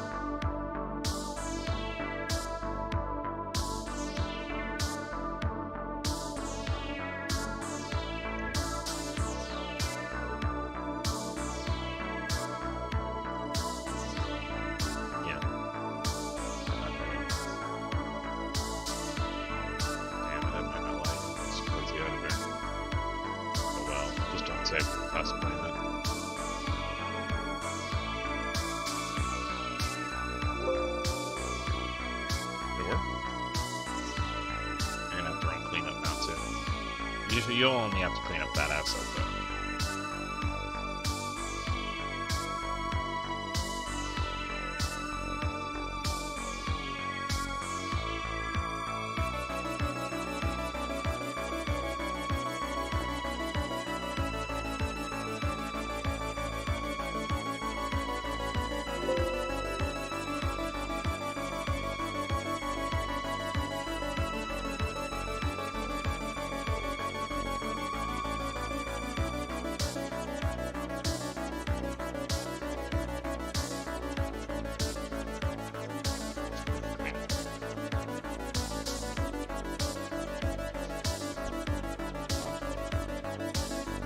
Don't select the asset, just right click in the folder and run clean up.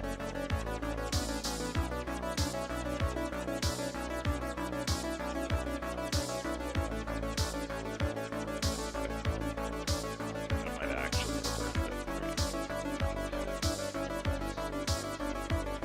Alright, go ahead and run it again. Oh boy, this is a weird one.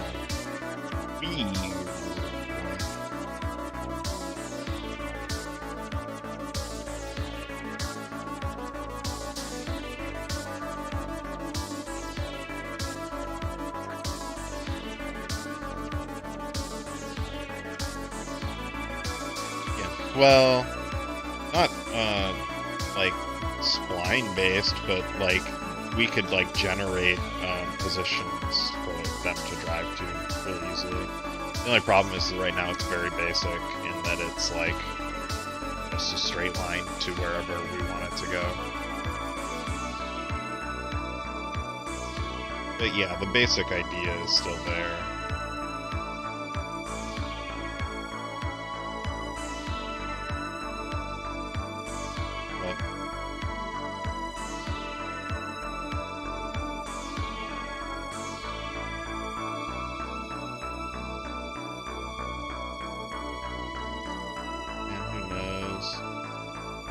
Does have its issues.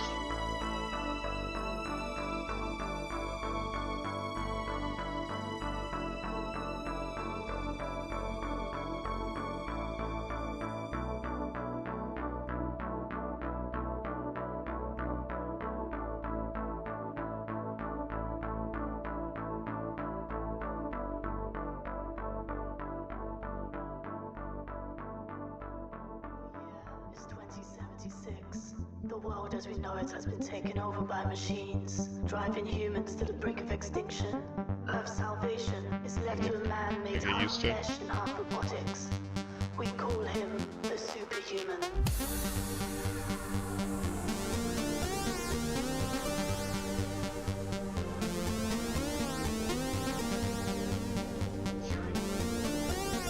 You changed the mesh.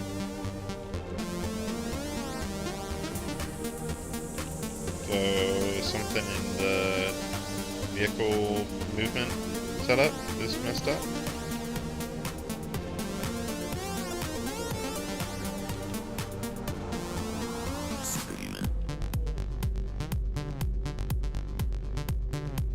Yeah, that might work.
Yeah, I think you can technically bind sequence or stuff like that on a function.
5 AI path or something.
Sometimes I, sometimes alone.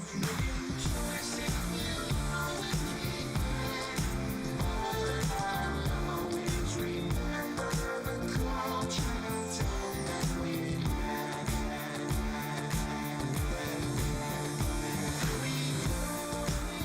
Sometimes I, sometimes alone. Choice in you, always regret.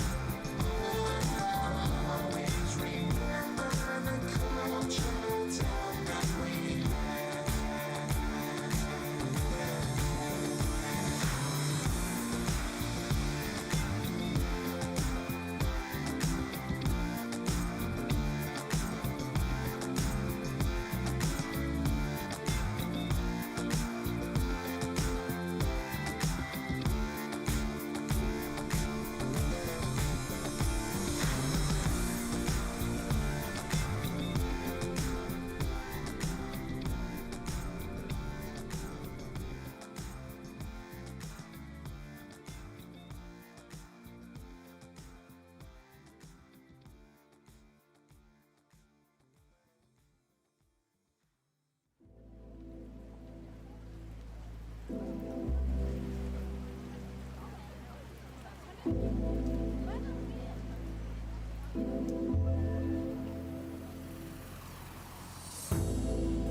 up, Manny Frog? How's it going, man?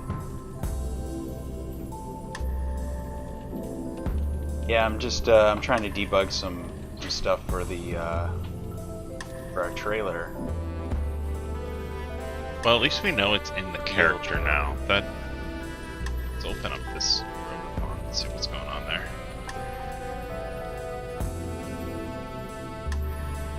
Yeah, I mean, I wonder. Are you mean you're looking up the base? No, I thought for a second that the controlled rover reference couldn't be sec, but it's just a pawn base, which means that it's still getting correctly. Yeah.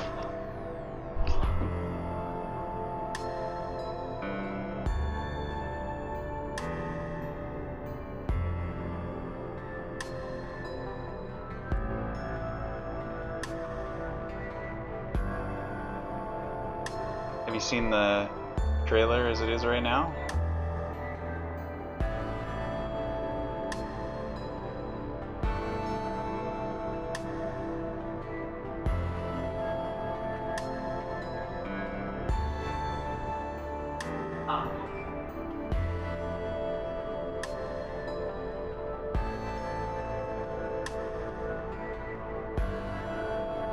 Early this spring. Oh my. Okay. Yeah, this is just our test planet. This is not Mars. Let me play you what we have so far rendered out.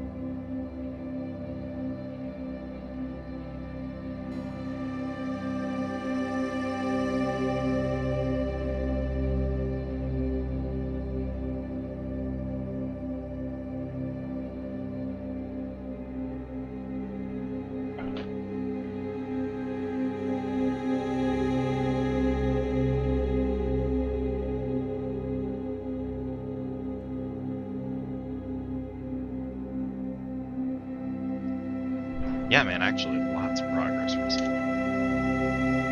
Where we're at right now. So now we're getting down into the thick of it, because all these shots are all just kind of high level, from space, blah blah blah, and then now we're getting into the actual rover stuff. So we're figuring out how to make the rover drive from point A to point B based on a path we set. We can render it out in our sequence. Yeah, I mean, man, if you haven't seen it since spring, wow. I don't even think the planet looked anything like it does now. And if you want any, oh, thanks. domino. Yeah, sure. I'll probably grab some. Thanks. Yeah, so we're just well, I keep carrying Jeff away from this. He already set this up, and now we're trying to figure out why. It works on an older version of our rover. It follows the path perfectly fine. But for some reason, on our current rover, it's not.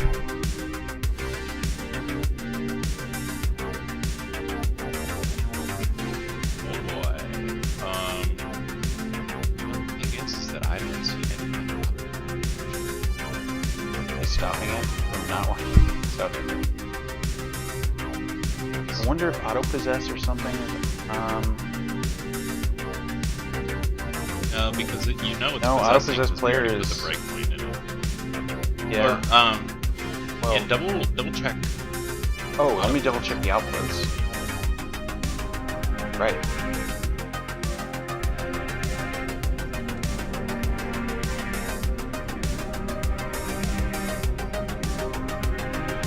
Possessed by an AI controller.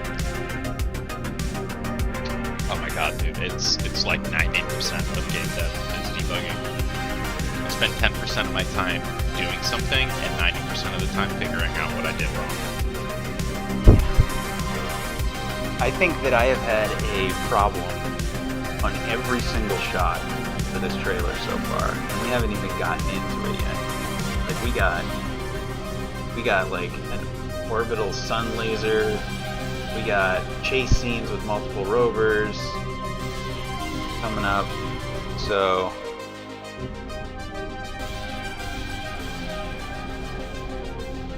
well, I mean, location date update target update looks fine still. The throttle is full blast. I mean, the wheels are pointed at the destination.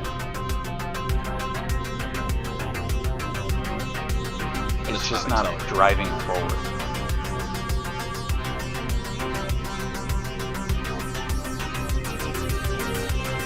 You know what's also weird is the particles are on. Those shouldn't be on. Or is that... No, that's set up in the pond. How are the particles?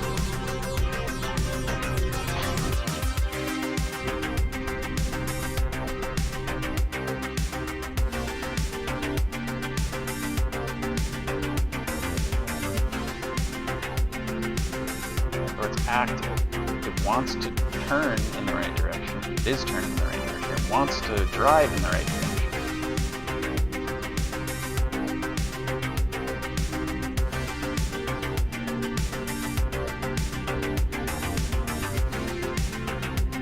Oh yeah, this playlist is working section.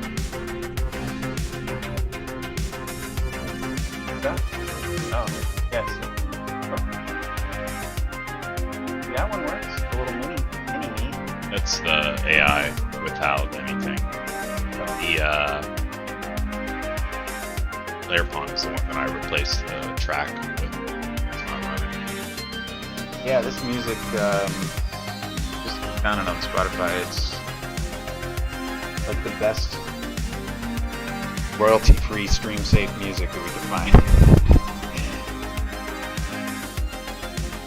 We switched to jazz for a little bit there. Loungy music. Just getting kind of sick of the lo-fi.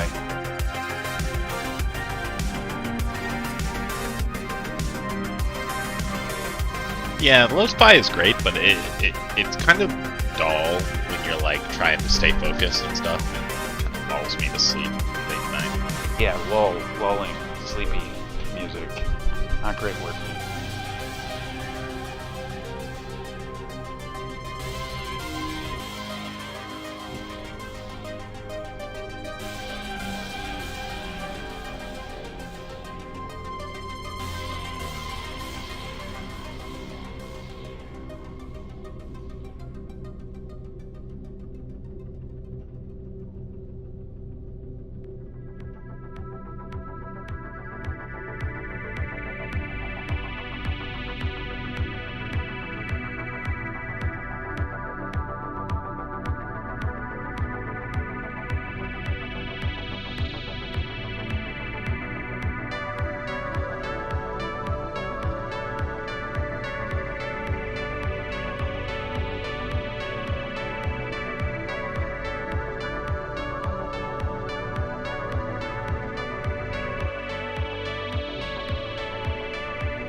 Oh, nice.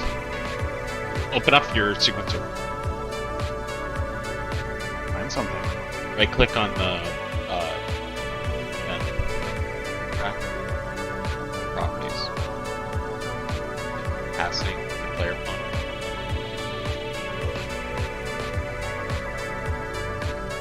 I don't know, because it won't. EP player pawn AI, that's the one I just created as a duplicate. Go to the endpoint. Opening sequence director.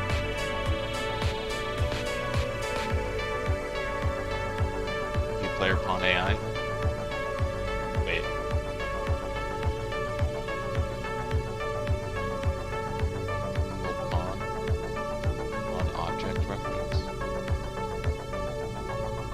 passing it as a pawn. I mean, I've tested this. This worked. Collapse into a function worked.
Oh.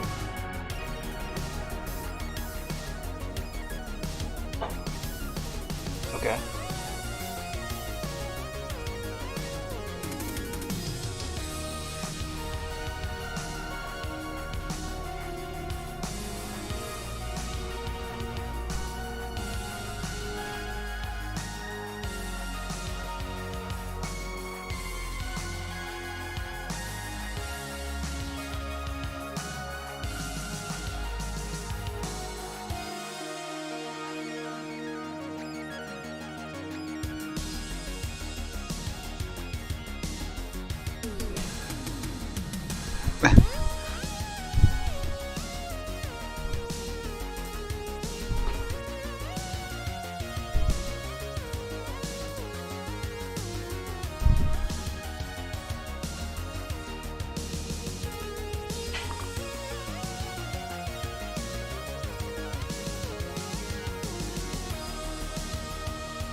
What?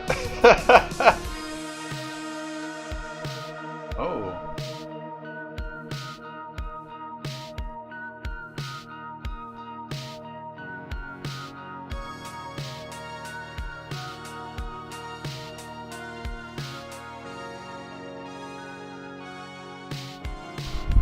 I mean, seriously, what's the AI pawn have that player pawn don't? Okay.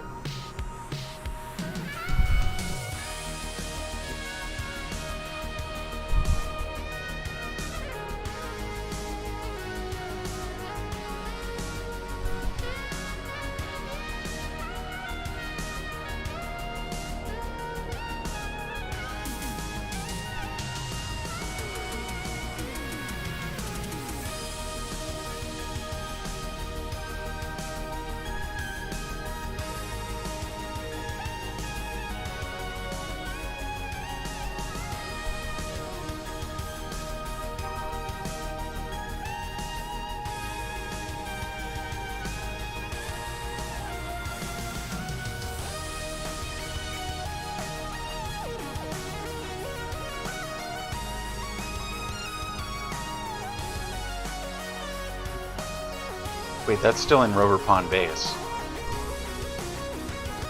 Okay. Oh, you're... I see. I'll stop backseat coding.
So we're resetting.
Or do you think it's just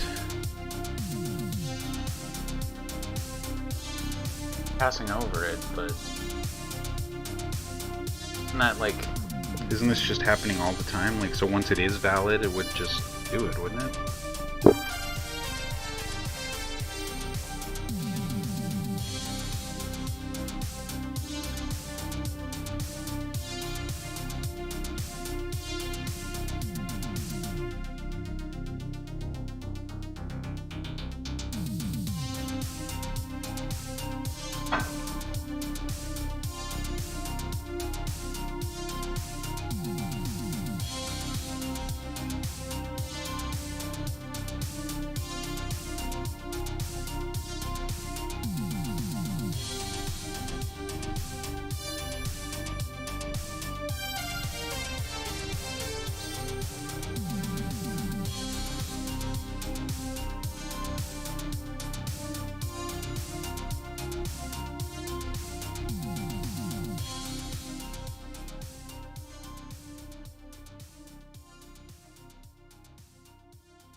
Hey.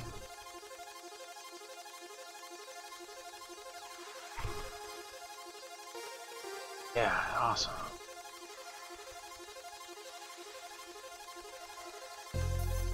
Yeah, no, I'm no, it's already call it.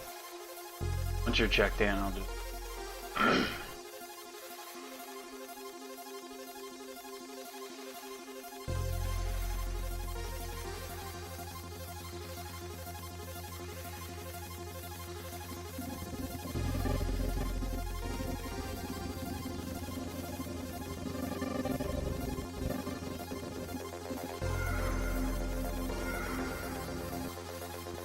Alright, good stream though. Good engagement there. Especially, you know, having people like show up right when we go live is pretty encouraging, to be honest. yeah, it is.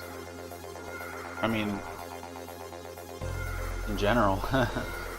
But yeah. Hey, we actually had a somewhat active stream chat for a while there. Pretty cool. Pretty cool.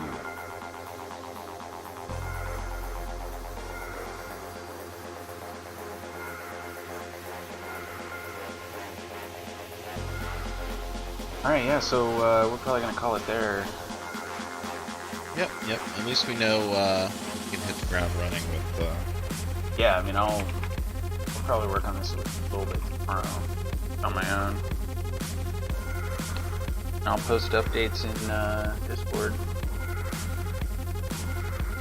So, anybody out there who is yeah, not already I'll part of actually Discord? see about getting some. I'll remove some of my debug stuff and just like show off the meshes on the ground spawned with like orientation frame. Cool.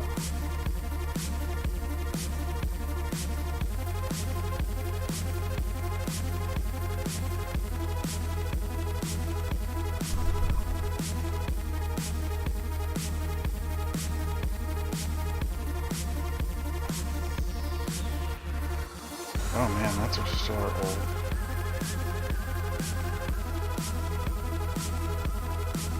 Our idle screen still has our old logo.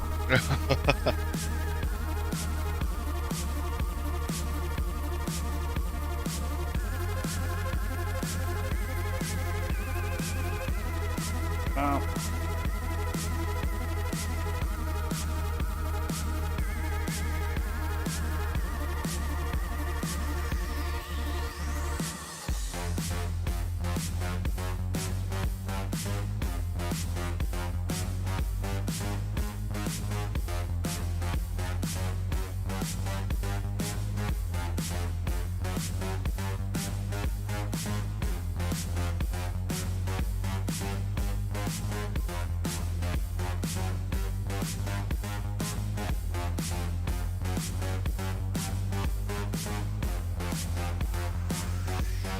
Alright, well, y'all soon. Good stuff. Good stuff. Good stream. Thanks to everybody for coming and hanging out.